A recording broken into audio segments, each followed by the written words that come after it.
Warhammer 30k and the Great Tomb of Nazarick. Chapter 1. Interlude, White Scar's Report.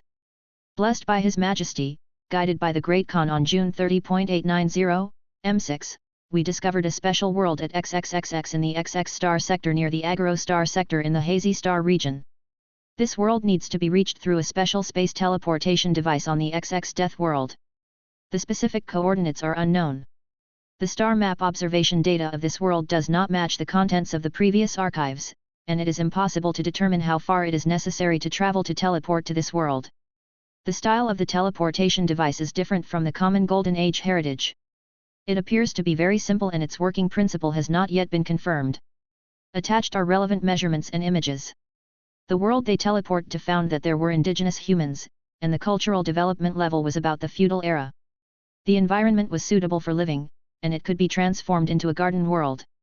The world was facing the threat of a sorcerer tyrant named Ainz. Characteristics of this world: in this world, humans can communicate in any language without any obstacles. The principle is currently unknown and needs further research. Attached is relevant information. The planet's rotation angle is estimated to be about. The gravity coefficient is close to the standard Terra value, specifically. Atmospheric composition. Soil composition. Various other related information. This world has great development value. Imperial citizens in nearby star regions, if you receive a message, please provide us with help. Attached are the specific coordinates. Chapter 2. Garbage. The eastern city of Reiko in the Silian theocracy. This used to be a peaceful and tranquil city with a population of about 50,000. It was home to a kind of apple-like fruit that was very popular, crisp, and delicious. But now everything is gone. The doors and windows of all the shops and houses are open, but the people inside are gone. Half of the residents had died, but they were lucky, because the other half had met a fate more terrible than death.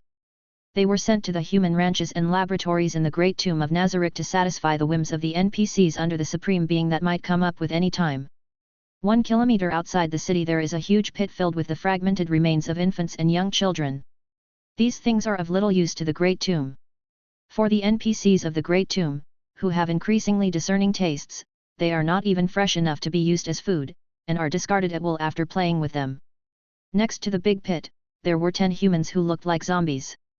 They collected the body parts scattered everywhere and threw them into the big pit. They were wearing a vest that glowed blue, a LV1 magical equipment provided by the Great Tomb, which had no other effect except glowing, with garbage cleaning tool, "Don't break it" written on it in Japanese. These people were deliberately left behind by the Great Tomb to deal with the corpses, not for efficiency, nor because they were too lazy to do it. The Great Tomb has many low-level servants who can do this kind of thing, but several NPCs think it is most interesting to let humans do this kind of thing. The 10 people left now are the most upright and kind-hearted people carefully selected from among the living humans. Although they all showed strong resistance at the beginning, after being thrown into the nest of the Terror King and enjoying being eaten by cockroaches for a few days, these people became obedient. The 10 garbage cleaning tools were doing their jobs numbly. There were too many corpses and they were too broken. Although they had been working for 2 days and 2 nights, there were still many places that had not been cleaned up. A female cleaning tool was walking and suddenly stopped. She looked at a head discarded casually on the ground. It was a child's head with dirty blonde hair pinned with a stained glass butterfly that was now covered in cracks.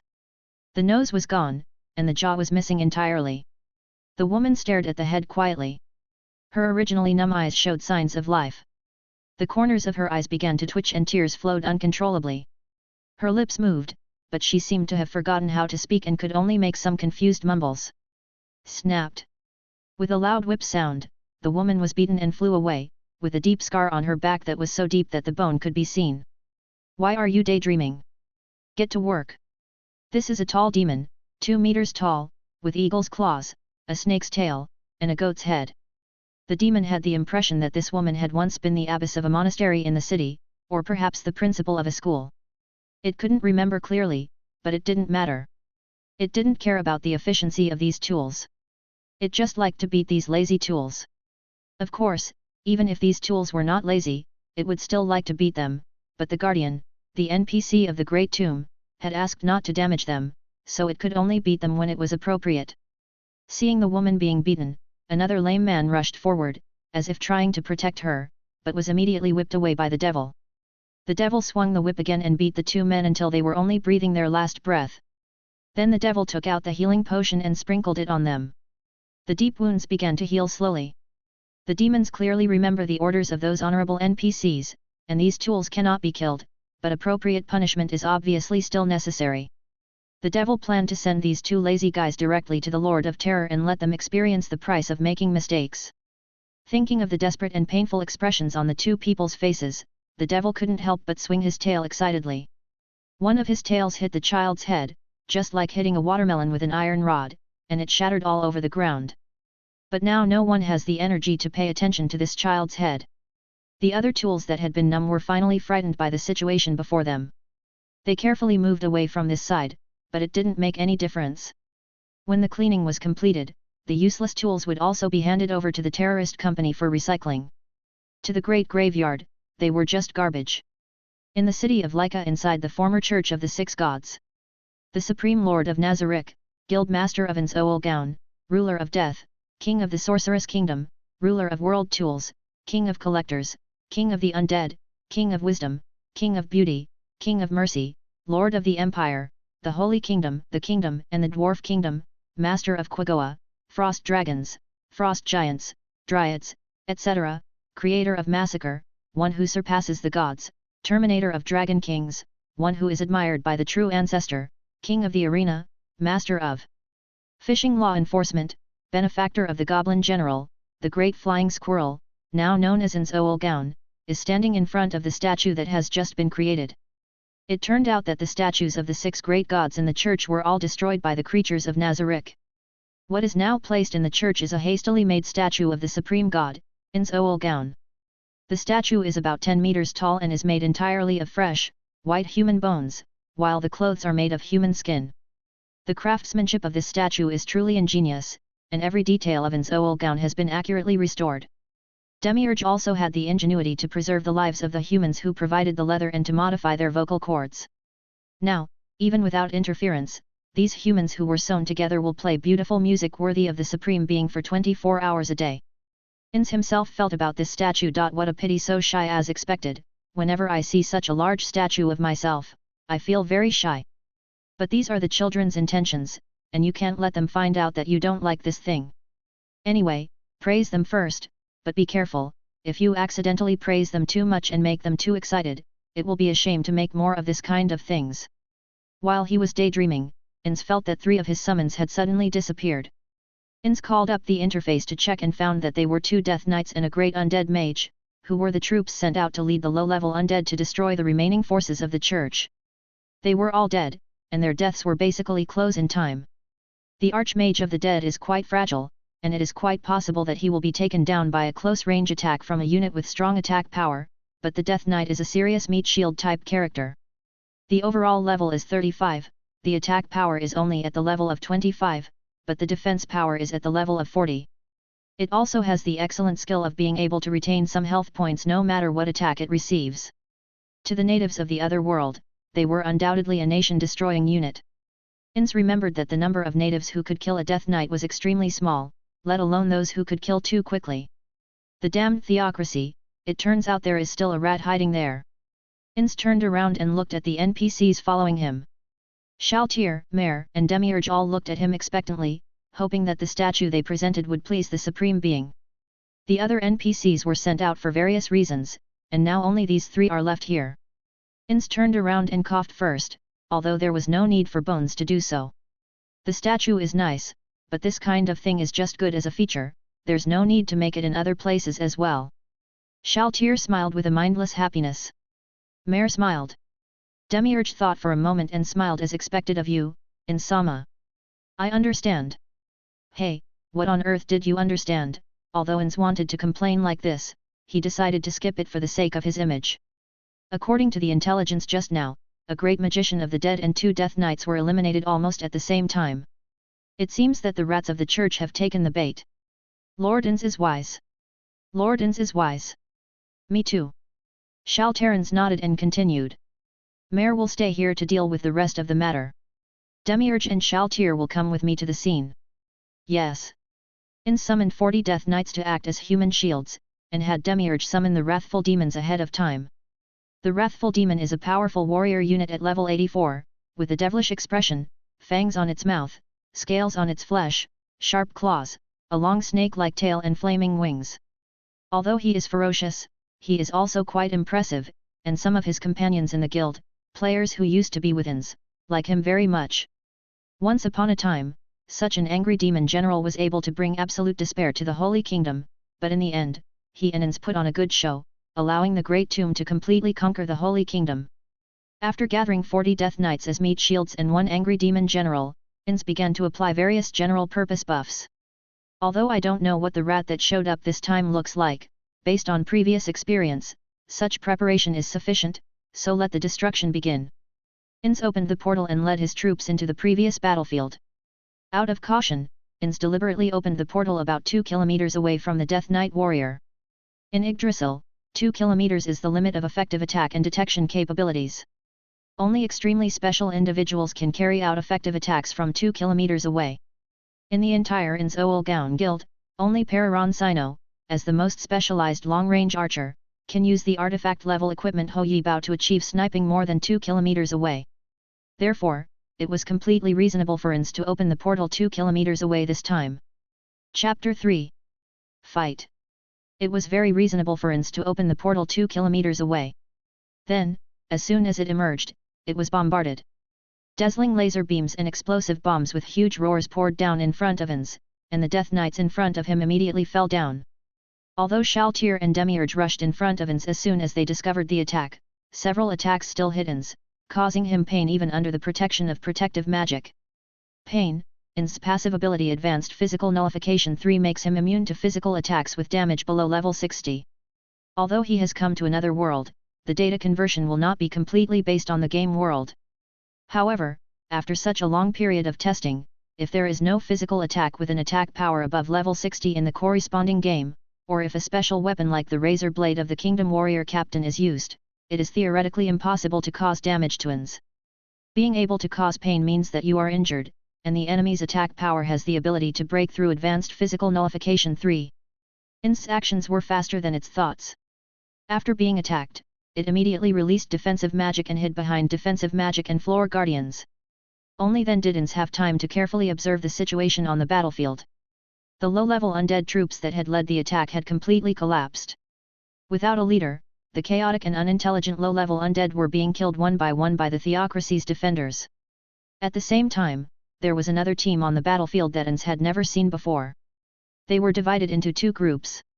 On one side were 6 giants riding super heavy motorcycles and wearing white power armor, estimated to be over 6 centimeters tall. Their power armor, well, although Ainz only had an elementary school education, based on his many years of gaming experience, it was definitely power armor, and it was a style not found in Yggdrasil. These power armors are white in base with red embellishments and decorated with skull and wing logos. The overall look gives a heavy and rounded feel, and they are equipped with weapons like magic guns and chainsaw swords. These large magic gun-like things would emit a roar like thunder when firing. The tenacious Death Knights were not much stronger than the little skeletons under their guns and were beaten to pieces in an instant. The other group was warriors wearing black armor, numbering about 185 or so. The black-armored warriors were tall and mighty among ordinary people, but they looked average compared to the white-armored giants. Ainz estimated that their height was probably around cm or more. The equipment of these black-armored warriors also gives people a sci-fi feel. They wear breathing filters, armor reminiscent of insect shells, and weapons similar to laser guns, including 3 extra-large laser guns that are as big as heavy machine guns. The above 2 waves of people are pouring their firepower on themselves and others, and their effective range exceeds 2 kilometers. Damn it, Ainz didn't want to be so passive, so he started to take action. Batel led his battle brothers and auxiliary troops to easily eliminate the commander who commanded the blasphemous creations, and then began to clean up the despicable blasphemous creatures. The natives of the world were also greatly encouraged after seeing their victory and participated in the cleanup operation. After confirming that these weak blasphemous creations could be dealt with by the local natives, the White Scars warriors and auxiliary troops began to investigate the surrounding battlefield. Bartle parked his motorcycle aside and began to study these strange and blasphemous creations. Batel had never seen these blasphemous things before, and there was no introduction to their existence in the relevant materials and documents he had read. Why could these things that looked like corpses move? It was obviously a very strange thing. Those zombie-like creatures still have muscles and fascia connecting their joints. Although they are rotten and lack lubrication, in principle they can still maintain some basic functions. But why such a blasphemous skeleton-like creation can move is really incomprehensible. There is no connection between the joints, and no muscles attached to the bones. Physiologically or physically, it should not be able to move. Perhaps it's the psychic influence of the warp, this was all Bartel could guess. After studying it for a while he still didn't understand it, so he decided to wait for more scholars to come and find out. Such a good-looking feudal planet is undoubtedly worthy of colonization. The relevant intelligence has been reported. I believe that the follow-up troops of the Empire will arrive soon. At that time, Bartel and his team will also be commended for discovering a valuable world.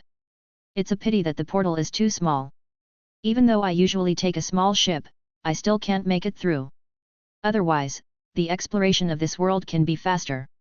The 4 remaining battle brothers and the remaining auxiliary troops can also be allocated some strength to explore this world. After all, according to the description of the natives, the blasphemous creation called Death Knight was already a very powerful unit and was a general of the blasphemous tyrant of the Sorceress Kingdom. The enemy's performance was far less powerful than previously estimated.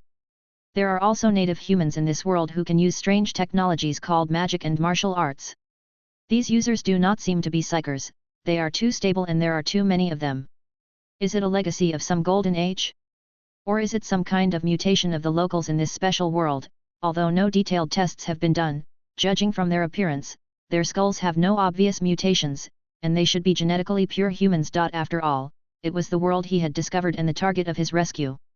Bartel hoped that the indigenous humans of this world could also contribute to the Empire in the subsequent great expeditions, and not be purified or reduced to subhumans due to some strange mutations. Just as Bartel was thinking about what to do next and the local natives were beating the downed dog in full swing, a portal opened about 2 kilometers away from the battlefield, and the previous blasphemous creation commander, that is, the Death Knight mentioned by the natives, came out one after another, followed by more blasphemous evil creatures. They saw a tall creature that looked like a demon from ancient legends following behind them, as well as something with a tail, glasses, and a red suit, and next to it was a pale-skinned human woman. But even a fool could tell that those who were with these things were definitely not good people. The last one was a skeleton wearing a luxurious black bachelor's robe, and its appearance was very similar to the Magic King in the local indigenous legend. Not a trace of hesitation. Battle ordered to open fire. There is no need for communication with blasphemous creations and sorceress tyrants, destruction is the only mercy the Emperor can offer them. After a round of volleys, Bartel saw that the Death Knights had suffered heavy casualties, but the Sorcerer King and those cotters, although a little embarrassed, had not suffered any substantial damage. Throw the Melta. Bartel gave a brief order, and then 2 combat brothers separated from the flanks. They each took out a metal cylinder about the size of a small watermelon from their beloved motorcycles. There was also a chain at the back for easy throwing. As a vanguard reconnaissance team in the White Scars Legion whose main purpose is exploration and development, Bartel does not have much equipment for attacking, and the Melta bomb is a very useful one among them. Melta weapons are an excellent killing weapon that produces incredible heat through subatomic reactions. The Empire uses this weapon to destroy fortresses and heavily armored units. It is very useful. The only disadvantage is that its range is very short. The Melta bombs used by Bartel and his men are much heavier than the Melta grenades used by mortals. If it weren't for superhumans like Astartes, there would be no way to use them as grenades. As for the power, it is completely worthy of the weight. Once the bomb is really serious, even a super heavy tank will be unable to move. But just as the 2 fighting brothers began to swing the chains, preparing to throw the deadly weapon, the air suddenly became extremely sticky, and everything seemed to be suddenly slowed down 1,000 times. Not good. Bartel's heart was filled with alarm. He tried his best to adjust the motorcycle, but found that everything was so slow that even moving a finger was difficult. And those blasphemous creatures raised their arms in his sight, releasing deadly threats. Chapter 4. This is just the beginning. Ainz was greatly surprised. In order to deal with these unexpected white-armored giants, it activated Time Stop. Time Stop is a 9th-tier auxiliary magic that can produce a time-stopping effect within a certain range, and can crush enemies that have no time resistance. In the original game world, time countermeasures can be prepared at level 70, and all players will basically make corresponding preparations. But in this world, Ainz has encountered very few people who can fight against Time Stop, so it has always been very useful. And these white armored giants were also very cooperative. They actually took the initiative to move closer to him, shortening the distance to less than 2 kilometers. The nearest ones even advanced to a position of several hundred meters ahead under the cover of their companions' firepower, and it seemed that they were holding something to throw at him. The shortcomings of this magic are also quite obvious. After all, it is not a true manipulation of time, and it cannot cause any damage to the enemy during the stopping process, but this can be compensated by superb skills. For example, use magic to delay activation, calculate the time and quantity, launch an attack at the moment when the time stop is lifted, and automatically destroy the opponent. The Kingdom Warrior Captain died from such a technique, and he didn't understand what happened until his death. But today Ainz saw an incredible scene. Although it was very small and slow, these white armored giants were indeed moving. Time strategy? Is it related to the origin magic of this world? Or is it the player's legacy? It was the first time that Ainz saw so many units capable of resisting time stop in this world. Fortunately, the larger number of black armored warriors had no reaction at all, which made him feel more balanced. He quickly organized several powerful spells and threw them together with the attacks of Shaltir and Demiurge. Time stop is lifted. Then, something happened that surprised Ainz again. Although the carefully calculated attack would be launched as soon as the time stop ended, there was still a time lag. It's just that the time lag was so short that a normal human could not react at all. But now Ainz saw that there really was a being that reacted in this short, insignificant time. What kind of reaction speed is this? It is 100 or even 90 times faster than that of an ordinary person. Some of the attacked white armored giants tried to evade, while others tried to lift their motorcycles as shields. Of course, although they reacted, the time was too short, and even though they tried their best to evade, they still could not completely avoid the attacks of Ainz and others. But their final struggle was not in vain. A giant in white armor adjusted his posture as he fell and successfully threw the oversized landmine in his hand over. The angry demon immediately stepped forward to block the strange thing. It wanted to hit it back directly, but the hot melt bomb exploded before it made contact. As a small mushroom cloud slowly rose, the angry demon faced a huge shock wave and incredible high temperature. The angry demon general has extremely high resistance to fire attributes and has the skill of fire immunity, but this skill is the same as Ainz's advanced physical immunity. Although it is called immunity, it can actually be regarded as simply high resistance. When the intensity of the attack exceeds a certain level, this so-called immunity will be directly broken. This is the current situation. The angry demon general was in a miserable state under the smoke screen, half kneeling in a molten pit. The arm that had touched the hot melt bomb completely disappeared from the forearm, and the body was like a broken sack, with wounds everywhere dripping with hot magma, and more than half of its health was directly evaporated. Ainz was so frightened that he even triggered his forced calm state. This could be considered the strongest attack it had encountered since coming to this world, apart from the mysterious origin magic of the natives. Although it seems that this thing's attack distance is based on throwing and the attack range is very small, but if you are hit directly, it will undoubtedly be very bad. Of course, Ainz didn't know what a melt-bomb was, but considering its power to cause high damage to level 100 NPCs, Ainz thought it must be a very rare item. It didn't look like something from a game, and perhaps it was a product of a combination with this world. This thing should be the final weapon left by the theocracy. Haha, rolling over little by little, it turned out to be right. Now a mouse has taken the bait. The opponent has powerful items, use cannon fodder to consume them first, everyone be careful. Also, although it doesn't matter if they die, it's better to capture them alive. Yes. Master Ainz. Demiurge and Shaltir both began to use summoning skills, and Ainz followed suit. Various kinds of undead, giant bats, and strange demons quickly spread across the battlefield. Bartle was stunned. What's the situation? Is there any creature in the world that can't be killed by a melt-bomb? This thing is definitely not a carbon-based life form. There were also all kinds of strange creatures that suddenly appeared on the battlefield. The way they appeared was somewhat similar to a kind of alien called Necrons, but they were completely different. Even as a veteran, Batel had never seen such a scene. From a reasonable perspective, they should retreat now and make full use of the mobility advantage of the White Scars Space Marines to fight guerrilla warfare against these strange aliens. But if they withdraw now, the natives on the battlefield have completely collapsed after the appearance of the black-robed alien skeletons. They are fleeing in panic.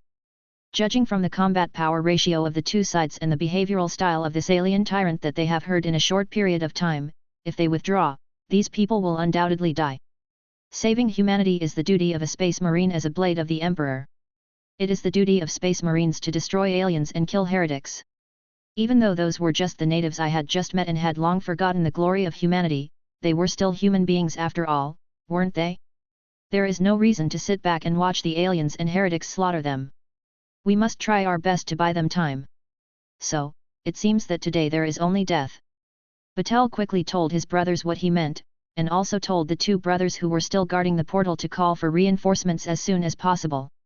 The aliens in this world have very strange abilities, and it is obviously impossible to purify them with just a few space warriors.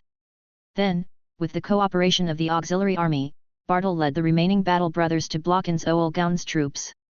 20 minutes later, the seriously injured Bartel hit the angry demon in the face with a plasma pistol.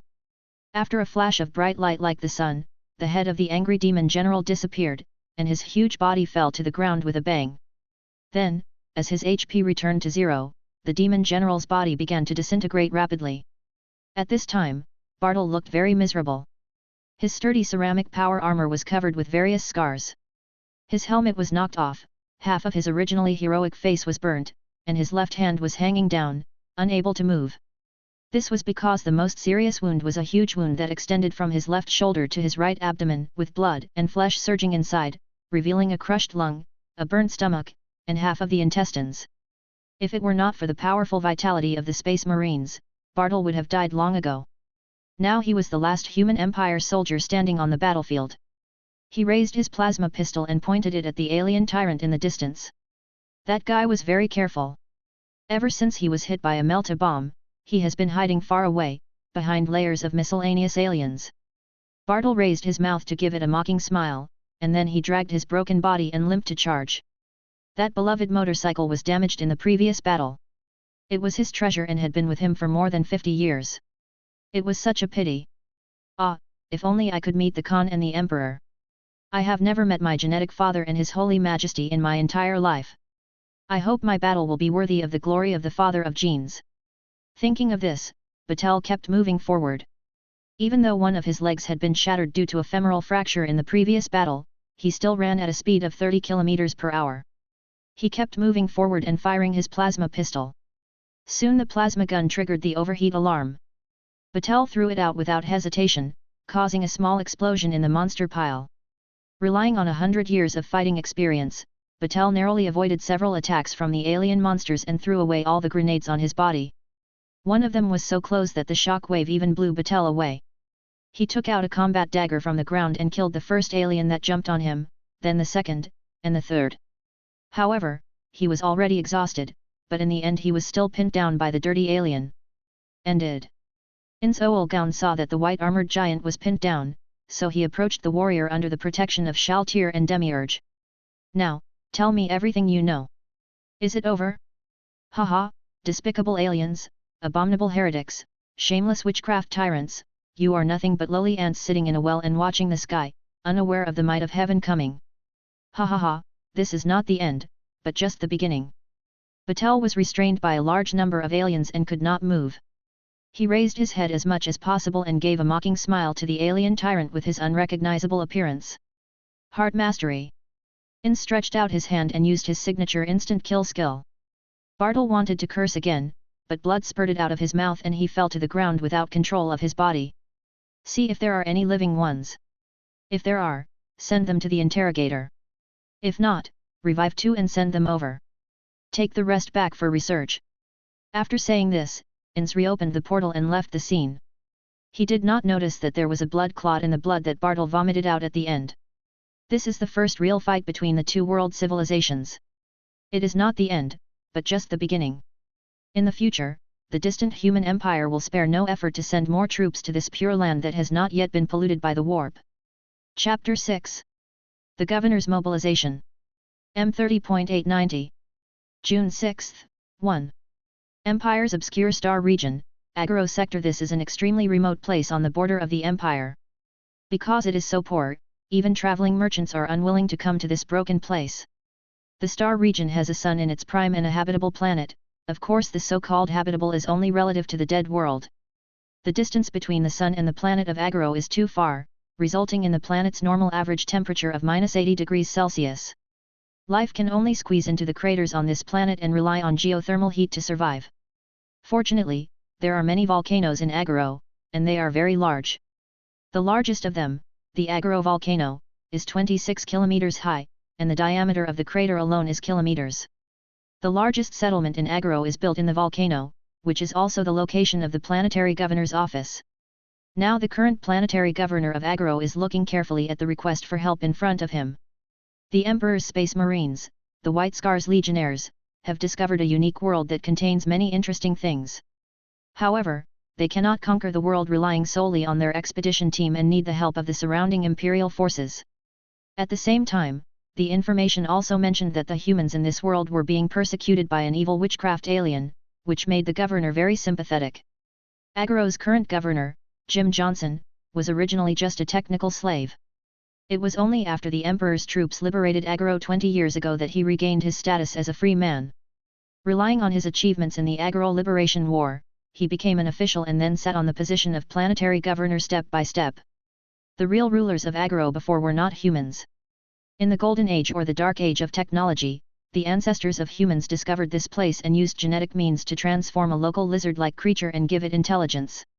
But mankind's kindness was not rewarded. These dirty lizardmen once served their creator respectfully, but chose to betray without hesitation when mankind declined. They killed a large number of humans, deliberately destroyed human history and culture, and turned all remaining humans into slaves. The lizardmen also imposed strict population control on the remaining humans. Except for relatively important professions such as technical slaves, ordinary slaves would be eaten when they reached the age of 35, and every 10 households were required to provide one slave for food every year. The reason why technological slaves still exist is simply because their inherent physiological structure does not allow them to operate some human creations that are very important to them. This kind of cruel rule must arouse resistance, and since the day the lizardmen established their rule, human resistance has never stopped. However, although human resistance lasted for a long time, it never succeeded until the glory of the Imperial Sky Eagle came. Jim Johnson still remembers that it was the White Scars Space Marines who first discovered this world. They entered this world in small groups, leading the rebels and the lizardmen in guerrilla warfare while constantly contacting the Empire's main force.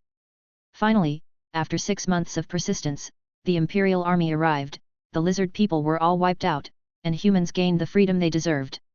Because of this experience, Governor Jim empathizes with the innocent humans oppressed by the aliens, and is even more fond of the White Scars Legion. Now that he had seen the White Scars' request for help, he was anxious to help. It was a pity that Agaro had just been rescued by the Empire less than 20 years ago, and everything was still in ruins. Moreover, the technological level of this place was not high to begin with, and it became even worse after the war. As a planet with many volcanoes, it does not have any rare minerals. It cannot be a mining world, and due to environmental issues it cannot be a hive city. It can only be barely classified as an agricultural world, and produces some local sour fruits, which can be used to make wine, which tastes good, but the yield is very low. As for the local garrison in Agaro, they were really just militiamen, without even laser guns, and could only use outdated gunpowder automatic guns. The heavy equipment they had was only 4 heavy Sentinel mechas, 2 Centaur assault vehicles that had been used for many years, and an obsolete Chimera infantry vehicle. Although the Planetary Defense Force, also known as PDF, was also called the Imperial Militia at that time and its general combat effectiveness was just so-so, the defense force led by Jim was indeed in a miserable state. After all, he was the governor of a poor and broken planet, with no money and not many connections. However, no matter what, our human comrades are being invaded by aliens, and the Space Marines of the White Scars Legion are fighting. It is reasonable and logical that as the closest Imperial force, they should go to support them. Finally, Jim decided to go for support. He gathered a force of 1,000 people, brought all the heavy weapons, and even several agricultural locomotives, and boarded the only spaceship on the planet that could travel at faster than the speed of light, a second-hand Eliminator-class destroyer. This broken ship named Longchuan was a product of waste recycling. Its quality was so poor that the Navy didn't want it. Fortunately, it was sold to Agaro at a low price and was later renamed Agaro. Finally, these guys holding automatic guns and carrying supplies squeezed onto the broken ship under the leadership of Jim. It took less than half a day from receiving the news to preparing to set off. After all, there are not many places to live in Agaro, and the troops that can show off their skills basically live near the Agaro volcano. In fact, Aggoro's defense forces also have to go to work and tighten screws on weekdays. After all, this place is very poor and cannot afford so many full-time soldiers. Moreover, after the Empire cleared all the aliens in Aggoro, there is no place where military force is needed here. In the captain's cabin of the spaceship, Jim sat on a small stool, drinking substitute tea while continuing to read the intelligence provided by the White Scars. Jim was a sturdy middle-aged man with a square face and a short grey beard. This time he was supporting the Space Marines, so he deliberately wore the uniform of his planetary governor. However, compared with ordinary planetary governors, his uniform did not have any decorations other than the Imperial Skyhawk, and it was washed white. After all, he had no money. "I really want to drink Tanner tea. Dad, there should be more, then I'll go get some." Next to Jim was his daughter, Amelia, who was maintaining her father's laser pistol while chatting. Amelia is 20 years old this year. She is of average looks, tall, and has a hot temper. The militia workers like to call her the big sister. Forget it, forget it. They are too expensive. I'll save these things for when I meet the adults of the Space Marines. Ah, ba ba ba. Jim spat out the leaves in his mouth, then looked in the mirror and found that his tongue had turned a tender green. "I shouldn't have believed that damned old Jack." He said it tasted about 70% like real tea, but it was just broken leaves painted green. "By the way, Dad, are we really going to support the Space Marines this time? You know our situation better than I do. We don't have much combat power. At most, we can just go to the battlefield to help them. We have accepted the help of the Empire. Now when we encounter other humans in need, we should of course provide assistance. Of course, even though I say this, I also have some selfish motives." "Dad, what is it?" "We are too poor. We can't help the Empire much and can even be said to be a burden. But the world we discovered this time has great potential and a very good environment. It will definitely have great development in the future. We should build a good relationship with them first, and then we will get a lot of benefits. We can also let the White Scars Space Marines do us a favor. Besides, we are going to help. The Space Marines know our combat effectiveness better and will definitely not let us go to the front line." "Dad, you think too much." "It's not that I think too much, it's that you are too stubborn. Use your brain more often." The two of them chatted casually. The warp voyage went smoothly, and the force arrived at its destination on June 30.890, M6. At the same time, the White Scars' interstellar communications are gradually spreading. On a patrol cruiser of the Imperial Auxiliary Forces, the Captain Colonel read the communication and ordered the navigation to be adjusted. At the same time, a team of 100 Dark Angels in another place also received the relevant news. Having just completed the mission, they immediately changed their destination. Chapter 7. Guess. Inside the Great Tomb of Nazarick. 9th floor throne room. Ainz Olgaun sat on the throne, playing with a bolter in his terrifying skeletal hand. This thing was too big to be a gun, too big, it was simply a cannon. Like the other weapons of those strange humans, they were all made very well, using technology that even Demiurge and Albedo, the most intelligent people in the Great Tomb, could not understand, and the style was unprecedented. It is certain that this is not a game prop from Yggdrasil, and it is not something that the natives can produce. If Ainz had eyebrows, they would probably be wrinkled together right now. The situation seems to be completely different from what we expected before. "Demiurge, tell me the current information." "Yes, Master Ainz." Demiurge stepped forward and saluted Ainz, then began his report. Its voice was still as magnetic as before, and it described the current situation in a steady tone. "That is a group of forces that we have never seen before. According to the intelligence we have collected so far, they do not belong to the world before the Supreme Being, nor are they any forces that we have come into contact with here. According to their own confessions, there were only 2 white armored giants alive. No one has spoken yet. The interrogator has decided to risk his own honor in the Great Tomb of Nazarick and make them tell everything they know today. I have to say that although they are fools who dared to resist the Supreme Being, their willpower is indeed rare and strong, but they are still fools and deserve the most cruel punishment." The Guardians expressed their support for Demiurge's angry comments about the warriors they had fought yesterday, with Albedo becoming even more emotional. "Ah! Ainz-sama, this is all my fault. It's all my fault. I didn't serve you at that time, and let those scum, garbage, and bugs touch Ainz with their filthy hands and vile weapons, and stained your beautiful body. Ah! Alright, it's okay Albedo, I'm fine. Let Demiurge continue reporting. Ainz helplessly tried to comfort the frantic Albedo. But... Okay, it's really okay. Let's do this. Next time there is a similar situation, I will take you with me. Really? That's great. Ainz-sama. I love you. That's so cunning, Master Ainz. I want one too. Having received Ainz's permission, Albedo was so excited that she almost jumped forward, but Shaltir quickly stopped her and acted coquettishly towards Ainz. That. Okay, don't be shy, Ainz-sama. We also want to follow Ainz-sama at any time. Aura hugged the squirming mare and demanded equal treatment from Ainz. Ainz noticed that the remaining guardians were also getting ready to make a move, so he quickly stopped them and told Demiurge to continue with his report. Only one of the black-clad pariahs survived. We resurrected 3 more and sent them to the Terror Public Office for punishment and torture. We obtained the following information, but it is too bizarre. I am not sure whether it is true or not. The wise Lord Ainz needs to make the final decision. They claim to be from a huge human empire. This empire is very large, spanning multiple worlds, and is ruled by a magic chanter who calls himself the Emperor. They came to us through a strange portal. They claim to be mortal auxiliary troops. Those white armored giants are space marines, the sharp blades of the Emperor. Their direct leader is the child of the false Emperor, a general named Chagatai Khan. These space marines have a high position in the so-called Empire and are elite creatures. This time they have a total of 200 auxiliary troops and 10 space marines. We saw 40 auxiliary troops and 6 so-called space marines. We haven't found other targets yet. According to previous reports, I have sent spies to further explore the area. Ainz nodded. Demiurge, how credible do you think their words are? How serious of a threat can they be? Great Ainz-sama, we still have too little intelligence at the moment. Even though we have used our advanced technology to extract what these mortal auxiliary troops know, some of the information is too absurd, so we cannot be sure how much of it is just their nonsense. As we all know, humans are lowly and stupid creatures. They cannot comprehend things that are too profound, nor can they understand their true position. They always take imaginary lies as the truth.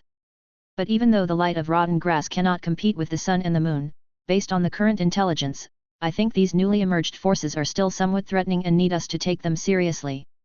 Ainz nodded. Although he still didn't quite understand what Demiurge said, he could still understand that there was a threat, but it wasn't a big one. After all, he had to consider the guardians like Shaltir who had a poor comprehension ability. Well, Shaltir was really useful. Thank you, Shaltir.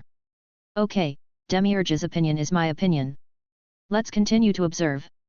Slow down the pace of the destruction of the theocracy for now, and proceed step by step. We must look through every detail. I don't want any accidents to happen. Yes, Master Ainz. Times all NPCs. Well, if there's nothing else, then let's disband. Lord Ainz, I just got some new information. Demiurge stepped forward and reported his new findings. Under the orders of Lord Ainz, we retreated temporarily and waited for the enemy to show their true colors. Now, we have indeed discovered new rats. Ah! Did I have this order yesterday? I seemed to be startled by the sudden situation yesterday, so I came back directly. Very well, go ahead. Ainz complained in his heart, but still relied on his expressionless skull to pretend to be deep as always. Lord Ainz, we have discovered new troops over there. These new troops are using equipment completely different from that of the theocracy. They are clearly another type of ignorant ant. I will show you the footage now. Demiurge activated magic, showing the latest situation on the battlefield yesterday.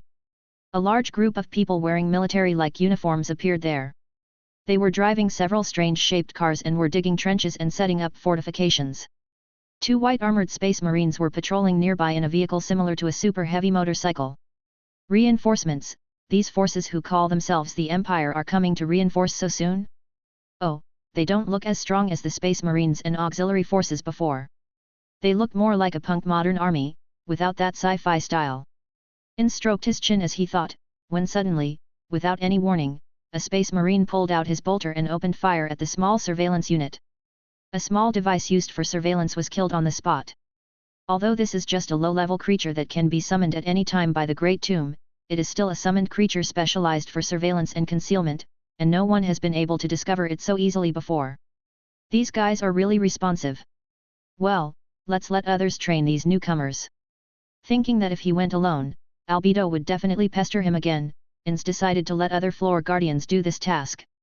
He was definitely not afraid of trouble, he really just wanted to train the guardians. And the newly collected corpses are also very interesting. It's a good opportunity to study what will happen if I use them for summoning. Ordinary people's corpses can be used to summon permanent death knights. Ainz feels that the physical abilities of those space marines are obviously superior to those of the heroes of this world, and perhaps even higher than the basic stats of the death knights themselves. Using them as summoning materials might allow him to make something really good. Ainz looked around at the guardians present, and finally stopped his gaze on Mare and Aura. Mare, Aura, take 5,000 low-level undead of various types, 1,000 Nazarick senior guards, 500 Nazarick experienced guards, 100 Nazarick master guards, and 20 dragon bloodlines and try it together. Try not to attack. Cocytus has used miscellaneous soldiers to fight before. This time, take stronger soldiers and try it to accumulate some experience for the war that may come later. Yes, Lord Ainz. ×2. I just realized that my original answer was only 21,000 words, and now it is almost catching up with the number of words in this answer. Chapter 8. Eyes opened. Jim was dumbfounded when he got off the spaceship. 6 of the White Scar's space marines have been killed, and among the enemies there are super creatures that cannot be killed even by melta bombs. Other forces have not arrived yet. Now, in order to protect the local natives and the portal, the White Scars have given up their mobility advantage and can only defend. The few people I brought with me were not crucial to the battlefield, but a drop in the bucket.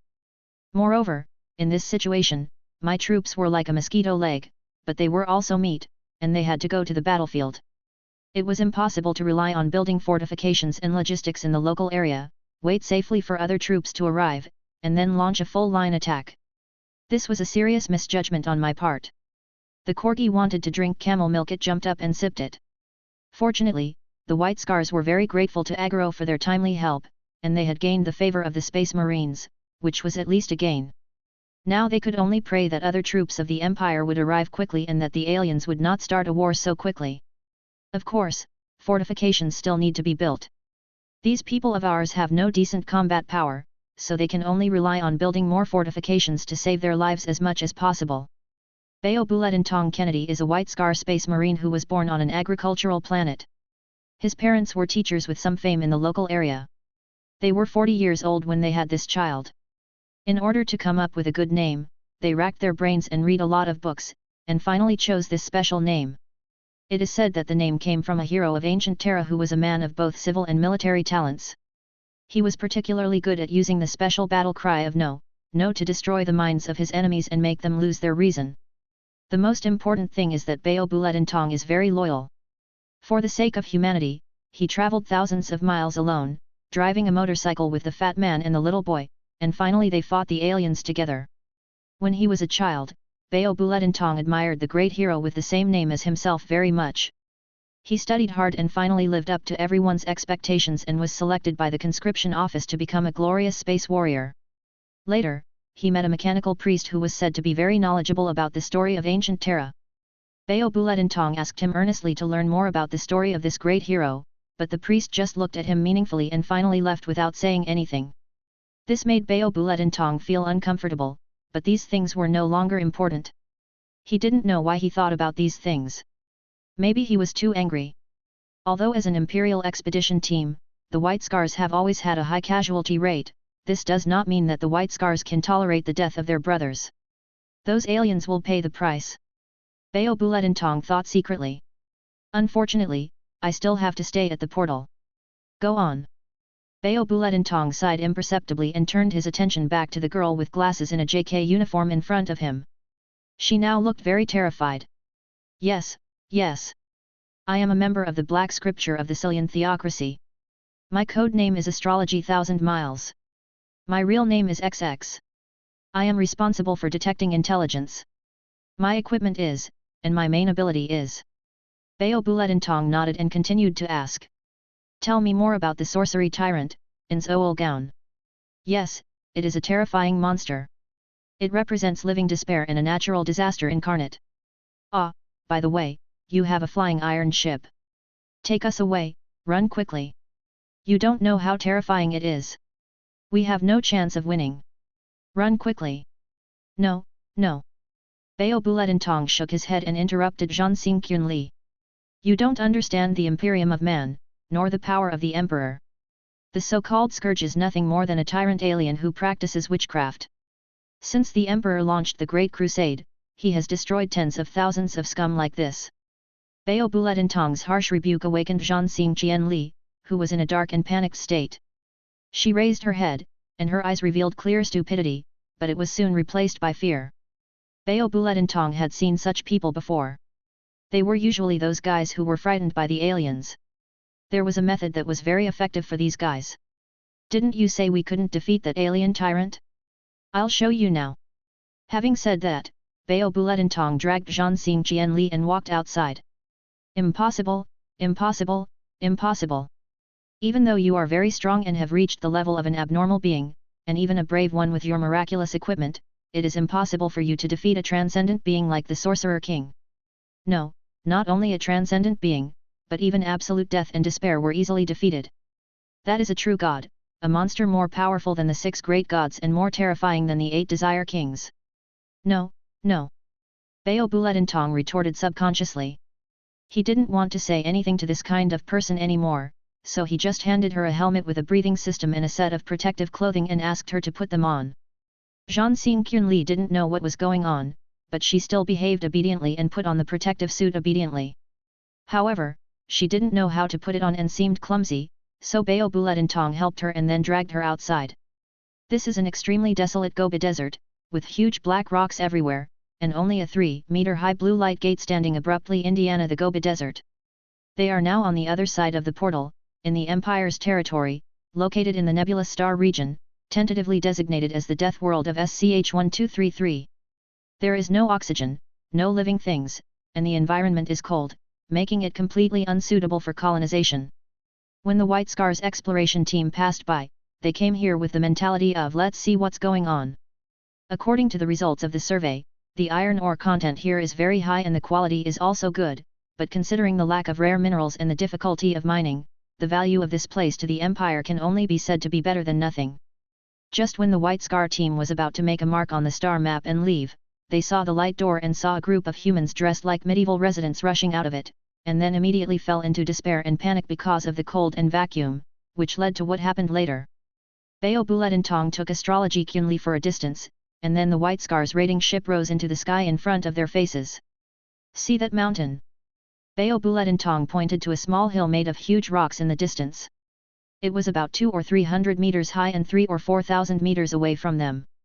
Astrology Qunli didn't know how to use the communication beads. She fiddled with them for a few times but couldn't figure it out. She could only nod quickly to indicate that she saw it. Okay, I'll open your eyes today. After saying that, the assault ship tilted its spear of light towards the hill. 5 minutes later, Bao Buletintong and Astrology Qunli arrived near the hill, or rather, next to the hill that used to be there. Zhang Xingqianli staggered down from the motorcycle. She had never ridden such a fast car or experienced such a wild driving in her life, which made her carsick. But the slight dizziness and nausea could not hide her inner shock. That hill is now completely gone, and where the hill once was, there is now a hot lava lake. Astrology Qunli swallowed subconsciously. 6 great gods, this is true divine power. Even the Dragon King's original magic cannot produce a greater power than this. Can you use such an attack as a conventional weapon? Of course, have you opened your eyes? Opened. Chapter 9. Ripples of the Highest Heaven. In the dangerous warp and the illusory high heaven, there are 4 supreme gods. They have existed forever and each holds eternal authority in a certain realm. But although the 4 gods have infinite power, they cannot interfere with the real universe at will, because it is still 30k. The Black Stone Array is still intact, and the Emperor is still walking on earth. But how can the 4 gods give up those sweet souls? Their greedy eyes have never left the mortal world, and the one who is most sensitive to the changes in the mortal world is Ainz, the great god of wisdom, fate and change. Ainz's realm is a wondrous crystalline labyrinth. It does not require the nearly endless numbers of demonic warriors that other gods deploy, but rather the illusory passages of the labyrinth itself are sufficient to keep out interlopers who are not controlled by the most powerful of minds and imaginations. Its glittering corridors reflect not only light, but also hope, pain, dreams, and nightmares. The crystal labyrinth not only reflects, it distorts, divides, and polarizes the goals and aspirations of interlopers, turning them into madness and despair. Controlled by Ainz's unconscious machinations, the crystal labyrinth is constantly shifting and reorganizing. Every twist, turn, and dead end is a momentary whim of the Lord of Fate. Those who become lost within the maze remain lost forever, their minds shaken by the repetition of their own failures, and their dreams shattered. Ainz himself lies at the center of the labyrinth. Secret libraries that drive all scholars mad are built around him. Every fragment of knowledge, every thought of every creature in every place and time is stored in the library. Books, parchments, and scrolls are organized into strings marked by magical fire. Volumes and shelves of knowledge are spread out into the infinite secret spaces of Ainz's lair. Trapped in the shifting mazes of impossible fortresses, countless pink and blue horrors climb up and down the library, tending to the books like crazy gardeners tending to erratic weeds and branches. Dark magics chatter to their guardians, using their voices to entrap the horrors in conspiracy and rumor, tempting those unfortunate or daring interlopers to eventually wither away so that the secret library can absorb their energy. Today, just like countless millennia in the past, the Lord of Change is weaving the fate of countless lives in the great library. Fate is like a thread, spreading out from the body of every sentient being, and interweaving with each other, forming an inescapable web. Ainz enjoys fiddling with the web of fate, and every gentle touch brings endless knowledge and wisdom, hiding inexplicable conspiracies and tricks. Ainz never stops weaving, but now he suddenly stops. Fate has changed. The originally existing thread of destiny suddenly disappeared, threads that had never existed before began to appear, holes appeared in the airtight web of destiny, and the Lord of Destiny created countless plans with infinite wisdom. After tens of millions of years, unexpected variables finally appeared. That was not in the plan. Ainz said this in a very, very soft voice. No living creature should have been able to hear it, but the demons still felt fear instinctively, as if some great terror was about to befall them. They immediately fled frantically from Ainz. That was not in the plan. Ainz repeated it softly, then stood up. Ha ha ha ha ha ha ha. Ainz suddenly started laughing loudly, and his momentum immediately increased wildly, vigorously, and explosively. At this moment, his momentum was 100 times stronger than ever before, even 90 times. Incomparably domineering, incomparably wild. Such a Lord of Change, what in the warp can resist? Warp swear word, what else in the warp can resist? But change is a good thing. Endless threads of fate were intertwined in the body of the Lord of Fate. Countless knowledge, wisdom, and secrets were born around him and annihilated after the smallest amount of time. All the fear monsters were swept away and destroyed by the terrifying momentum in an instant, and turned into the purest warp energy, and were grabbed by Ainz's big hand and thrown into the web of fate. Chapter 10. Combat Skills and Magic. Barn was the oldest of the 4 remaining White Scar warriors and the technical sergeant in the 10-man squad. He now naturally took over the command. Out of caution, the White Scars are now divided into 2 groups. He is patrolling this side of the portal with a battle brother, while Bao Bulet and Tong is guarding the spaceship on the other side of the portal with another battle brother. Although Governor Agaro's quick support in bringing troops to support the cause was a timely help, sending only 2 ounces of coal in the coldest days of winter is really not of much use. We can only let them dig trenches, build fortifications and give them more things to do. This will increase their survival rate in battle and prevent their morale from collapsing before the battle even starts. Barn saw with his own eyes those militiamen who looked more like workers than soldiers. When he learned that 6 Space Marines had been killed in the battle, his expression instantly changed from excitement to panic. In order to boost morale, Barn and his men took out all the spare equipment in the spaceship and distributed it to the militiamen. The quality of the laser guns used by the Space Marines' auxiliary forces was much better than the handmade gunpowder automatic guns of the civilians. The militiamen who received the new weapons immediately became excited. Barn also moved half of the ship's promethium fuel over, intending to use it in subsequent wars. The leader of the natives was also very tactful. He took the initiative to bring out a large amount of food and various meat products. Barn recognized that the staple food should be bread made of wheat flour, and the meat also included extremely rare chicken and beef, which were precious products of Terra's native species. These made Barn even more curious about the local location. It seemed that there were many relics of ancient Terra preserved here, but they did not remember anything related to Holy Terra. Perhaps the aliens who once ruled them deliberately destroyed human history. According to the leader of the indigenous people, John, before the six gods appeared, the humans in this world were not even slaves, but livestock. Barn has always been interested in history. He joined the White Scars expedition team for the purpose of exploring the history of mankind's golden age. Sometimes his battle brothers would even complain that he was like a grease gun guy whose eyes would light up when he saw the ruins. Physics. However, unfortunately, there is really no time to explore now. No matter what, we can only win the current war first. Fortunately, the unique martial arts and magic of this world are also very interesting. After walking around the camp a few times and casually killing a peeping creature of some unknown kind, Barn got off the motorcycle and continued to patrol the battlefield with John, pushing the motorcycle.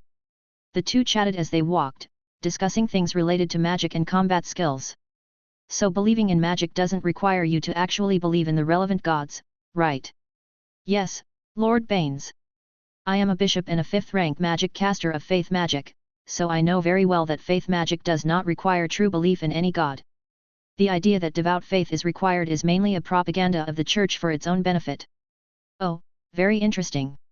It sounds like this faith magic is not like witchcraft, but more like a kind of technology that anyone can use. The strength depends on talent. That's right. The main principle of faith magic is, 500 words omitted here, ... Show me how to do it. Please see, this is the simplest faith magic, light magic. Its only use is to summon a beam of light similar to a torch. John said as he summoned a bright ball of golden light in his hands. Baines watched John's movements carefully, reviewed the principles he described in his mind, then stretched out his hand and performed the same movements. A bright ball of light was born in his power armor glove. It seems that these so-called magics are indeed not warp sorcery. Even I can use them. Tell me more about them. Perhaps they will be useful on the battlefield later. Seeing John perform the light magic so casually, his jaw almost dropped. Sir, is this really your first time to come into contact with faith magic? Of course. Go on. By the 6 great gods, this is truly a miracle, I say. 6 great gods, I will tell you about the Imperial truth when I have the chance. Ah? What truth? I'll tell you later. Let's continue with the magic knowledge. Yes, sir.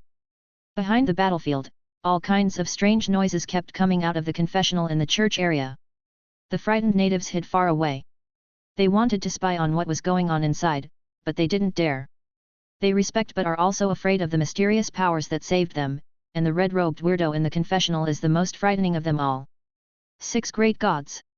How could there be such a person? Wasn't he some kind of weird undead being? In the impression of the natives of the church, these people who suddenly appeared were all very strange, but the one in red robe was the least human. His voice did not sound human at all. It was more like the noise made by metal scraping against each other, accompanied by the rustling sound of electric current. The lower half of his face was wearing a strange metal mask. No, it didn't look like a mask. It felt like the lower half of his face was replaced with metal. One of his hands was a metal claw, and there were 4 metal tentacles behind him. This strange man came with the reinforcements. As soon as he arrived, he brought many undead people to the confessional and drove everyone out. Of course, no one dared to stay there. Oh my God, what are you all doing here? The Christian people were startled by the sudden voice behind them. They turned around and found a tall middle-aged man standing behind them.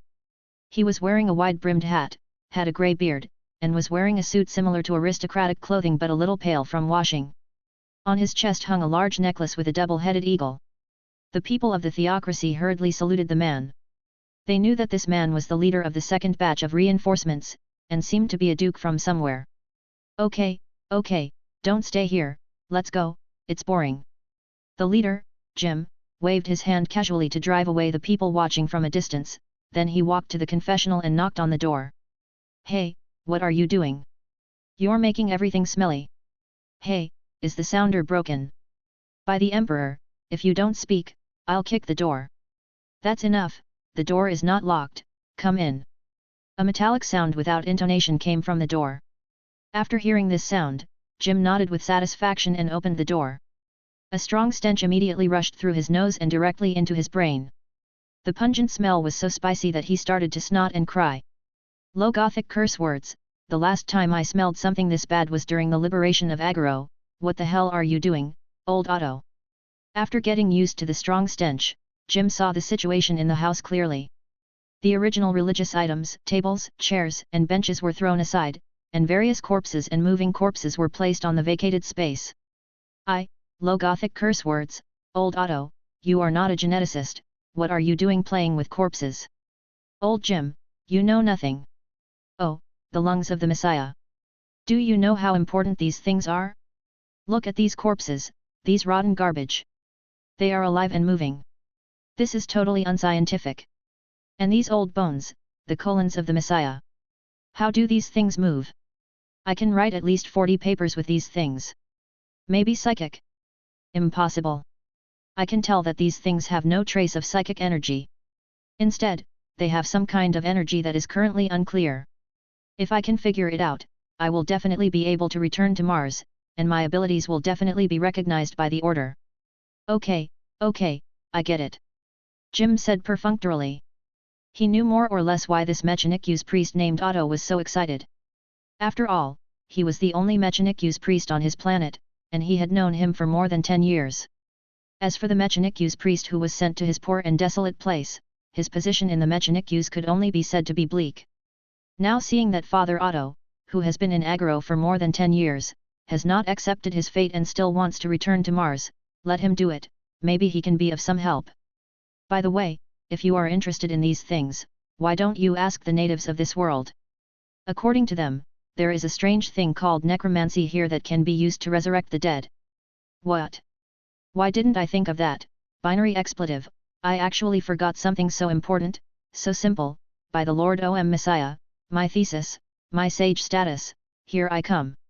Old Otto grabbed his servo skull and rushed out of the room, almost knocking Governor Jim down.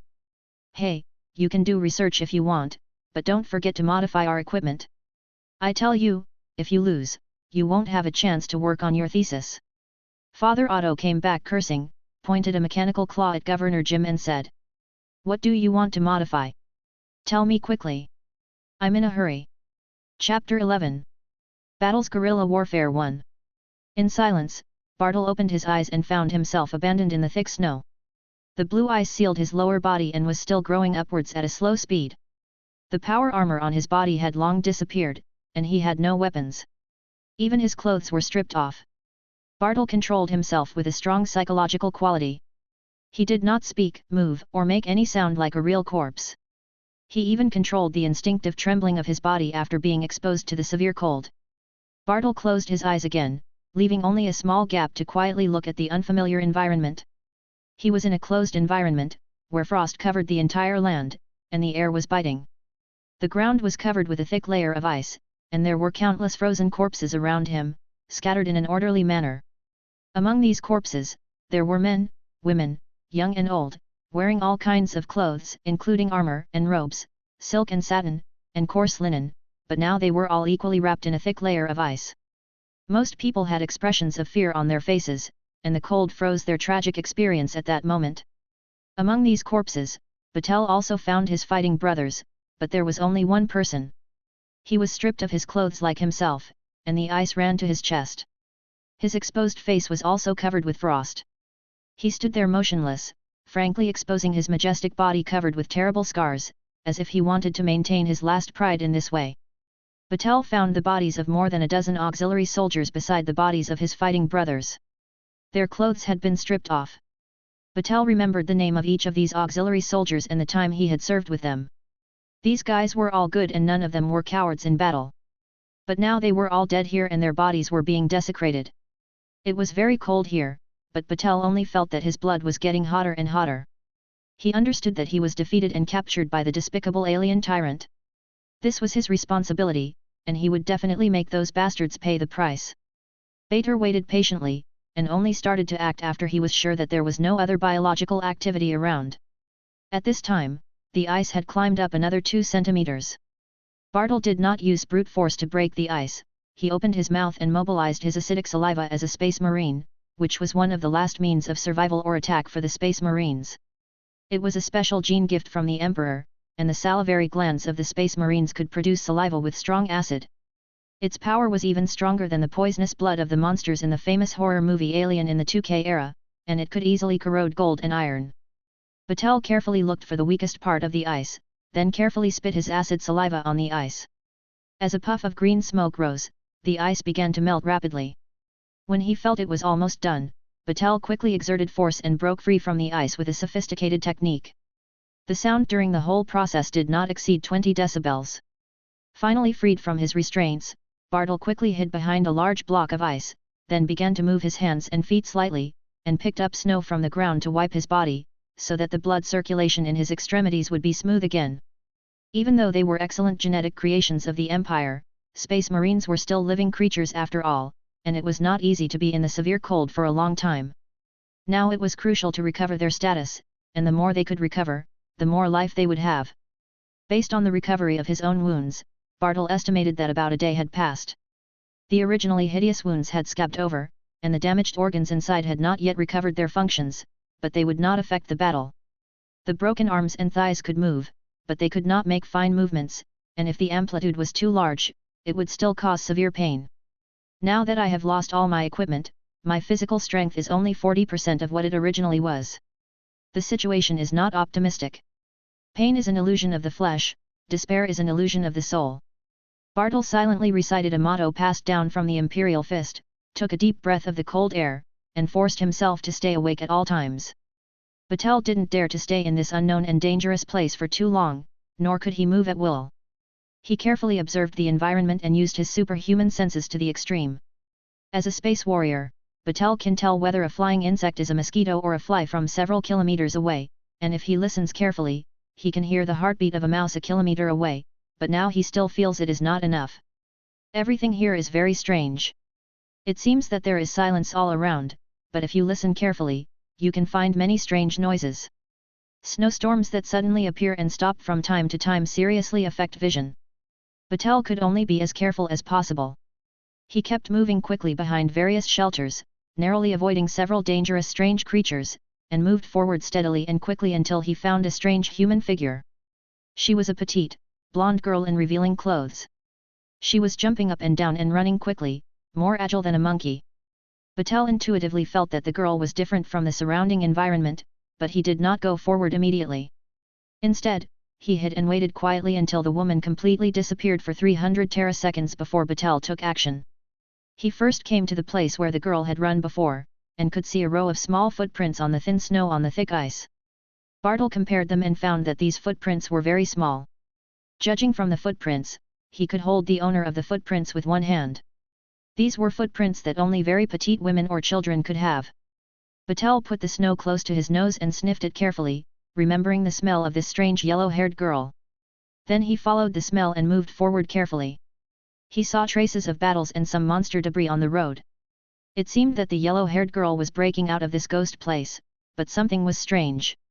The monsters that appeared along the way were too weak. They might be very deadly to ordinary people, but that was only limited to ordinary people. Even without power armor, Bartle could easily kill them with his current strength. But Bartle had discovered more than once something that was very dangerous just by looking at it during his previous exploration. This blonde girl knows some kind of safe path. This is indeed possible, but Bartle intuitively felt that the probability was low, so he slowed down again and followed more carefully. The blonde girl had no idea that someone was following her, and she just marched forward with Bater, faster and faster. Soon, Batel was surprised to find that above this icy hell-like place, there was actually an underground lake. This strange geographical environment was definitely not formed naturally. Was it the work of the alien sorcery tyrant named Ainz? Everything here is very strange. After all, Bartle is a century-old veteran and a member of the White Scars Legion responsible for exploration. He has seen many relics from the Golden Age, but even though only a short time has passed since he came to this world, there are many things he has not seen.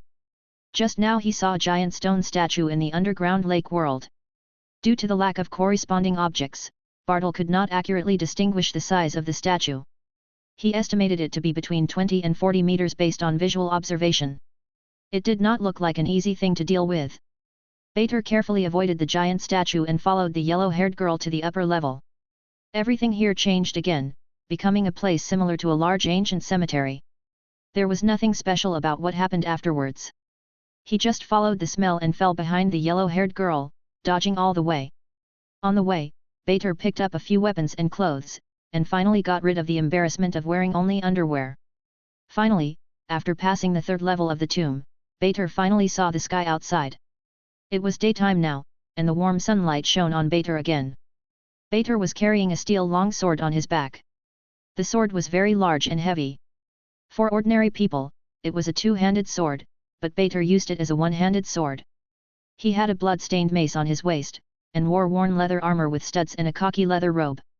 He looked like a down-and-out mercenary.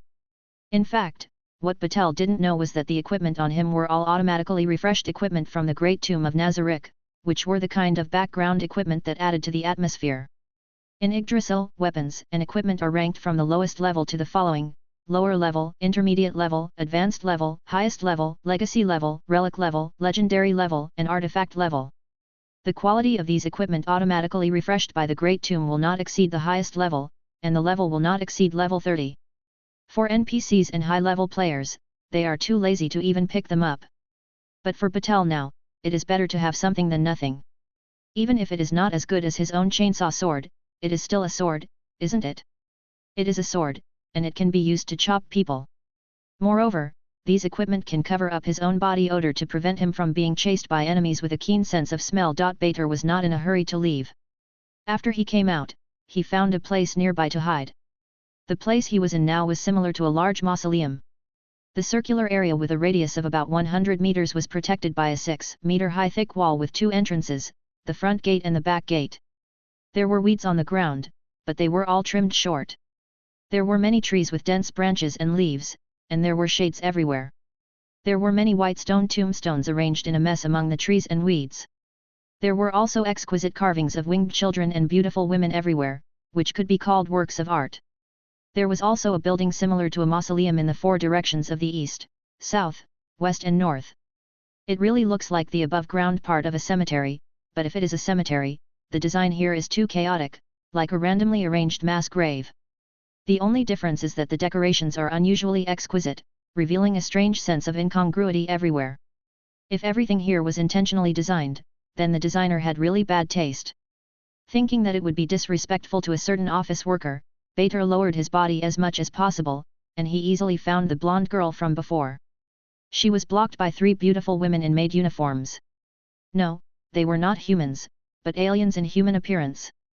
With his excellent perception ability, Bartle discovered the differences between these maids and normal humans. Patel heard words like "Experiment number 67 has ended, please continue to cooperate." Then the yellow-haired girl let out a very shrill scream. Although she was far away, Patel was able to tell that the yellow-haired girl was incontinent by the faint smell of urine in the air. Bater didn't know what these aliens did to the girl. He saw the girl yelling and suddenly accelerated and rushed towards the maids like crazy. Then she was knocked to the ground after a fight with a huge disparity in strength. It was also during this opportunity that Bater successfully left the cemetery. Chapter 12. Preparation before the war. Aura and Mare stood on the platform and reviewed the troops assigned to them by the Supreme Being. As the guardians of the 6th floor of Nazarick, Mare and Aura are set as a pair of siblings. They look like cute dark elves who have just entered puberty, because the creator player has a little bad taste in teapots. Aura, as the elder sister, is a tomboy with a lively personality and wears a white men's small suit, while the younger brother Mare is a shy little transvestite in a skirt. But don't underestimate them, they are actually powerful NPCs of level 100, members of the cruel and cold-blooded Great Tomb. Mare is known as the strongest in the Great Tomb's group attack, and his overall ability is second only to the number 1 Shao tier, excluding Gao Kangda. They are definitely not children, and they are even excited about the upcoming massacre of the army.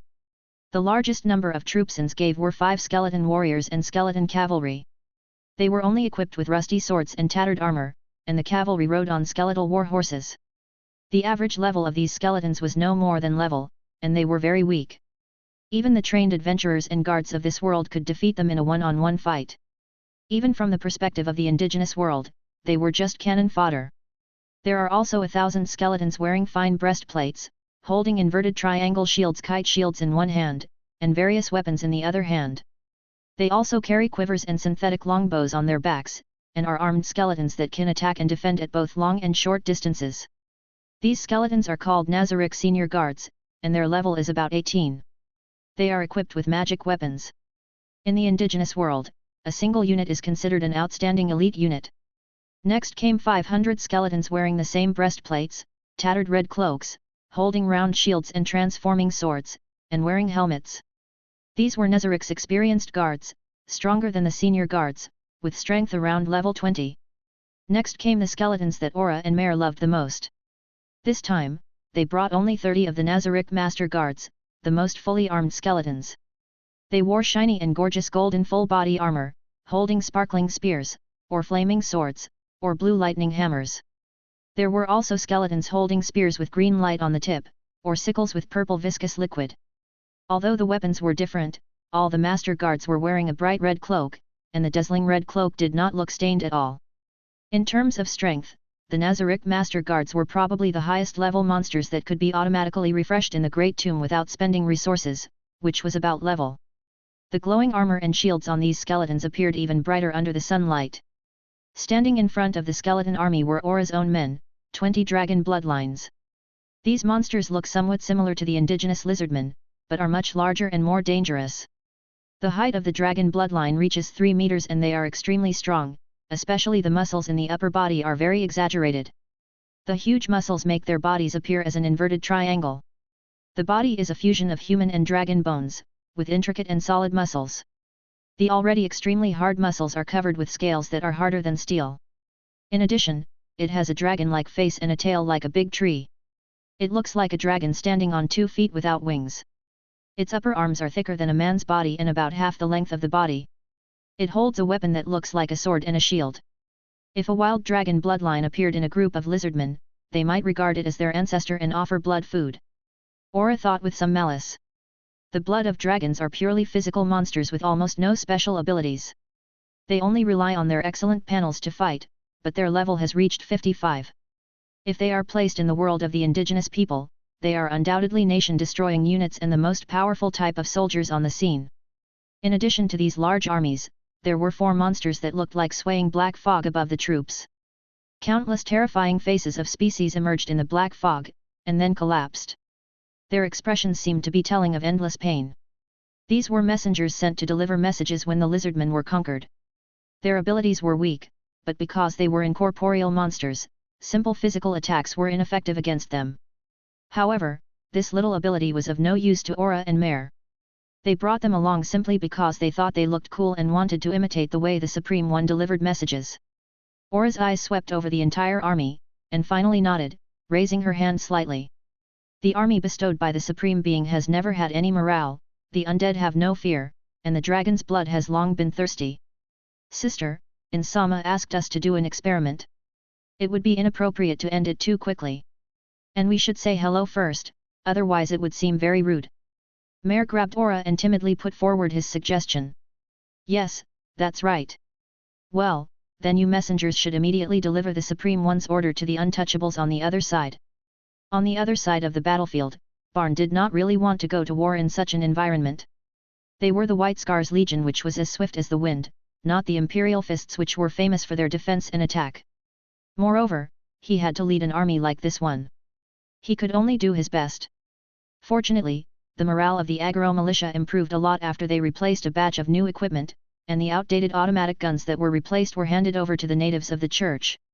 After a quick cram teaching method that even Ogren could learn, Barn successfully taught these Christians how to use automatic rifles, and their accuracy was almost the same as Ogren's. However, time was limited, and they were natives who had never been exposed to technological products, so this result was acceptable. By arming the natives of the church, Barn assembled a team of 300 people. They were of little use, so they were placed in the trenches, mainly responsible for providing assistance and carrying ammunition. John, the bishop of the local native religion, led more than 200 people to form another special team. These people were technicians who could use so-called magic skills. Barn had never commanded such a team, but considering their abilities, he let John be the commander and responsible for medical rescue. Everything was proceeding in a tense and orderly manner until the arrival of the army of blasphemous heretics. They entered the battlefield at dusk, facing the sunlight, and stopped after entering a range of 5 kilometers. The sunlight shone on the equipment of those blasphemous skeletons, reflecting bursts of dazzling cold light. There was a commotion among the troops. To Barnes' surprise, the indigenous army of the church, which had been frightened before, was the first to restore order and began to prepare for a fight. Then, the Agro militia also entered combat status under the rebuke and encouragement of the military disciplinarian and the governor. The blasphemous heretic army did not continue to advance, but quickly built an earthen platform about 20 meters high from the flat ground by unknown methods. Two small humanoid creatures walked onto the platform like generals reviewing the army. The distance was too far and the environment was noisy, so even the Space Marine's superhuman hearing could not hear clearly what the two humanoids on the stage said. But soon, this heretic army began to move. The skeletons with the weakest equipment began to move forward and took the assault position, while the other troops moved backward. At the same time, 4 groups of constantly changing black fog set out from the opposite position and advanced towards their own position. Lord Barn, these are ghost-type monsters. They have no physical form and are immune to physical attacks. We must use magic or magic weapons to defeat them. John, who was following Barn, immediately gave a hint. Barn squinted and took a look. The built-in scanning array in his helmet showed that these twisting black mist-like things were a kind of energy ball. This thing is immune to physical attacks? This is too untrue. Barn watched as the thing came closer and closer, until it was within a few hundred meters. The auxiliary troops began shooting, and after a round of volleys of light gunfire, the monster was like a burst balloon, and disappeared with a puff. Cheers rang out in the battlefield, mostly from the soldiers of the theocracy. Physics is an important part of the Imperial truth, and the Imperial truth has always been good at dealing with these monsters. Ainz said to John with a smile. Chapter 13. Cannon Fodder. The messenger was killed, and Aura was furious without saying any of the cool lines she had planned. She is not a fool like Shaltir. She doesn't usually make a fuss and talk about killing and punishment. But that was in Sama's messenger. Even though he was a disposable monster that would be dealt with upon his return, he was also a being that conveyed the words of the Supreme Being. Lowly humans like underground worms should kneel on the ground and listen to the messenger's announcement in fear, and then meet their own end in fear. And how dare they, how dare they? Mare, I can't stand it anymore. Send out the troops. Send out the first wave of skeletons. Following Aura's order, 5,000 small fish skeletons took the lead and walked towards the enemy's position with a crackling sound. At the same time, inside the great tomb of Nazarick, Ainz and other guardians were observing the situation on the battlefield through surveillance magic. The other side of the battlefield. He only sent out the weakest-looking soldiers, and they rushed forward without any coordination. Was there something hidden in these blasphemous things? Or was he too confident? Haha, he couldn't be a rookie with no command experience at all. Because he could always sense surveillance, Barn did not lay mines. Instead, he tried his best to improve the blockade line combining trenches and barbed wire within the limited time. There were 7 layers of barbed wire alone. The Imperial army would use this as a support to block the enemy layer by layer. After the skeleton army entered the first layer of barbed wire, the Imperial army began shooting, but was quickly stopped by Barn. Laser guns or even automatic guns were powerful enough to shoot at these blasphemous things, even excessive. As long as they were brushed by lasers or automatic gun bullets, the skeletons would be destroyed immediately, but these blasphemous things were made of skeletons, which greatly reduced their impact area. Shooting at them was a complete waste of bullets. Everyone changed to melee weapons and prepare for close combat. No matter what the other side's purpose is, I can take advantage of this aspect. Now I have too many new recruits and native soldiers who have been frightened. I must improve their morale, and the best way to eliminate their fear is to destroy a blasphemous alien with my own hands at close range. Under Barn's command, the soldiers began to nervously take out their preparations. The more than 100 Space Marine auxiliary soldiers performed the best.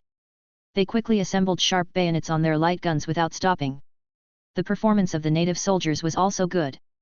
After all, those who could still stand here to fight against the aliens were all local warriors. Most of them wore metal armor, most of which were plate armor. Their equipment was mainly two-handed swords, and shields, and maces. The aggro militia was a little nervous, but they quickly completed the deployment.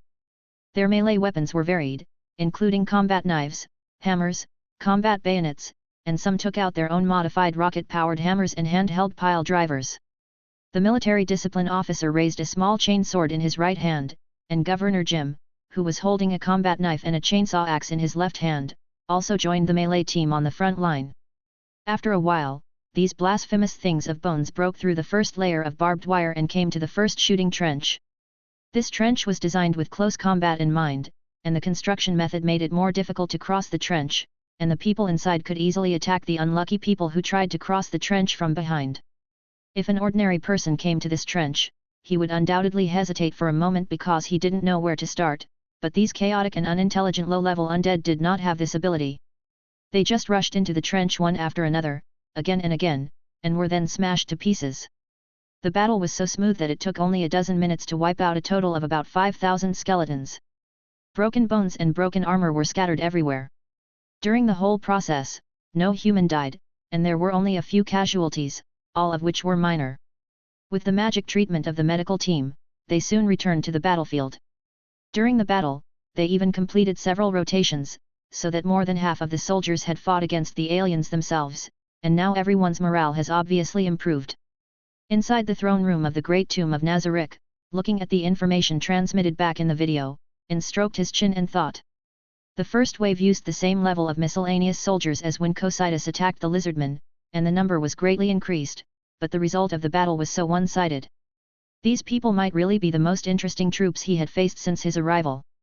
It was indeed necessary to conduct experiments. They could accumulate the experience of the Great Tomb in facing group battles, and also observe the situation on the opposite side. After all, the information obtained through torture is too limited. The person being tortured will answer whatever the torturer asks, and because of the information asymmetry between the two sides, it is easy to have misunderstandings. It is more accurate to directly observe the opponent's operations. Do you think we can win with our current forces without Aura and Mare taking action? Ainz raised his head and looked at the guardians who were now standing in front of him. Except for those like Gao Kangda and Victim who were not convenient to move around, the rest of the guardians had come here. Ainz-sama, based on the current situation, I don't think so. Demiurge was the first to speak out. Alas, Lord Ainz has given them the troops, but they are unable to bring back the victory that should have belonged to the Great Tomb of Nazarick and the Supreme Being. It is obvious that there is something wrong with Aura and Mare. Aslin, I suggest that they be punished. Shaltir, Lord Ainz did not issue an order for victory. Instead, he requested Mare and Aura to conduct an experiment. Do not misinterpret Lord Ainz's orders and stir up trouble here. Seeing Shaltir causing trouble for Mare and Aura, Albedo, the chief steward of the Great Tomb, stepped forward to refute her. Seeing Shaltir and Albedo quarreling again, Ainz quickly stopped them. After such a long time together, he knew that the guardians had no ill will towards each other. Even though Shaltir and Aura often quarreled, the main reason was that their creators, Bubble Teapot and Pararon Sino, often quarreled in the game. Ah, his former companions. The memory of Bubble Teapot and Lochno arguing over the adventure plan came back to Ainz. The feeling was as vivid as if it was still before his eyes. Just as Ainz was immersed in the beautiful memories of the past, the forced calmness was triggered, and his mind was directly pulled back to a calm state, with only a little afterglow of happiness remaining. This made Ainz very unhappy, and he looked back at the picture presented by the surveillance magic. The level 49 8-limbed blade assassin bug that was in charge of surveillance was destroyed, but now there is no problem with the level 70 eyeball corpse. It can be inferred that the upper limit of the opponent's detection ability even with the help of props is probably this. Thinking about this irrelevant thing, Ainz waved his hand impatiently. In this experiment, winning or losing will not have any impact, so everyone just continue to watch the show. Chapter 14. Dump Truck Attack. After the first wave of troops was destroyed, Aura immediately sent out the second wave of troops composed of Nazarick's senior guards without any hesitation. In terms of intelligence, the senior guards of Nazarick were far superior to those ordinary skeleton soldiers. Those in the front row raised their shields to cover their bodies and moved forward steadily, while those in the back drew their bows and arrows and were ready to suppress them with bows and arrows once they came into range. Brother Barn, this seems to be different from the previous one. Should we use heavy weapons? Although only one day had passed, Jim had become good friends with Barn and the two began to call each other brothers. Now seeing the enemy sending out another round of troops, he asked worriedly through the communication bead. No, there is still too much uncertainty about the enemy. Currently, the biggest threat they pose is some super creatures. Don't expose too much firepower for now. Baines rejected Jim's proposal and even explained it patiently. The soldiers let the veteran guards of Nazarick on the front line enter the 500-meter range without receiving any orders. The victory in the previous battle allowed the new recruits to hold their ground under the leadership of the veterans and wait patiently for the enemy to approach. Bane gave the first round of shooting orders, and the laser guns and automatic guns began to fire freely. The laser guns still performed well. The high-energy lasers could directly penetrate the armor or shields of the senior guards of Nazarick, melt their bones, and kill these blasphemous garbage. The automatic guns that Aggro had saved up were not as effective, but they could still knock them down with the impact force. They could make large dents on shields and armor, and they could also scatter these things if they hit the exposed bones directly. Although the Nazarick senior guards are considered elite soldiers to the natives of the other world, they are not much different from ordinary skeletons when faced with sci-fi level weapons. Facing the firepower and the layers of barbed wire, the senior guards of Nazarick struggled to close the distance to 300 meters. At this time, the senior guards had been reduced by 30%, and many of the remaining ones also had various scars, which was in sharp contrast to the excellent equipment at the beginning. This time, the Imperial army did not stop the fire and put them in the trenches for the sacred close combat. Now they finally tasted the power of the combined defense of trenches, barbed wire and firepower sniping. After entering 300 meters, these senior guards who had been preparing in the back finally started shooting arrows. Magic bows and arrows increased their range, allowing them to shoot at this distance. Magic arrows with wind, fire, ice, or poison were thrown out at the same time in one round. The Imperial soldiers hit in the trenches, and the arrow rain of the senior guards of Nazarick did not produce any effective effect. Only 2 unlucky guys were affected by the ice attribute attack. The attack density and intensity are not high. Continue. The performance of Nazarick's senior guards was not much better than that of the cultists or some backward alien forces in the hive.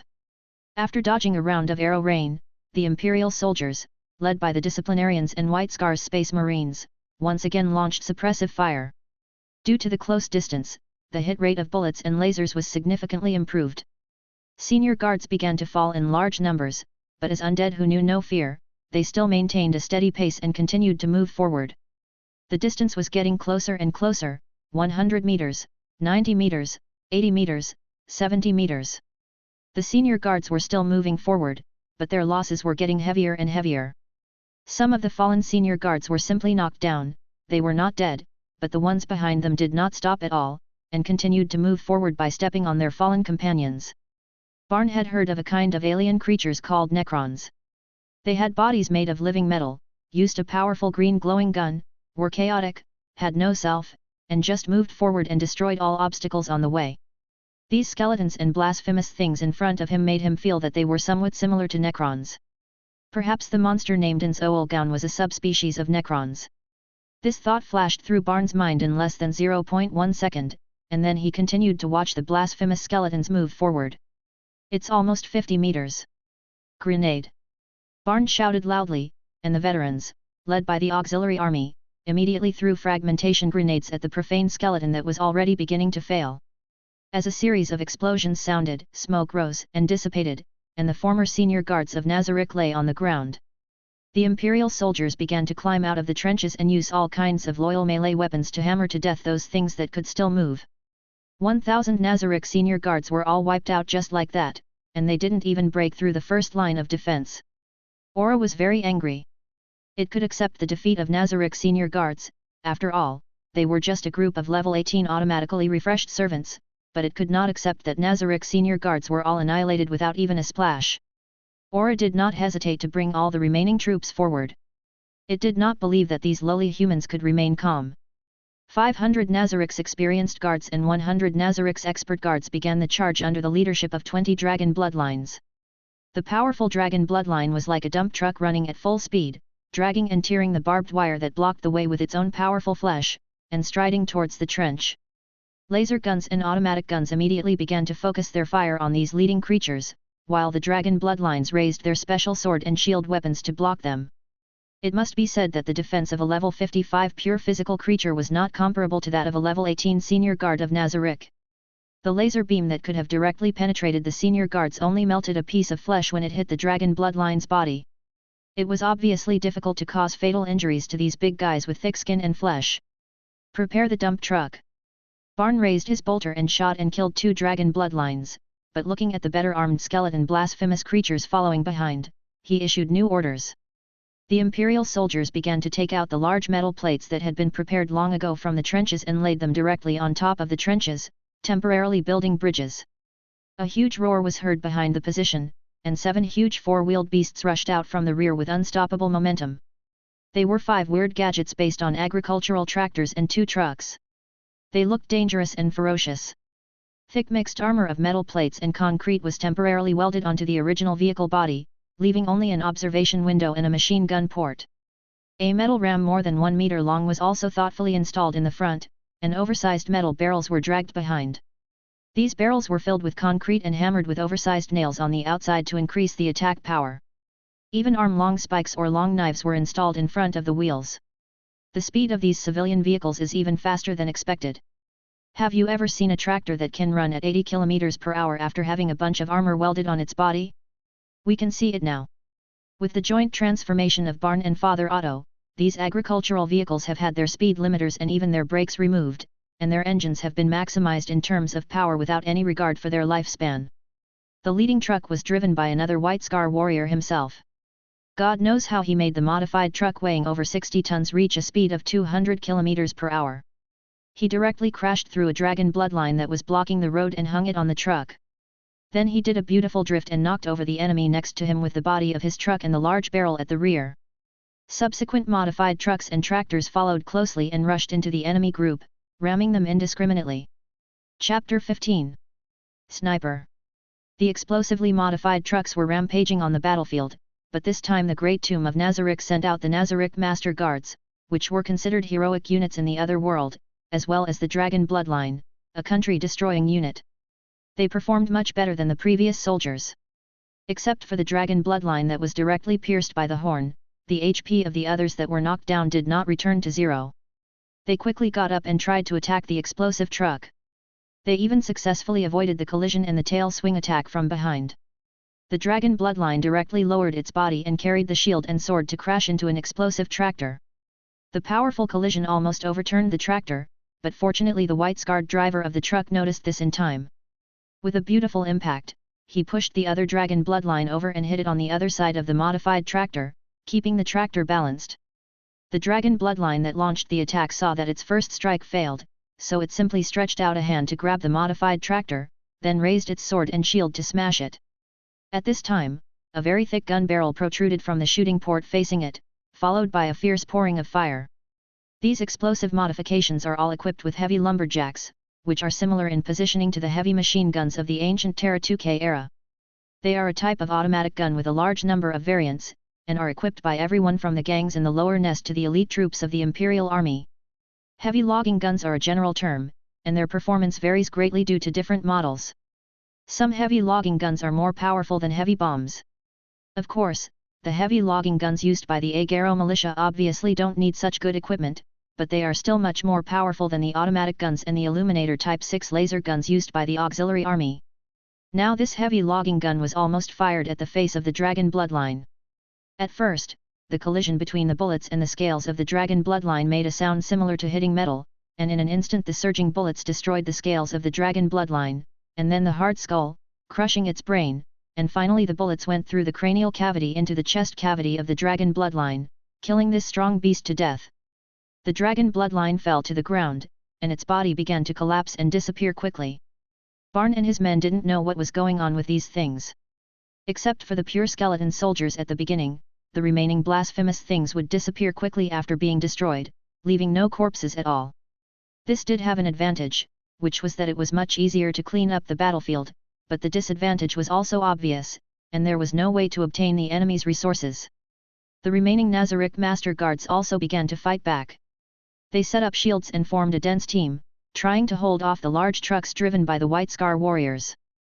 But White Scar's driving level is like a car riding a plane, it's so awesome. Some skeletons that were huddled together and had lost their flexibility were trying to find the vehicle driven by White Scar, but that was impossible. The large truck made a huge noise and forcibly changed its route. It passed directly by the edge of the formation of Nazarick's Master Guards. The large metal barrel raised at the back smashed into the team, knocking over a large number of skeletons. The truck turned around again and rushed back into the already chaotic formation with a fierce ramming angle, destroying them with its huge size, the blades on the 4 wheels, and the metal barrel at the rear. At the same time, Barn, who had changed to a sniper bolt rifle, was carefully waiting for an opportunity in the trench. The distance is 5 kilometers, and the enemies are 2 humanoid commanders on the platform. It is tentatively determined that they are special creatures with strong biological power and may have the ability to teleport. There is only one chance, so we must seize it. Bane took a deep breath, clearly feeling the powerful beating of 2 hearts in his chest. Years of combat experience, genetics, and psychological adjustments have made his mind as hard as steel. His arms never tremble when shooting, and he can always effectively kill the enemy's leader. Now he adjusted the mode of the bolt rifle to burst mode, ready to seize the opportunity to shoot. The battle situation was far different from what had been imagined. Even though all the blood of the dragons and the expert guards of Nazarick were fully deployed, they were still badly beaten by the enemy using strange vehicles. I lost so badly. Damn it! I still wanted Insama to praise me and my brother. Damn it, damn it, damn it! These lowly humans can just die, but Insama has so much to consider. Why can't these guys understand Insama? Why don't they just die honestly so that Mare and I can get Insama's praise? Forget it, forget it. Lord Ainz only told Mare and I to try not to take action. In the current situation, I am the only one who can take action. He. Let me and Mare take action together now to eliminate these scum. Just as Aura and Mare were about to attack, they received a call from Ainz.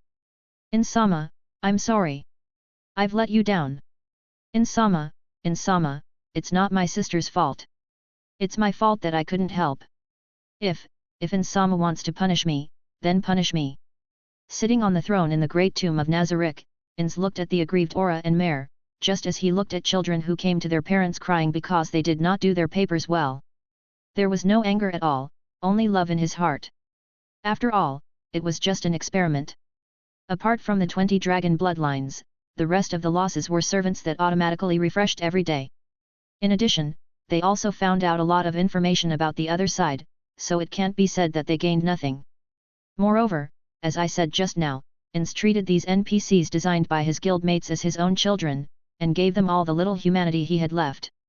So how can you punish your child for such a small thing? You are not wrong. This is just an experiment. You have successfully found out a lot of information about the enemy.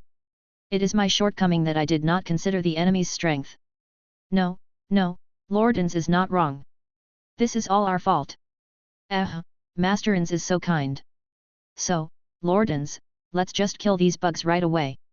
No, that's not necessary. Let's just leave it at that for today. Let's put the battle aside for now. We can bring more soldiers and do the experiment tomorrow. Yes, Lord Ainz, times 2 well, Ainz nodded. He really didn't expect the current situation. It was also the first time to fight with such a modern army. He would send more soldiers to give it a try tomorrow. If they can still hold on, he would try new types of soldiers. He had no chance to collect these data after coming to this world. Just as Ainz was thinking about the next arrangements, Aura in the communication screen opposite him suddenly flew out, followed by Mare. The two of them fell directly to the ground in a free fall from the high platform. Hey? What happened? Ainz was unable to react for a moment, and then he realized that Aura and Mare were attacked. The two were hit by a volley of explosive bombs each, and a free fall from a height of 20 meters was not enough to kill 2 level 100 guardians, even if they were not warrior professions that mainly focused on melee combat. Aura and Mare were also a little confused by the sudden situation, but they soon recovered. They stood up angrily and looked for the enemy who attacked them. By this time, Barn had already hidden in the trench again. My goodness, what the hell is this? Even if a Terminator was beaten like this, it wouldn't stand up so quickly. It really is some kind of super creature that looks like a human. Is it a transformation from their blasphemous technology? Facing this kind of enemy, since we failed the first time, it will be difficult to deal with it later. Barn was about to target those enemies on the front line who still posed a certain threat, but he found that the 2 humanoid creatures chose to abandon their men on the scene and teleport away. Was he chased away? Thinking of the 6 battle brothers and dozens of auxiliary troops who had died so quickly before, Barn believed that the enemy's retreat must be due to some conspiracy, but it was a fact that the enemy commander had retreated. The soldiers' morale was greatly boosted, and with mutual cooperation they quickly wiped out all the remaining enemies. Then the cheers of victory resounded throughout the battlefield again. Chapter 16. Space Hulk. Asimiko Romanov is a colonel in the Imperial Auxiliary Army. She was born into a noble family but started from the grassroots. Over the past 10 years, she relied on her own fighting skills and a little help from her parents' family influence to become a colonel in the Imperial Auxiliary Army in her early 30s, and became the commander of an infantry regiment of 3,000 people. At this time, the Imperial Army had not yet undergone the military reform after the Great Rebellion and had not been torn apart. As an army colonel, Mamiko had her own cruiser, the Hell Girl, and her own air force. Her power was far greater than that of the regimental colonels of the later Star Army. As a young officer, Mamiko and her peers share the desire to achieve success and have an extraordinary passion for punishing the enemies of humanity and expanding territory, so she rushed over immediately after receiving the White Scar's call for help. But now a dilemma lies before her. In order to move faster than light, the Jigoko Shaojo entered the subspace, and now a huge ship appeared in front of them. Initial assessment showed that the ship was no less than an Imperial Navy battleship in size and much larger than the Hell Girl cruiser. Mamiko didn't want to care about this kind of thing. Deep space is vast, and countless civilizations have been born from ancient times to the present. No one knows which ships were abandoned somewhere in the universe for what reason. Although there are often treasures inside space hulks, and from time to time there are stories of some people getting rich by exploring space hulks, every space hulk is also dangerous, and you don't know what happened inside. And of all space hulks, the most dangerous are those stuck in the warp. Mamiko planned to mark this place, write a report and invite those who were more professional and keen on exploration to come. She would rather go to the backward world to spread the majesty of the Emperor, but this decision was opposed by the engine priest of the spacecraft, Mr. Alpha 001. Alpha 001 insisted that the god of all machines gave him inspiration, and that the broken ship smelled of precious knowledge. The two argued endlessly, and finally after a heated exchange of opinions, Mamiko got a new pair of glasses, and the broken ones were taken away by the servants for repair, while Alpha 001 retightened the loose screws on his robotic arm. The two sides saluted each other, and under the majesty of the Emperor, Mamiko agreed to Alpha 001's exploration of the wrecked ship and limited the time to 24 hours. Alpha 001 also promised that it would never go on strike. Mamiko sent an assault ship to take Alpha 001 and a portion of the troops to the wreck.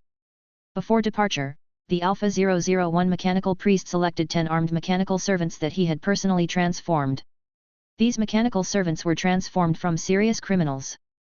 The frontal lobe was removed and replaced with a sacred circuit to ensure the absolute loyalty of these mechanical servants. The Alpha 001 priest can also access one or all of these mechanical servants at any time for micro-manipulation. In terms of armament, these mechanical servants are even more arrogant. Each of them has been transformed beyond the mechanical critical point. Most of the tissues on their bodies have been replaced by solid metal creations. Because of this series of transformations, the average height of these mechanical servants has reached 220 centimeters.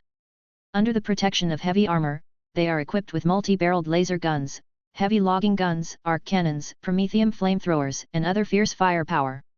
Alpha 001 also wanted to make some laser weapons, but because of the huge radiation, it was forcibly blocked by Mamiko. After all, the mechanical oilers of the Mechanikus can be fearless, but the Imperial Army with them are ordinary humans.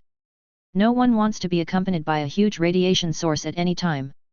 Following them was a company of 20 Imperial Army soldiers, using standard Imperial Army equipment and equipped with a breathing system.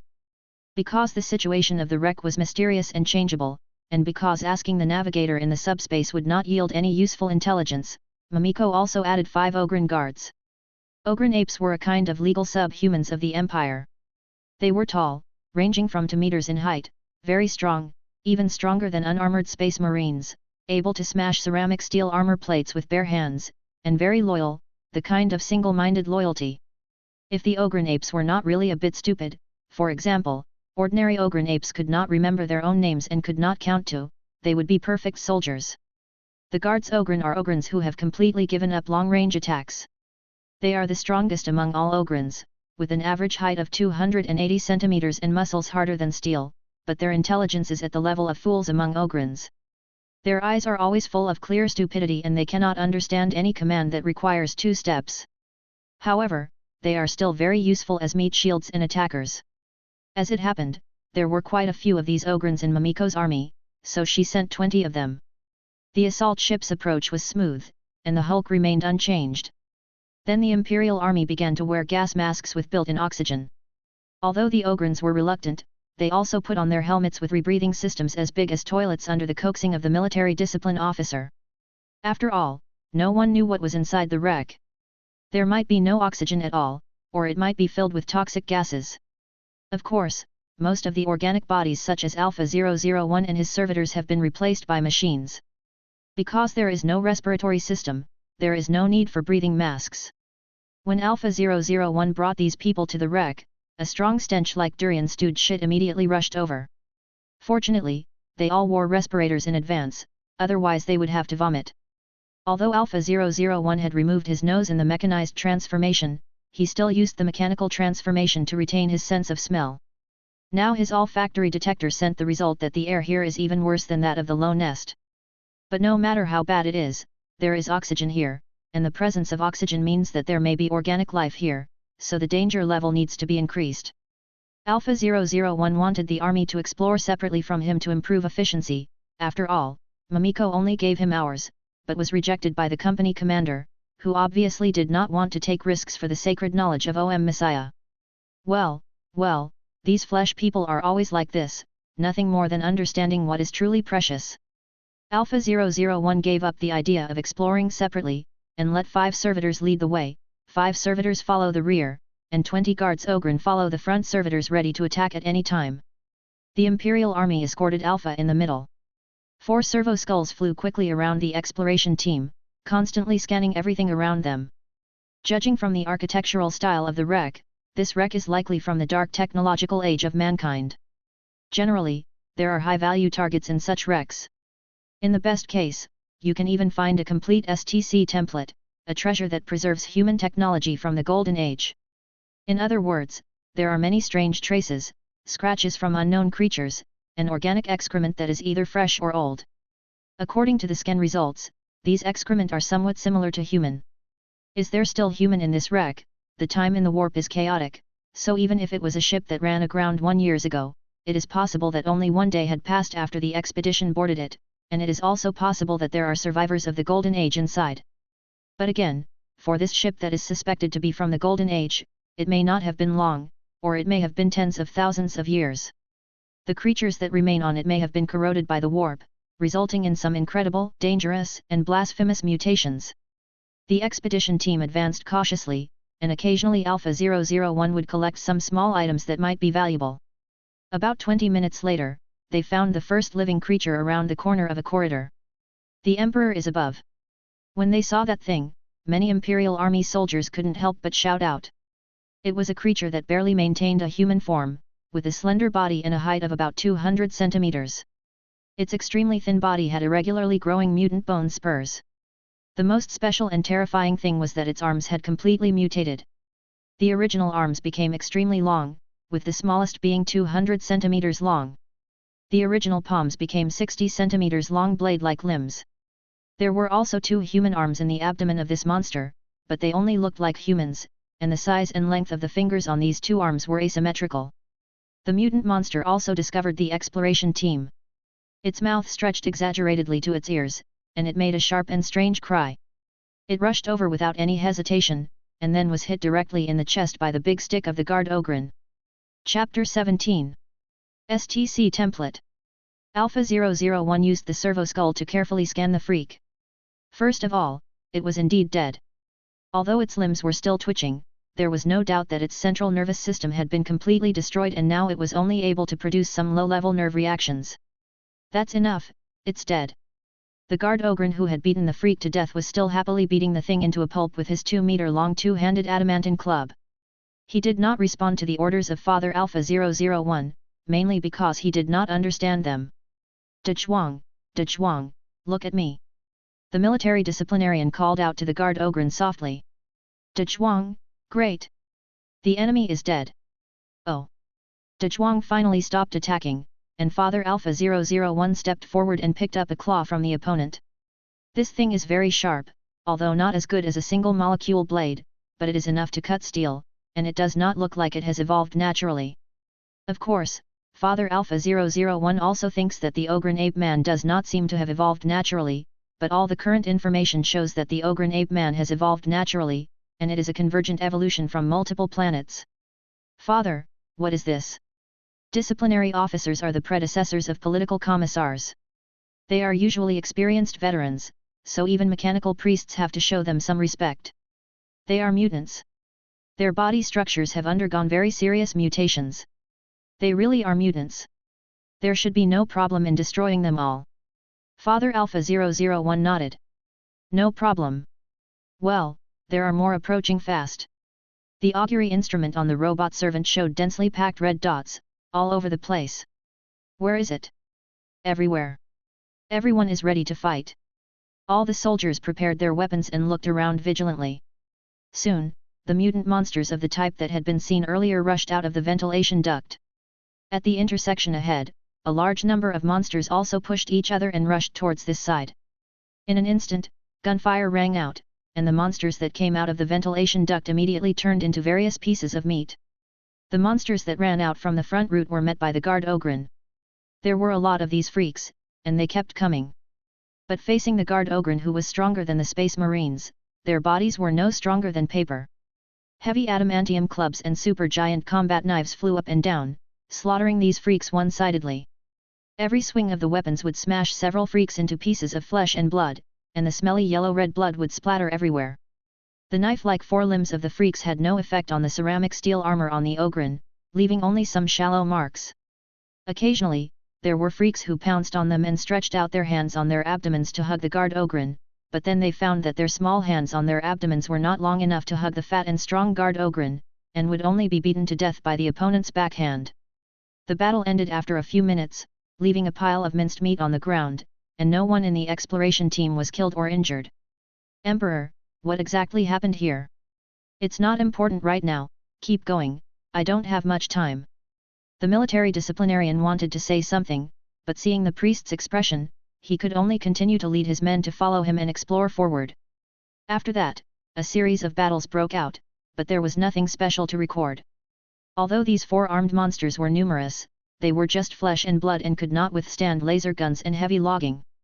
The exploration team led by Alpha 001 burned, killed, and looted all the way in the abandoned ship.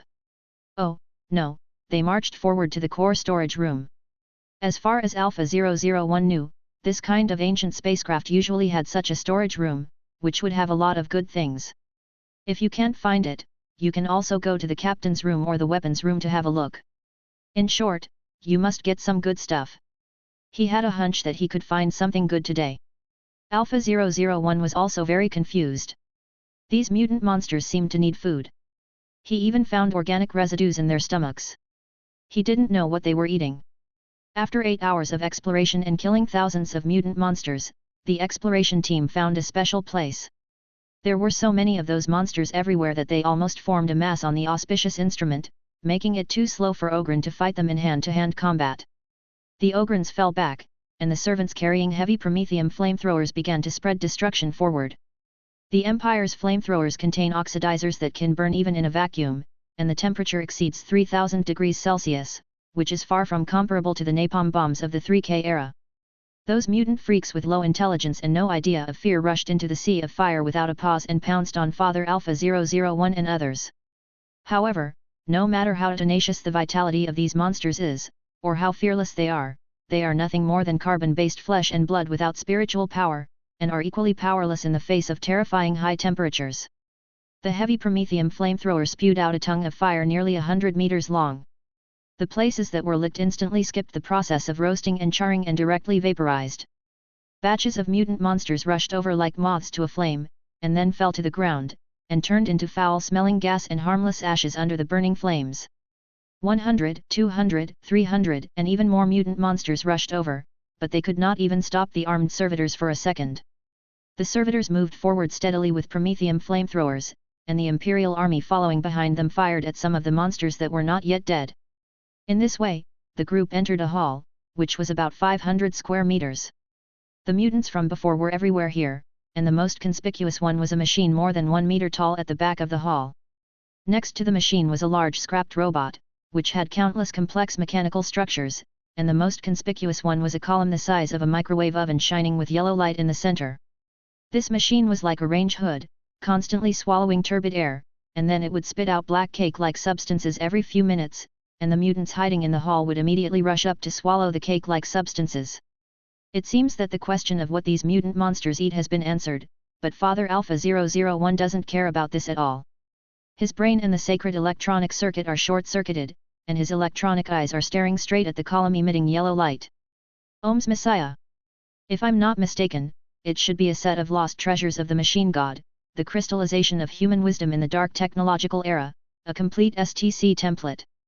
Just the news of something like this would be enough for the forging general in charge of a planet to lead his army out in full force.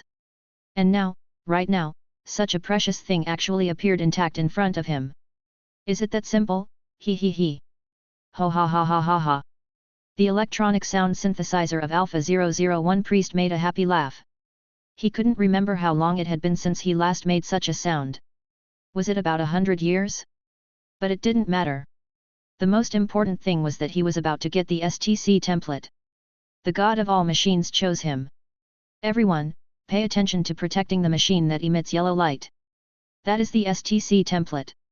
If you take it down intact, you will get a rich reward that you can't even imagine. Oh, the lungs of the Om Messiah. Don't let those ogrins get close to you. If even a dreg of the STC template falls off, I swear I will turn you all into robot servants alive. I swear. Apparently, Father Alpha-001 was so excited that he even forgot to add punctuation marks. The discovery of the STC board boosted the morale of everyone except Ogren, who didn't understand what was going on, and the servitors who had no self. Even in 30k, a complete set of STC templates was like a legend. And being able to discover a complete STC template not only brought great honor, but also benefits beyond imagination. It is said that there were once 2 soldiers who found a set of STC templates for weapons and were directly rewarded with a planet, thus directly jumping from ordinary soldiers to become planet governors. All the soldiers began to rush forward, howling. Because they were worried about hurting STC template, they even changed to melee weapons for hand-to-hand combat. The guards Ogren were chased out of the room. These aggrieved big guys were watched over and comforted by the military disciplinarian. After a fierce melee, the Imperial army and the mechanical priests chopped all these mutant monsters into small pieces and made them into stewed meat. Finally, STC template, here I come. Father Alpha-001 walked to the machine excitedly. He first used the servo skull to carefully scan the surroundings of the STC template. After confirming that the STC template would not be damaged due to some careless actions, he carefully took the template off. Something strange happened. The robot, which seemed to have been damaged for a long time, suddenly moved, and a fist as big as a water tank hit the Alpha-001 priest, knocking him directly against the wall. Alpha-001 was startled by the electric sparks and noise coming from the priest's body, and he quickly scanned him with the built-in scanner. Fortunately, only the connectors between the upper and lower bodies were broken, and the STC template was safe and sound.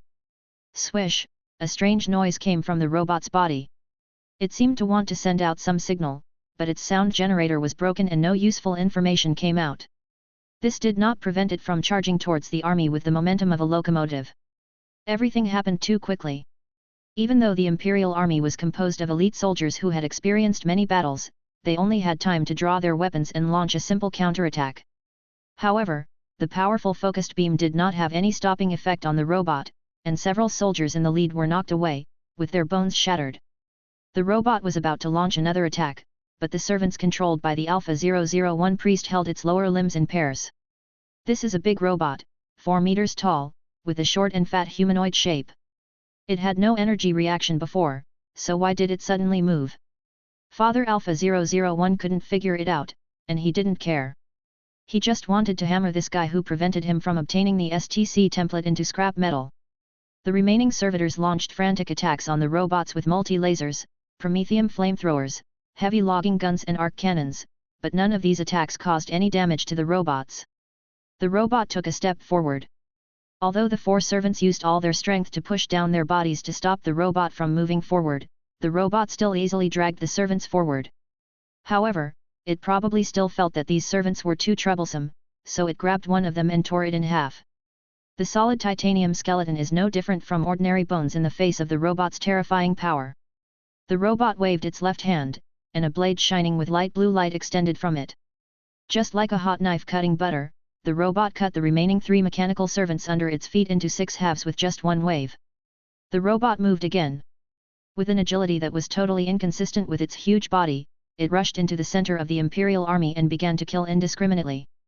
The army launched a fierce counterattack, but it was of no use. In just a few breaths, 1/3 of the army was killed. The massacre of their companions completely enraged the guards Ogren.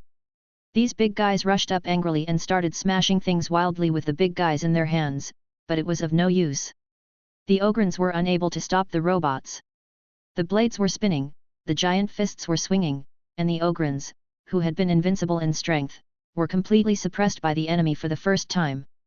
They were also completely incomparable in killing skills. Although Ogren was brave and tenacious, he still lost half of his men in an instant. The disciplinarian fired his melta pistol as well, but to no avail. "Emperor, what the hell is this? This is Iron Man. It's the abomination intelligence. Everyone listen to my orders, I know what to do." Father Reyna shouted as she opened fire with her plasma pistol. "Attack the triangular area behind it. The armor there is damaged. As long as we destroy that area, we can use the arc cannon to destroy it." According to Father Reyna's suggestion, everyone found that there was indeed an inconspicuous triangular mark on the back of the giant robot, but there was no sign of damage there. But at this point, they could only try their best, and everyone immediately started to attack that place. The robot responded by raising its other hand and pressing down. The powerful gravitational field instantly knocked the Ogrens to the ground and beat them into meat patties. The military discipline officer was furious. To him, although these Ogrens were usually smelly and stupid, he had already regarded them as his comrades and children after spending time with them every day. He threw the melta grenade with all his strength, but it exploded in mid-air due to the gravity field. The shock wave at close range blew him away and hit him against the wall. The mechanical servants took the opportunity to rush over, pounced on the robot and activated their own reactors, triggering a series of self-explosions. The huge explosion destroyed the floor on this side of the ship. The robot, which had been as stable as a rock since the beginning, was knocked to the ground for the first time. It fell directly to the ground with a loud bang, and any Imperial army soldiers who were still alive at the scene were knocked against the wall by the shock wave. The army that reacted first rushed to the hole and fired wildly, and the next moment they were all dead. Without the use of jets or anything else, the robot just floated up, and with a wave of the blade in its hand, it took the lives of these brave soldiers. At this time, a young Imperial army soldier pounced on the back of the robot, and he continued to attack the triangular area with a single molecule combat knife.